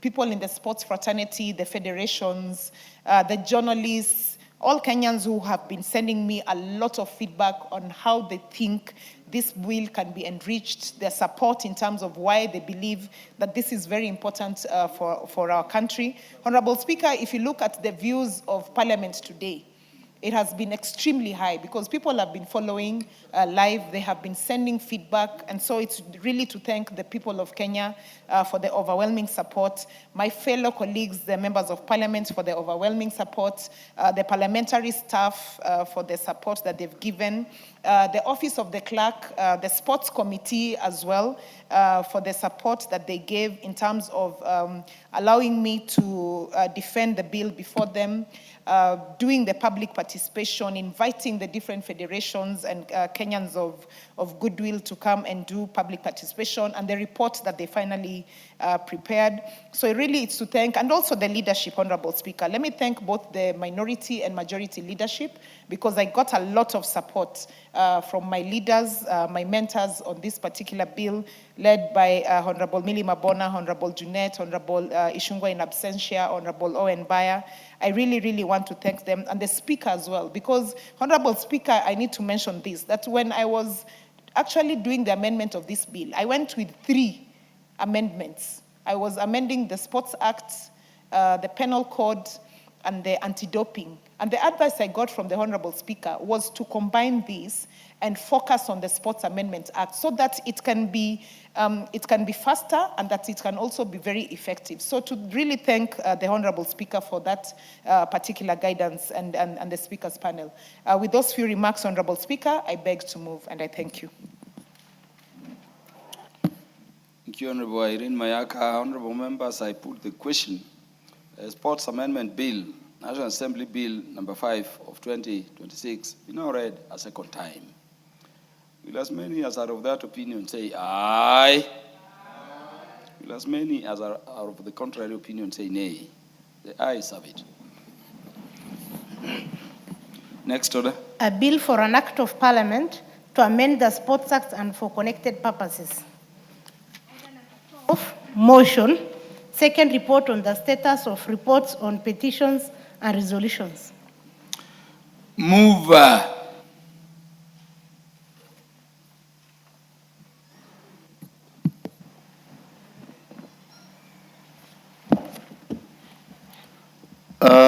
Thank you, Honorable Speaker. Honorable Speaker, I beg to move that this House adopts the second report of the Committee on Implementation on the implementation status of reports on petition and resolution passed by the House, which was laid on the table of the House on Thursday, 26th October 2023. Honorable Speaker, the Committee on Implementation is established pursuant to Standing Order 209 of the National Assembly Standing Orders. The committee is mandated to scrutinize resolutions of the House, including adopted committee reports, petitions, and undertaking issued by the National Executive.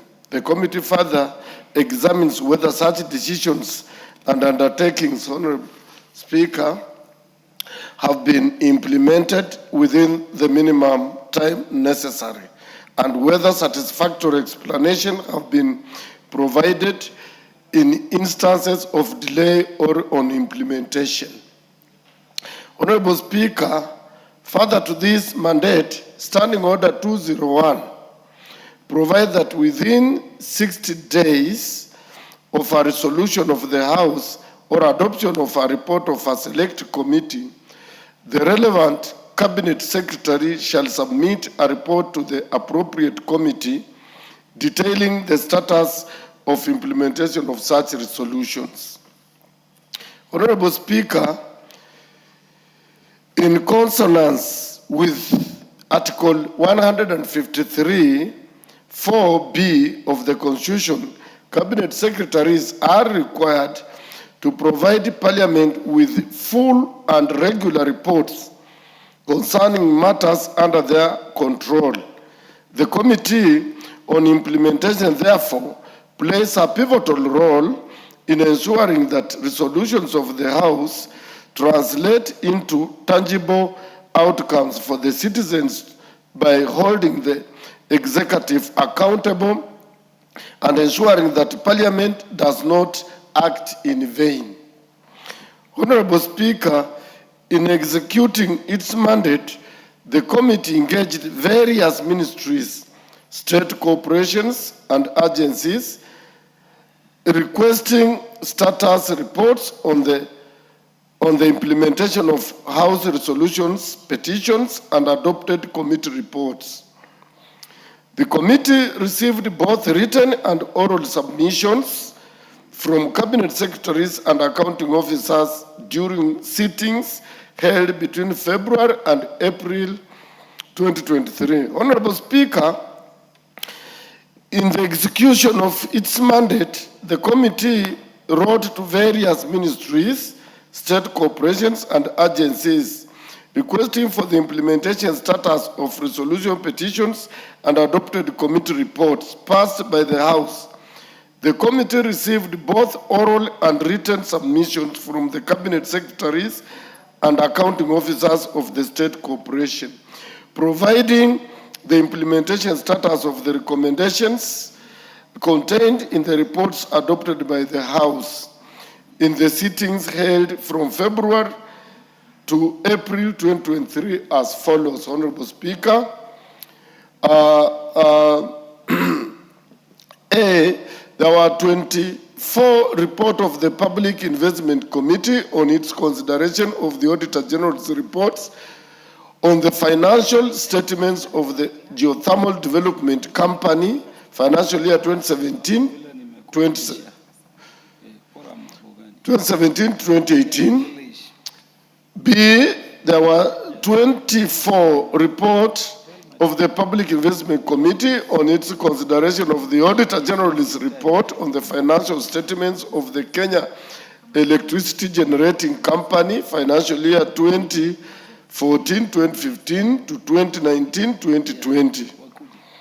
C, there were 24 reports of the Public Investment Committee on its consideration of the Auditor General's reports on the financial statement of the Kenya Wildlife Service financial year 2017-2018 to 2018-2019. D, there were 24 reports of the Public Investment Committee on its consideration of the Auditor General's reports on the financial statements of the Earth Water Works financial year 2014-2015 to 2019-2020. C, there were 24 reports of the Public Investment Committee on its consideration of the Auditor General's reports on the financial statements of the Kenyatta National Hospital financial year 2014-2015 to 2017-2018.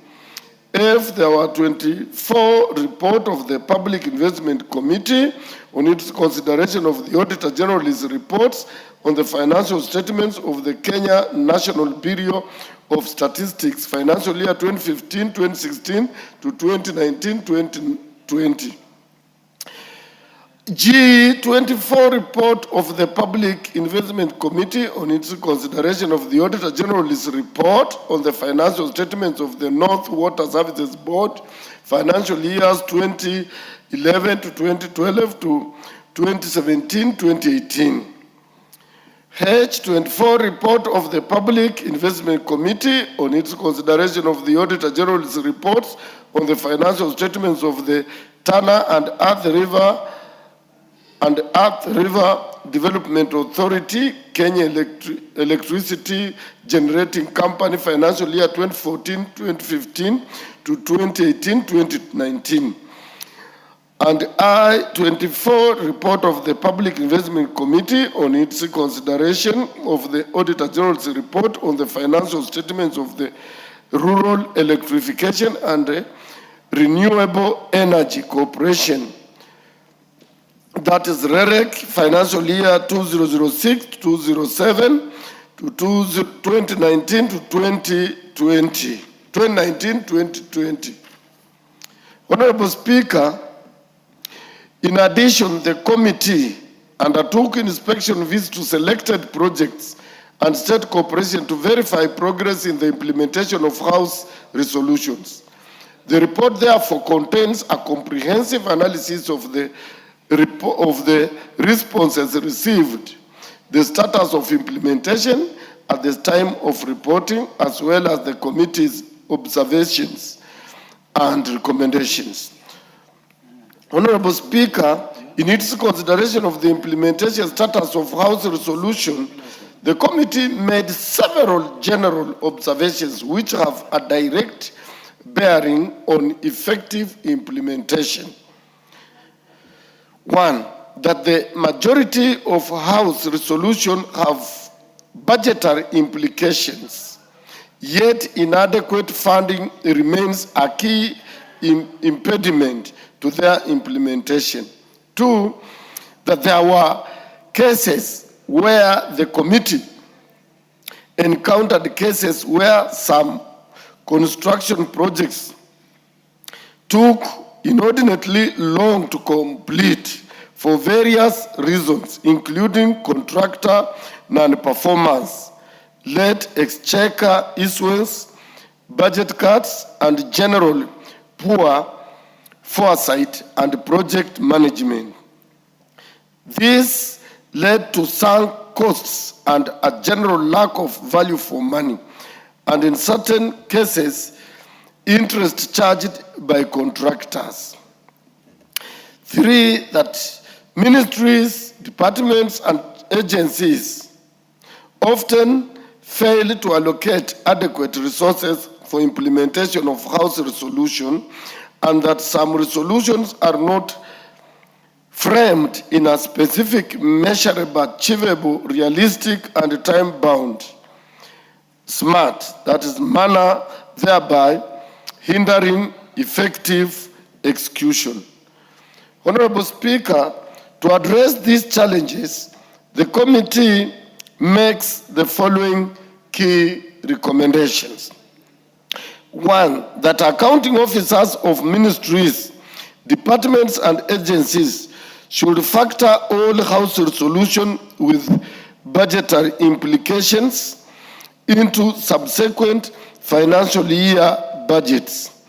That accounting officers should incorporate House resolutions into their institutional work plans, complete with the timelines, deliverables, and assigned responsibility.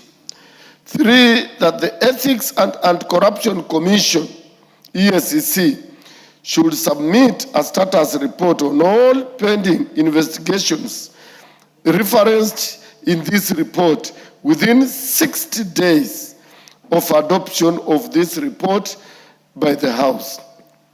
Four, that the National Treasury ensure that funds required for implementation of House resolutions are appropriated within one financial year following adoptions of resolutions.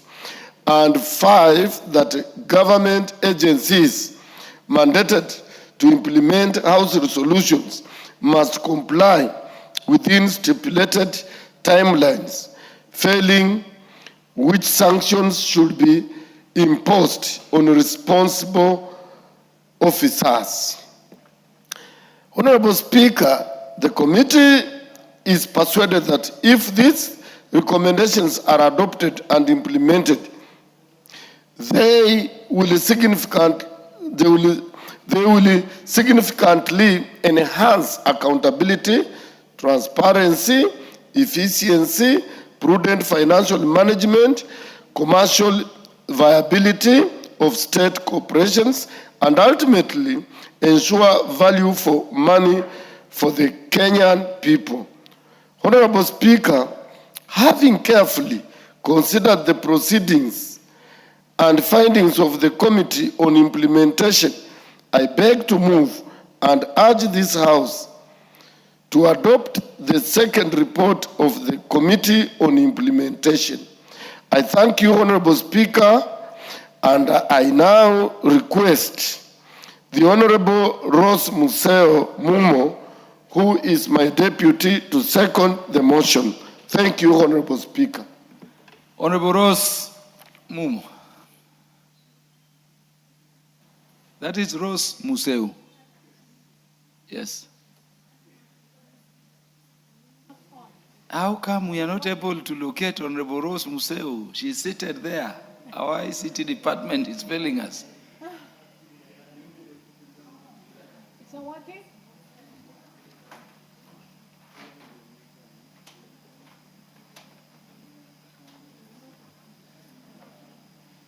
I try another one. You know, you must find a way of ensuring it works.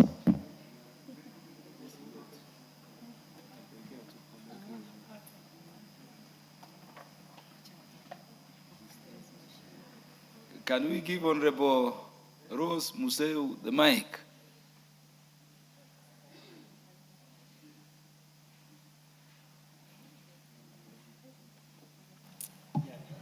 Okay, fine.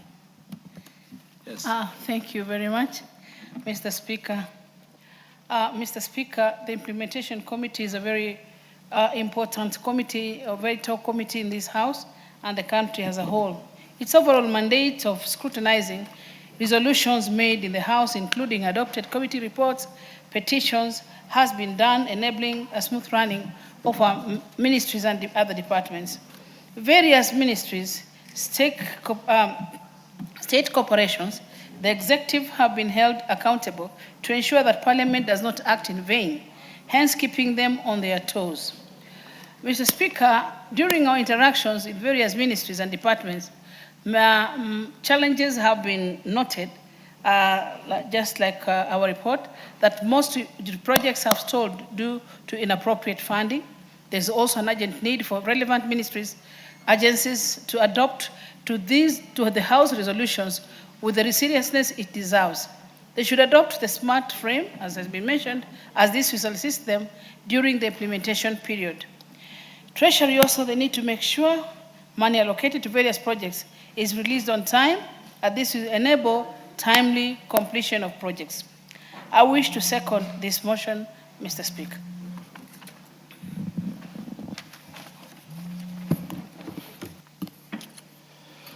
Honorable members, I now propose the question.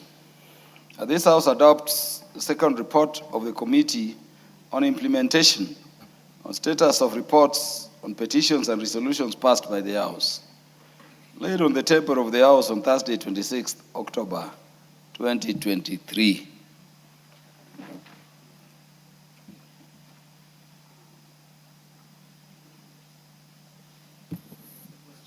The Honorable Timothy Toroitich.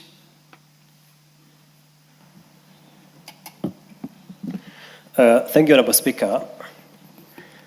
Honorable Speaker, I have listened to the submissions made by the Honorable Raphael Wanjala. Honorable Speaker, as a former committee member on the Committee on Implementation, Honorable Speaker, suffice to say that this is a very important committee of the House. And therefore, Honorable Speaker, this is actually what is loosely known as the Committee of the Last Resort. Honorable Speaker, I have looked at the committee resolution.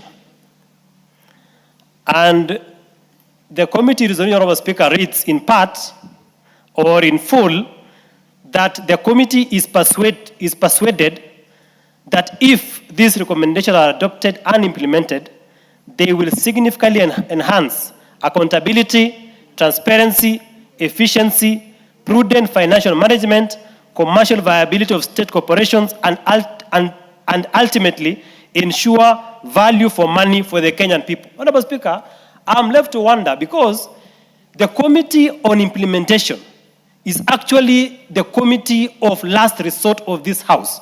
So even, Honorable Speaker, we have a report of the Committee on Implementation that says that the committee is persuaded that if these resolutions are adopted and implemented, Honorable Speaker, it is the committee of the last resort. It is not the committee. Honorable to- Wajala, are you listening to Honorable Timothy Torotich? Please do. Don't be distracted by the Secretary General of the ODM party, Honorable Catherine Omanyo.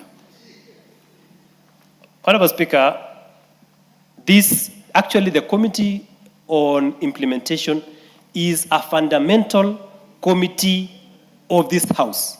It is the committee of last resort, that if everything fails, that when we pass motions in this House, and then they become the House resolutions, the committee to ensure that those resolutions have been implemented by the executive is the Committee on Implementation. And therefore, Honorable Speaker, this committee now is coming back to this House and saying that the committee is persuaded that if these implementations are adopted and implemented, then, Honorable Speaker, they are throwing back the ball back to the House instead of giving us concrete solutions. One of them, Honorable Speaker, being sanctions. This committee should say that the executive has not implemented a specific House resolution. And therefore, Honorable Speaker, these are the sanctions we are proposing for lack of implementation of a particular proposal or a resolution adopted by the House. So, Honorable Speaker, I do not substantially agree with this report because the committee is not providing a recommendation, an actionable recommendation to the House. And therefore, Honorable Speaker, I think the committee they need to look for a way of having a substantive report on actual implementation of House resolutions. Thank you, Honorable Speaker.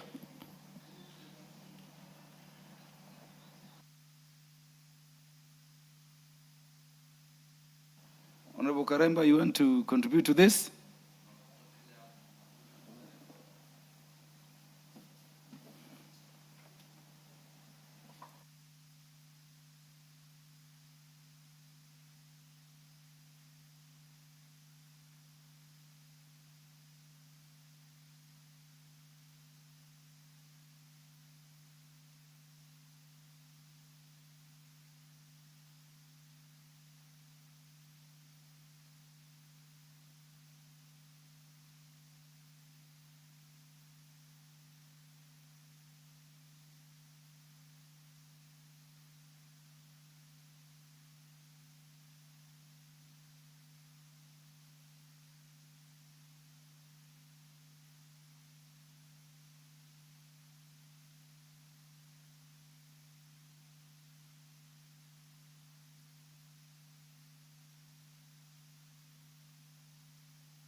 Would Honorable Muliungi approach the speaker? Approach the speaker.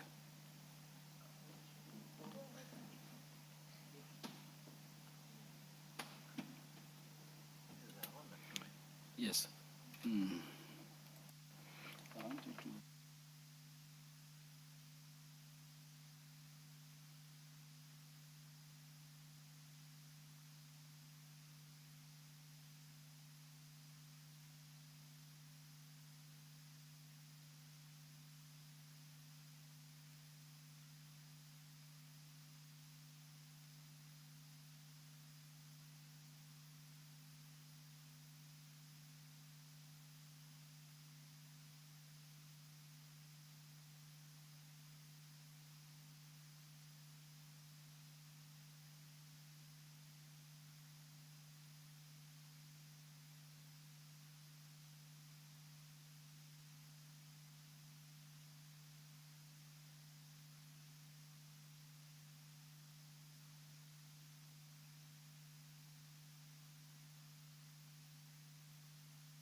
Honorable Mulyungi, what is out of order? Honorable Speaker, I rise under Standing Order number 96 and propose that the debate of this particular motion be adjourned and due further notice. Thank you, Mr. Speaker. Yes, honorable members, Honorable Mulyungi, standing at his place, has moved the debate regarding the motion under order number 12 be now adjourned. Will as many as are of that opinion say aye? Aye. Will as many as are of the contrary opinion say nay? The ayes have it. So that motion is adjourned for further debate in the future as and when it will be listed by the House Business Committee. Ordinarily, we would have called the mover to reply, but because of the critical issues raised by Honorable Timothy Toroitich and the matters raised by the chair of the committee in charge of implementation while moving, this is a report that should be discussed by more members of the House before we conclude it. If it were any other report, we would have concluded it. In other jurisdictions, honorable members, if you want to contribute to a motion, by the way, you have to register. And if you don't register interest to contribute before, the motion is just passed. But this is very critical, considering the important place and role of the committee in charge of implementation, and more particularly the matters added to the report by Honorable Timothy Toroitich on his contributions. Next order. Order number 13, motion, consideration of a petition regarding the proposal to amend the Consumer Protection Act. Do you have the chairperson, Public Petitions Committee? You want to move? The Honorable Karemba to move.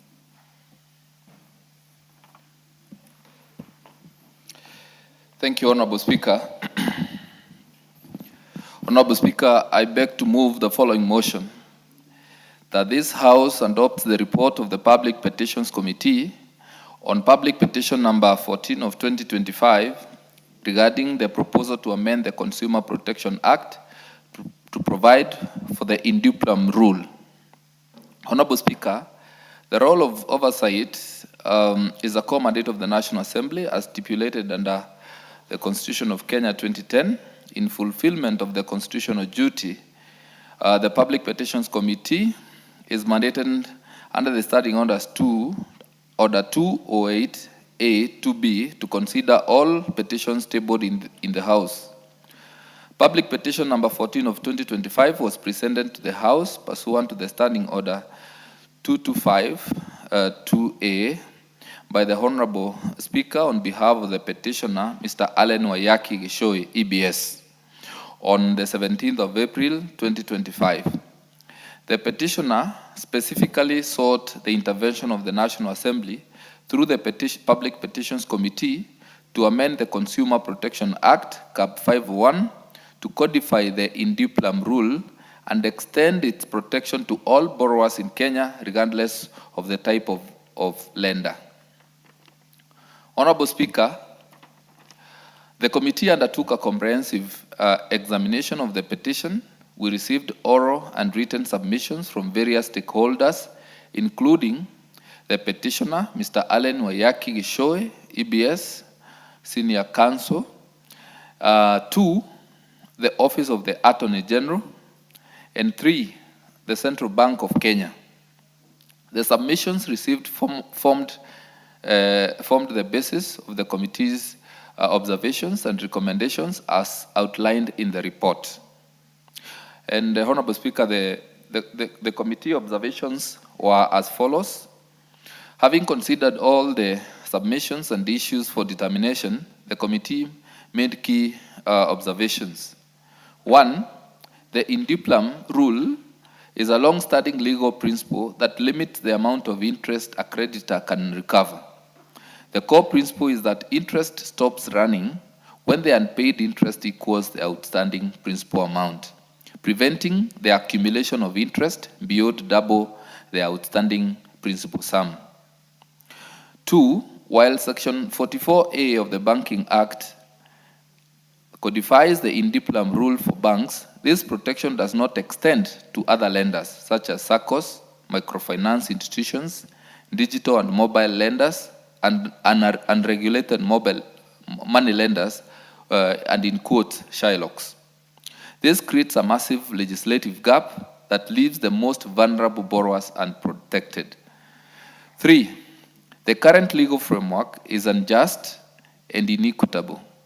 It provides protection for citizens who borrow from banks while leaving the hustlers, in quotes, MSMEs, and the financially distressed at the mercy of predatory lenders. The fourth observation was that Kenyan courts have delivered divergent opinions on whether the indiplam rule applies to non-bank lenders. And in Ann J. Mugore and 2 others versus HELB, Higher Education Loans Board, the court declared that the rule applies to all persons involved in lending business. However, in Momentum Credit Limited versus Kabuya, the court ruled that Section 44A only applies to financial institutions under the Banking Act. This uncertainty demonstrates a clear need for legislative clarification. The committee affirms the right to fair consumer protection under Article 46 of the Constitution and the national values of transparency, accountability, social justice under Article 10. 6, the Central Bank of Kenya confirmed that similar indiplam provisions have been replicated in CBK Digital Credit Providers Regulations of 2022 and Microfinance Bill 2025 and expressed amenability to anchoring the rule in the Consumer Protection Act. Then 7, the Office of the Attorney General acknowledged the need to balance contractual freedom against consumer protection and supported extending indiplam protections beyond banks to create uniformity and uncertainty.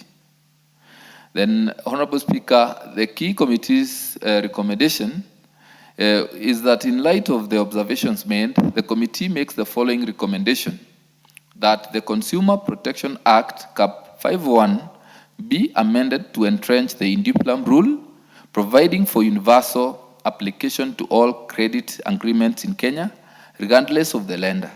Clarity on when the rule takes effect, whether it applies to penalties, default charges, and other costs in addition to interest, uniform mechanisms for debt restructuring and recovery, and redress mechanisms for borrowers who have been subjected to unlawful interest charges. That this report be debated by the House as per the Standing Order 208A, subsection C, and in line with the Standing Order 114A, subsection B. Honorable Speaker, I wish to, in conclusion, express the committee's gratitude to the petitioner and all stakeholders for their invaluable input, which enabled the committee to compile this crucial report. I also extend my sincere appreciation to your office and the office of the Clerk of the National Assembly. I further thank the honorable members of the Public Petitions Committee for their diligent participation in deliberations, as well as the committee secretariat for their professional support in preparing this report. Therefore, Honorable Speaker, I submit and I now call upon the Honorable Dorothy Ikiara to second the motion, as I urge the House to adopt the report. Thank you, Honorable Speaker. Honorable Dorothy Ikiara. Thank you, Honorable Speaker. Honorable Speaker, I support this motion that is stating that there is the public petition number 14 of 2025 regarding a proposal to amend the consumer protection in the interest of protecting our the consumers from exploitation. Honorable Speaker, I do agree with the recommendations of the committee, and I thank the chair and the entire committee, Honorable Speaker, for coming up with this recommendation. I second.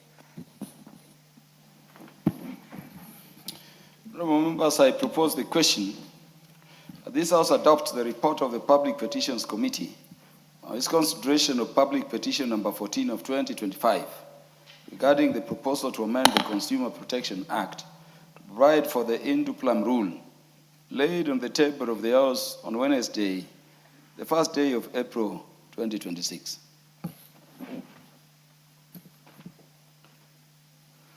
The Honourable Beatrice Elachi. Thank you, Mr. Speaker. Mr. Speaker, I also rise to support the report. Being a member of the committee, Mr. Speaker, I think this is it was a very interesting petition, Mr. Speaker. And you realize when you're talking about the duplam rule in Kenya, which is a legal principle that limits amounts of interest a lender can recover on non-performing loan. And when you look at Section 44A of the Banking Act, when we were conversing to listen to this petition, Mr. Speaker, one of the things that really came out is that many Kenyans, I think, have gone through the same challenge. And so for this petitioner to bring the petition to this House to request if we can now look at the law, it was because that many, especially for those who go through digital and mobile lenders, microfinance institutions and SACCOs, and also unregulated Shylocks, and these are entities within that are bound within Section 44A of the Banking Act, have gone through a lot of challenges. And so, Mr. Speaker, even when you look at what the Attorney General said, one, he definitely affirmed that the duplam rule is a legal principle, yes. And he also came out and really, when you look at the report, and said that Kenyan courts have also grappled with the issue of whether the in duplam rule applies to non-regulated lenders and other institution lenders that do not qualify as financial institutions. But you realize that is where the bigger majority of Kenyans, Mr. Speaker, will go and look for money. Your mama mboga at home, your small groups that we have, they're the ones who you will find themselves going to look for loans from these small institutions or institutions that are non-compliant to this. And then when their loans are not performing, or you don't have money to pay the loan and your loan now becomes non-performing, then you find yourself in the biggest challenge. Mr. Speaker, there was something else that they said that we need to ask ourselves, how do we look at? And they also argued that HELB was charging them exorbitant interest rates and penalties which went beyond the principal amount borrowed, hence a violation of their constitutional rights. And so the petitioners' prayers at that time that the court declared the rates and penalties charged violated their constitutional rights and the in duplam rule. But HELB argued that the in duplam rule does not apply to them and that the Higher Education Loans Board Act allowed for imposition. So you see, if we do not, as a House, Mr. Speaker, come up on a way to handle this, we will always end up in court with the same challenge. So it is for us to ask ourselves in the House, do we now open up the rule to ensure any financial institution, Mr. Speaker, that is lending money must adhere to the duplam rule, or how do we do this so that we offer protection to all borrowers? is a question that we need to ask ourselves. The other thing, Mr. Speaker, that we need to now look at in this report is the central bank, the way my chair has really stipulated. So I'll just read one that central bank now brought out, that the maximum amount shall include the principal owing when the loan becomes non-performing interest in accordance with the contract between the debtor and the institution, incurred not exceeding the principal owing when the loan becomes non-performing, and expenses incurred in the recovery of any amounts owed by the debtor. Now, when central bank tells you that, that's another challenge, Mr. Speaker, that we need to ask ourselves, and we need to look at the Banking Act and look at the microfinance and see how to, the microfinance bill of 2025, so that we now clean this challenge that we are facing. And right now, because of the many challenges Kenyans are facing, I think this is what you will find in our commercial courts. Every judge trying to see how to assist the borrower. And even in mortgages, Mr. Speaker, we have the same challenge, as much as we will talk about just money lending. But I know in mortgages, many Kenyans are also going through the same crisis through HFCK, which I know has now moved to become a bank.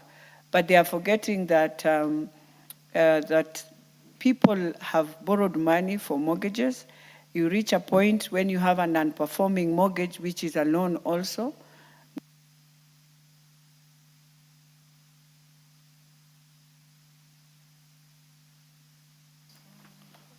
Why has Honorable Beatrice Elachi been disconnected? You need more minutes.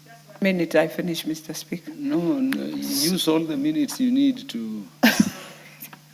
So I was just explaining about the mortgage. And for me, the biggest worry right now for Kenyans is that the moment an institution now moves to become now a bank, and you are a small, not really small, I'll say you are instituted within the microfinance laws at that time. What happens to a lender who had borrowed money for his mortgage and now is non-performing, maybe because you were sacked or anything? Does it mean you come for the house?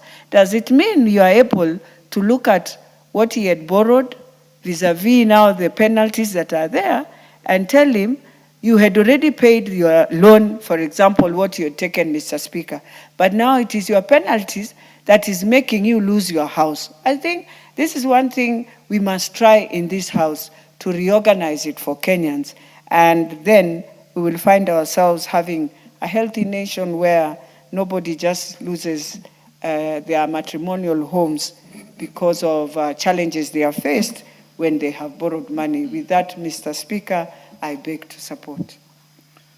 The Honorable Timothy Toretich.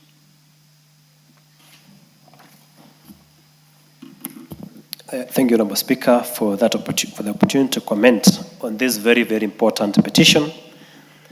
Honorable Speaker, for me, I think since I came to Parliament, this is one of the most fundamental discussion that we are having in regard to protecting our people from exploitation by unscrupulous Kenyans. Honorable Speaker, Article 46 of our Constitution provides in very clear terms on rights and fundamental freedoms insofar as consumer rights are concerned. Honorable Speaker, Article 46(1) provides that consumers have a right, that is 1B, to A, to goods and services of reasonable quality, B, to the information necessary for them to gain full benefit from goods and services, C, to the protection of their health, safety, and economic interests. And, Honorable Speaker, very important, Article 46(2) provides that Parliament shall enact legislation to provide for consumer protection.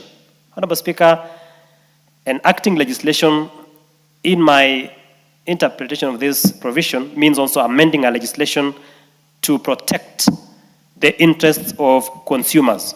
Honorable Speaker, the petition to anchor the in-diplom rule in the Consumer Protection Act, Cap 501, Honorable Speaker, is very important.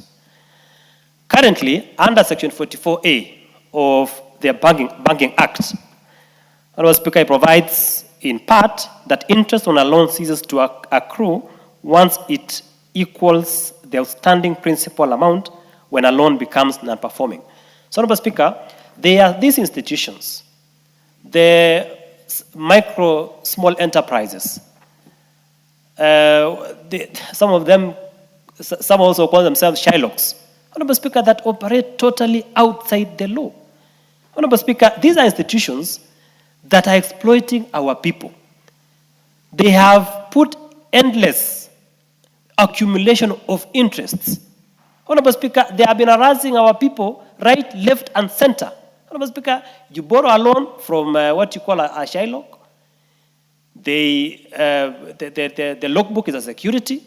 You default. Honorable Speaker, the interest is compounded within 3 months, 4 months. An individual ends up losing the vehicle, losing the house. So, Honorable Speaker, this law is very important for us to amend the Consumer Protection Act so that we limit the amount that an individual is to pay once they borrow a loan from that particular institution. Honorable Speaker, funny enough, these institutions do not pay taxes. Therefore, because they are unregulated, they are operating outside the Banking Act. They are operating outside the law. Honorable Speaker, so in my opinion, and of course, Honorable Speaker, what has made it worse is the courts have given inconsistent judicial interpretations.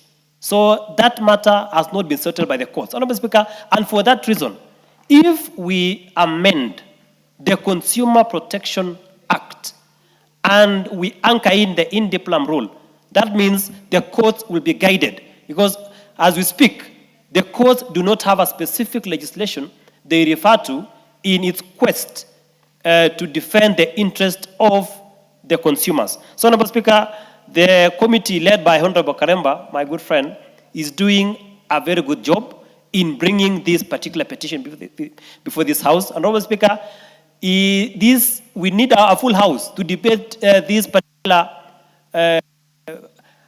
amendment or proposed amendment to the Consumer Protection Act, because it is meant and geared towards protecting the interests of our people. Honorable Speaker, and this House plays a very fundamental role.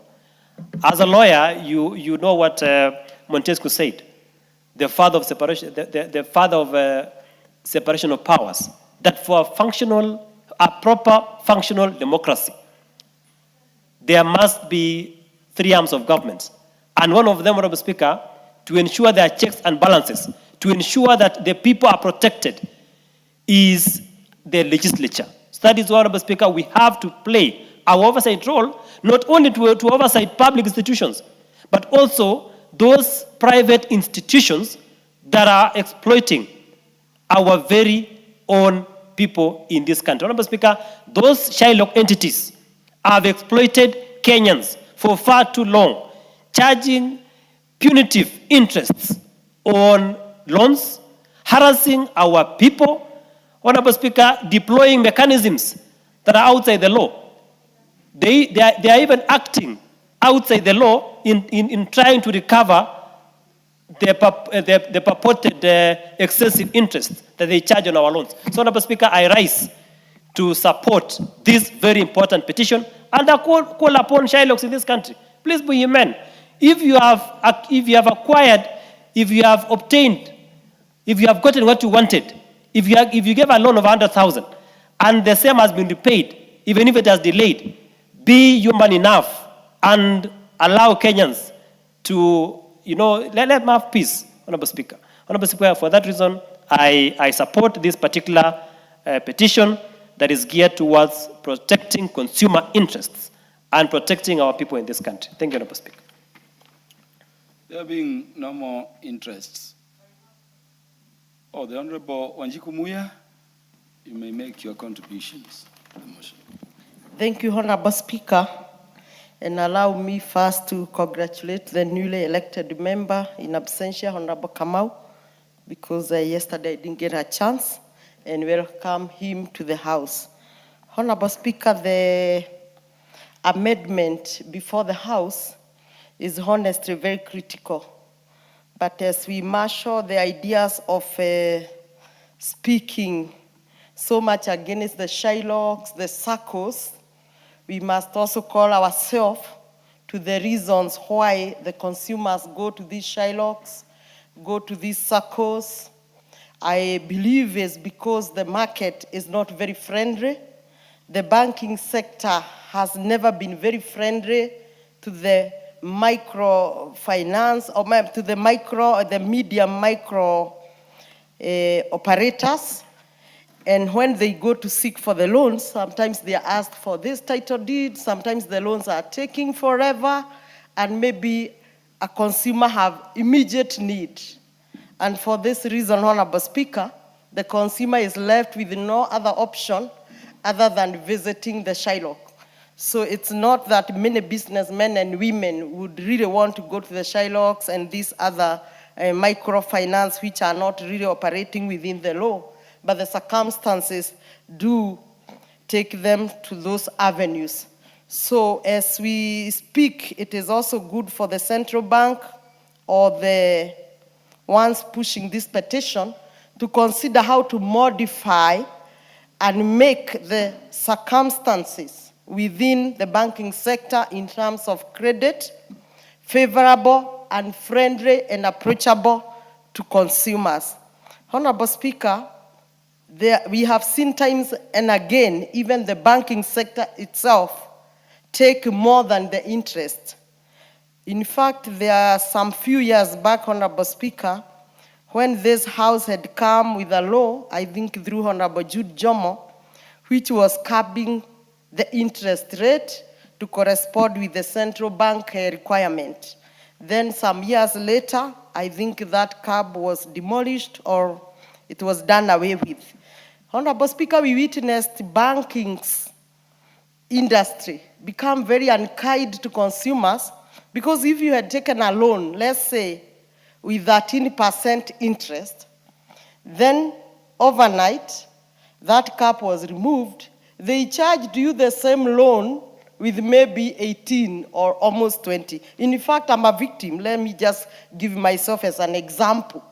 I had taken a facility with an interest rate of 13%.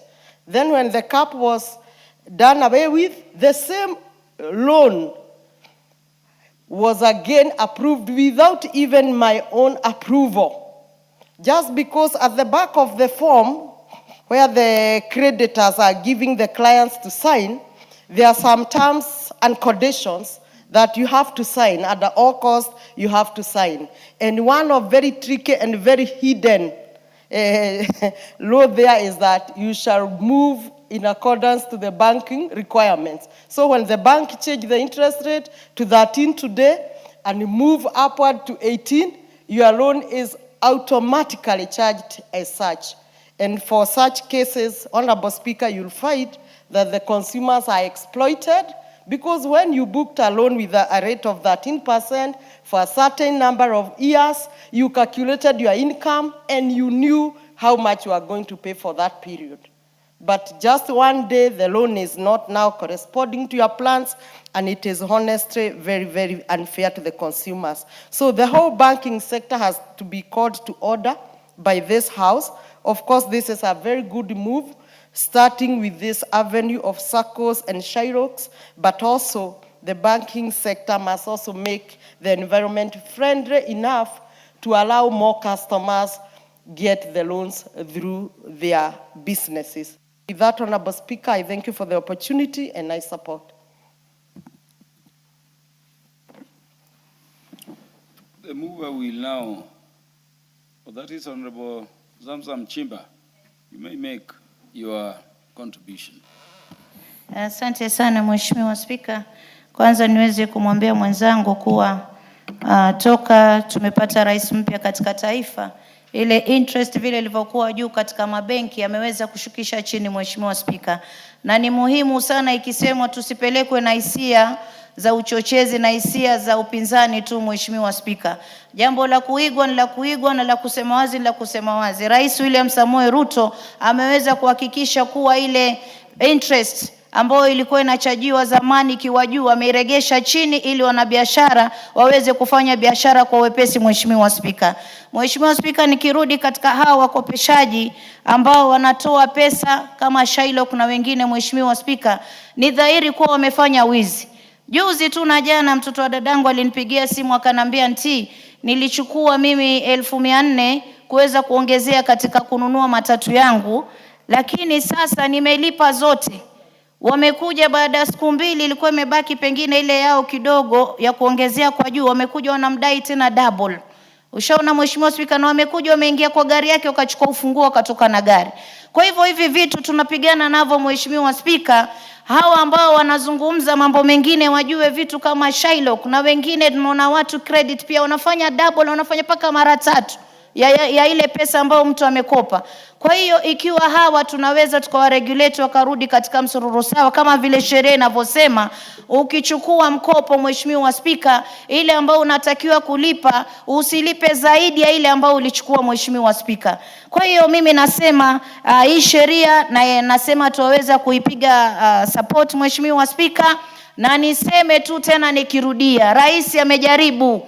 Rais amejaribu sana. Mambo haya yalikuwa yamekuwa magumu sana, lakini kwa wakati huu ndio unaona hata sasa tunaleta haya ya kupenyeza kidogo tuweze kupiga msasa. Lakini rais ameweka wazi kuwa mikopo katika banki, Mheshimiwa, nimesikia hata ukimtaja waziri wangu. Sasa hii mambo yako vizuri sana. Mheshimiwa Joe yuko sawa katika wizara yake, Mheshimiwa Spika, na Mheshimiwa Joe ni katika wale ambao wamebobea na wanafanya kazi vizuri katika hii Kenya. Tukiangalia katika blue economy ama wizara ya madini, Mheshimiwa Spika, ilikuwa imevivia, ilikuwa imelala, lakini amekuja amepiga msasa. Kwa hiyo nitamwambia mwenzangu ukimtaja hapa Hassan Joe, mtaje tukijua kuwa huyu anaweza kuwa rais wa Kenya siku moja na amebobea na yuko sawa, Mheshimiwa Spika. Kwa hiyo hawa watu ambao wanatoa mikopo, hii ni wizi wa dhahiri. Wanaibia Wakenya, wanafanya Wakenya wanakuwa na idhilali. Mtu amechukua tuktuk, anakuja ofisini kwangu, Mama Zamzam, tuktuk yangu imechukuliwa, nimelipa 900,000, ilikuwa imebakia tu 10,000 peke yake. Tuktuk amechukua na wananiambia hawaregeshe, wanaenda kuipiga auction. Kwa hiyo sheria kama hizi tukiweza kuzitunga ziweze kutetea hawa watu wa pikipiki, wa bodaboda pia wanahangaishwa, watu wa tuktuk wanahangaishwa, watu wa magari wanahangaishwa, na hata wale wenye kuchukua tu mkopo, mtu anakuja na bebewa vitu ndani ya nyumba yake. Kuna mfano mmoja nimeona kina mama wa Kisauni, Mheshimiwa Spika, wamenifuata juzi wakaniambia, Mama Zamzam, ulikuwa na sisi katika chama. Manake mimi nimeanzia mbali, Mheshimiwa Spika, kuingia katika bunge hili. Mimi pia nilikuwa hasla kule chini, nilikuwa na kaanga maamri yangu, napika chapati maragwe tukiwa tunachanga kidogo. Kwa hiyo tulikuwa katika benki moja yajiita benki ya wanawake, sitaki kuitaja jina, lakini ilikuwa sisi tunaweka zile savings zetu, Mheshimiwa Spika, na kisha unachukua loan yako unalipa, lakini zile savings bado zimebaki pale. Kwa hiyo wakati wa kuondoka, manake mimi niliacha nyuma wenzangu, pia savings zangu niliziacha, mpaka wale kina mama wamezuiliwa kuchukua pesa zao, na hii benki imekatalia ile pesa ya kina mama. Kwa hiyo ni vitu ambavyo sisi tunaangalia, na hivi karibuni mimi mtaniona tu pengine kwenye matelevisheni nikiwafuata, kwa sababu mimi nilikuwa katika kile chama na najua wale kina mama walikuwa wanafanya, unapata uzito gani kuweza kusave na wao. Kwa hiyo ni vitu ambavyo tunaangalia, na niweze kuunga mkono mjadala huu wa leo, na niseme lazima sheria ifuate kikamilifu. Asante sana, Mheshimiwa Spika. Do you have any more interest in the motion? None has been registered with the Speaker. The mover will now reply. And Honorable Karemba, as you reply, you need to look at your committee recommendations. Roman number 2, which I think the last recommendation. I'm looking at the standing order provisions you've referred to in terms of standing order number 208A, C, and standing order number 114A, B. It appears we have omitted some figure before C in Standing Order number 208A and before B in Standing Order number 114A. And so as you reply, I think you may look at those standing order provisions and make necessary insertions so that the committee recommendation is like an arrow, sharp and clear in terms of the provisions pursuant to which they're being made.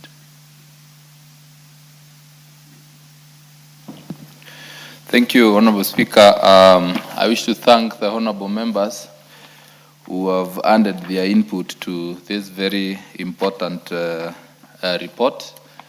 And I'm in agreement with them that we have got to put to an end, to a stop, the exploitation of the many Kenyans who have gone to these lending institutions looking for help, but they end up losing even the little they had through this exploitation. Honorable Speaker, I would have wished that this House was full so as to give more honorable members an opportunity to speak to this very important matter. Because, Honorable Speaker, I believe the very many affected Kenyans have representatives in this House. And Honorable Speaker, with the recommendation, with those inputs, and also taking into consideration what you've stated, I hereby reply. Thank you very much, Honorable Karemba. Honorable members, I now put the question. The House adopts the report of the Public Petitions Committee on its consideration of public petition number 14 of 2025 regarding the proposal to amend the Consumer Protection Act to provide for the in duplum rule laid on the table of the House on Wednesday, the first day of April 2026. Will as many as are of that opinion say aye. Aye. Will as many as are of the contrary opinion say nay. The ayes have it. Yeah, again, Honorable Karemba, we've decided to move in this direction because the committee recommendation is clear in substance. What is required following the recommendation is that the Consumer Protection Act, Cap 501 of the laws of Kenya, be amended to entrench the in duplum rule as per Annexure 4 of the report. So there are other legislative actions, including the enactment of the bill for the passage of that provision. That in substance is clear, and that is why we have proceeded in the manner we have done. Next order.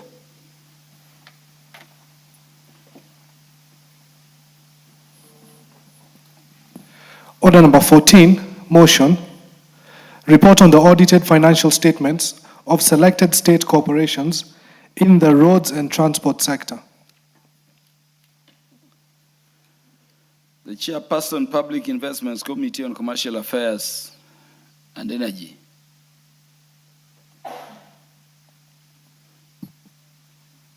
Do we have the mover? This is the Honorable David Kosing. I don't have any indication from the mover to defer, but I will defer for the last time. No single mover should hold house business without prior information. The next time this one comes, I will order it dropped and lapsed for the convenience of the House.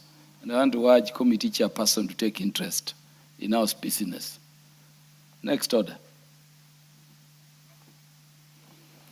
Order number 15, the Books and Newspapers Amendment Bill, National Assembly Bill number 47 of 2025. Second reading. Do you have the chairperson, Parliamentary Broadcasting and Library Committee? So this one was specifically mentioned to the Speaker together with a request for deferment of the House consideration of this particular order. And so it is ordered to defer for future House deliberations as and when the House Business Committee will schedule it. It is directed deferred.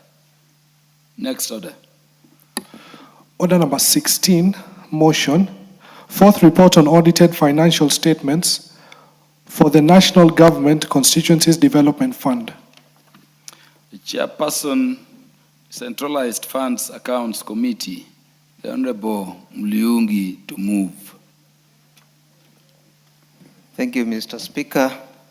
Mr. Speaker, I beg to move that this House adopts the fourth report of the Decentralized Funds Accounts Committee on its examination of the report of the Auditor General on the examination of the financial statements of the National Government Constituencies Development Fund account for the financial years 2016/2017, 2017/2018, 2018/2019, 2019/2020, 2020/2021, and 2021/2022, laid on the table of the House on Thursday, 21st March 2024. Honorable Speaker, the committee examined the Auditor General's reports for the 6 financial years under review and received oral and written submissions from the Executive Officer of the NGCDF Board, together with supporting documents before arriving at its findings and recommendations. Honorable Speaker, the fund is disbursed by the Treasury for onward transmission to the 290 constituencies. So therefore the board is only a custodian and a managers and a transmitter conduit for the money. So there isn't much on this fund. It's just transmission. Therefore, Mr. Speaker, in its examination, the committee made the following observations: that the NGCDF board received unqualified audit opinions for the said financial years, that the financial year 2017-18, 3 audit matters were raised, all of which were satisfactorily resolved upon examination of the management's responses. C, that delays in exchequer releases resulted in delays in project implementation all over the country. D, in order to mitigate these audit findings, the board has strengthened its governance framework through the establishment of an audit committee, automation of financial processes, implementation of cloud backup systems, and enhancement of management information systems. E, as I've said, the main challenge was mainly the late disbursement of funds by the National Treasury. Honorable Speaker, pursuant to this challenge, the committee recommended that the National Treasury ensures the timely disbursement of funds to the NGCDF account, and that all allocations intended for a given financial year be released within the same financial year. The committee extends its gratitude to the Office of the Speaker and Office of the Clerk for the support accorded to it in the discharge of the oversight mandate. Honorable Speaker, I beg to move. Thank you. And I request the Honorable Muthoni Ekiara to second. The Honorable Dorcas Muthoni Ekiara. Honorable Speaker, for correction, Honorable Speaker, my name is Dorothy Muthoni Ikiara. Honorable Speaker, I rise to second the motion for the adaptation of the fourth report of the Decentralized Funds Accounts Committee on the examination of the reports of the Auditor General on the financial statement of the National Government Constituency Development Fund NGCDF accounts for the financial year 2016-2017, 2017-2018, 2018-2019, 2019-2020, 2020-2021, 2021-2022.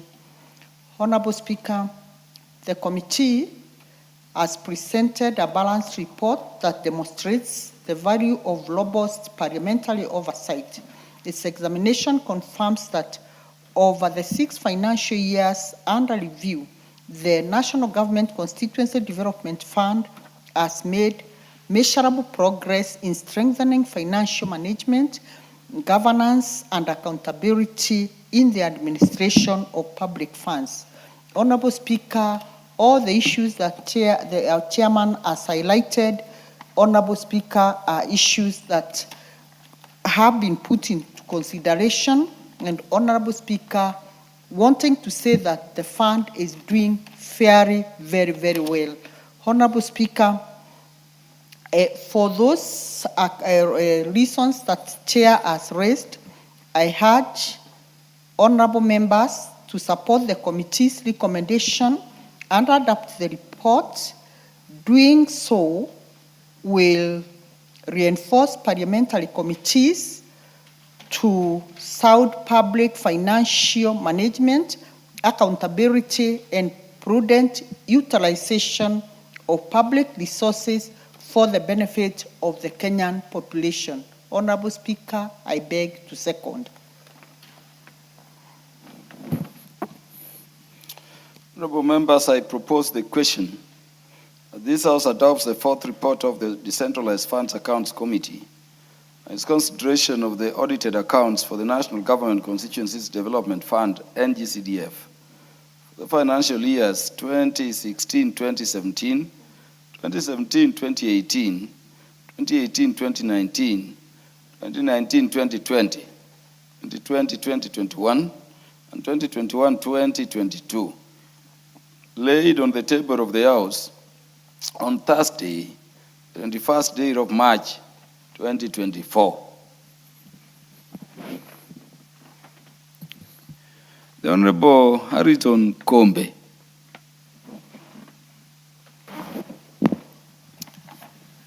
Thank you, Mr. Speaker. Mr. Speaker, I do wish to support the report, and in particular, on the recommendation that the disbursement to the relevant NGCDF account by the Treasury should be done appropriately and in good time. And in turn, the NGCDF management to also disburse the funds to the constituencies in good time to give room and time for the implementation of the approved projects in our respective constituencies. Mr. Speaker, with those few remarks, I do support.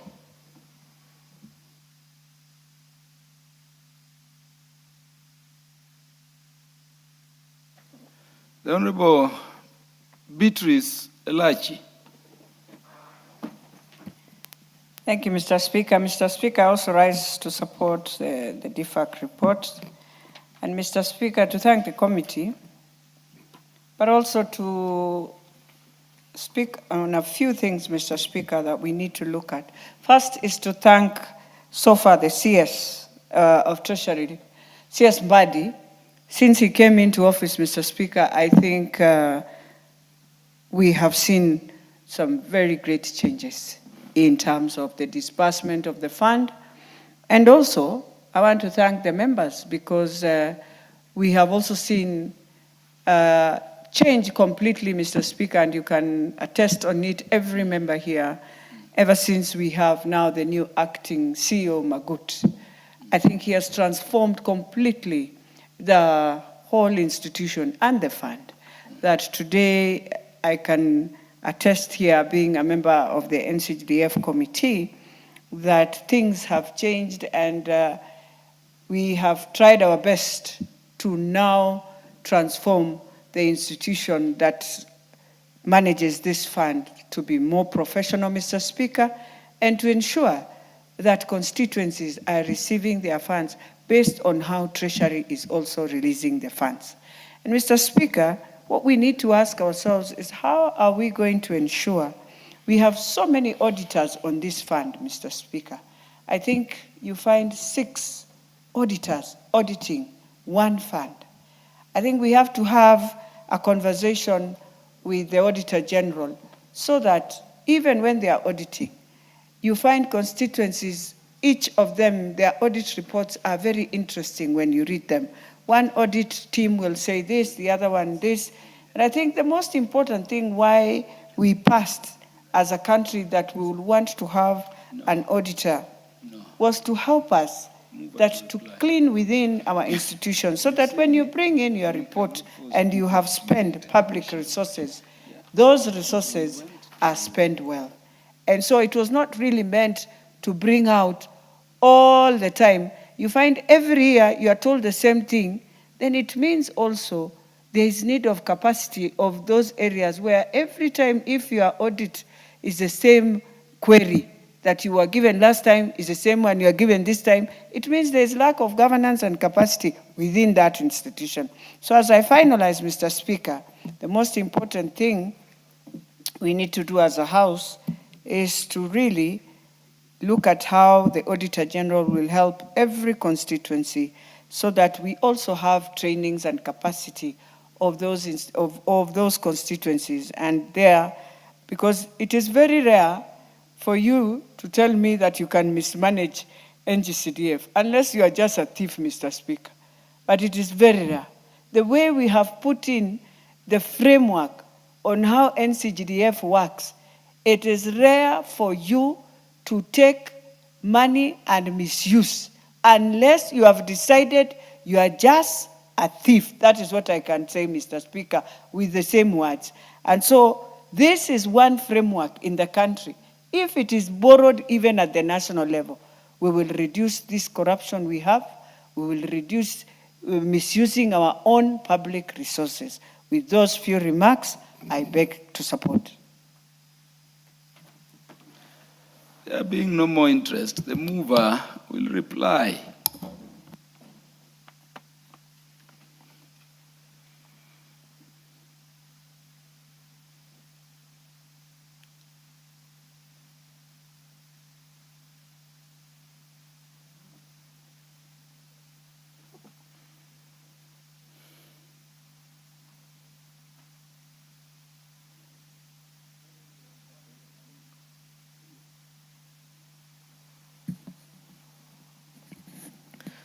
Thank you, Mr. Speaker. Mr. Speaker, as I reply, I want to agree with Beatrice Elachi that since the Honorable Mbandi became the CS for Treasury, because he was one of us, he understands everything about CNDF, about Parliament, there has been changes and the money has been coming faster. In fact, even in the political parties fund also, has been coming faster than before.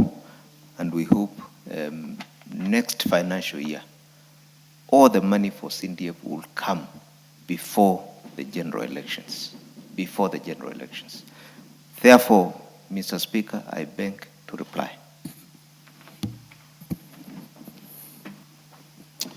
Members, I now put the question.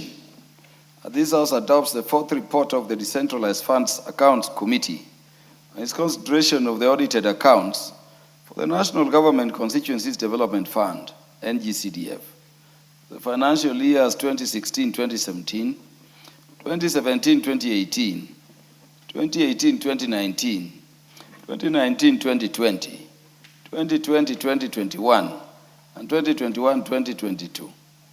Laid on the table of the House on Thursday, the 21st day of March 2024. Will as many as are of that opinion say aye? Aye. Will as many as are of the contrary opinion say nay? The ayes have it. Next order. Order number 17, the County Library Services Bill, Senate Bill number 40 of 2024, second reading. I have the request of the Chairperson Departmental Committee on Sports and Culture to defer the consideration by the House in plenary of the matter appearing under Order number 17, which request the Speaker has acceded to.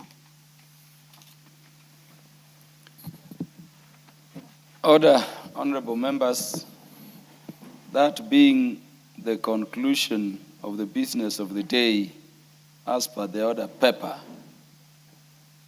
and the time being 19:46 p.m., this House stands adjourned until Thursday, the 30th day of July 2026 at 2:30 p.m.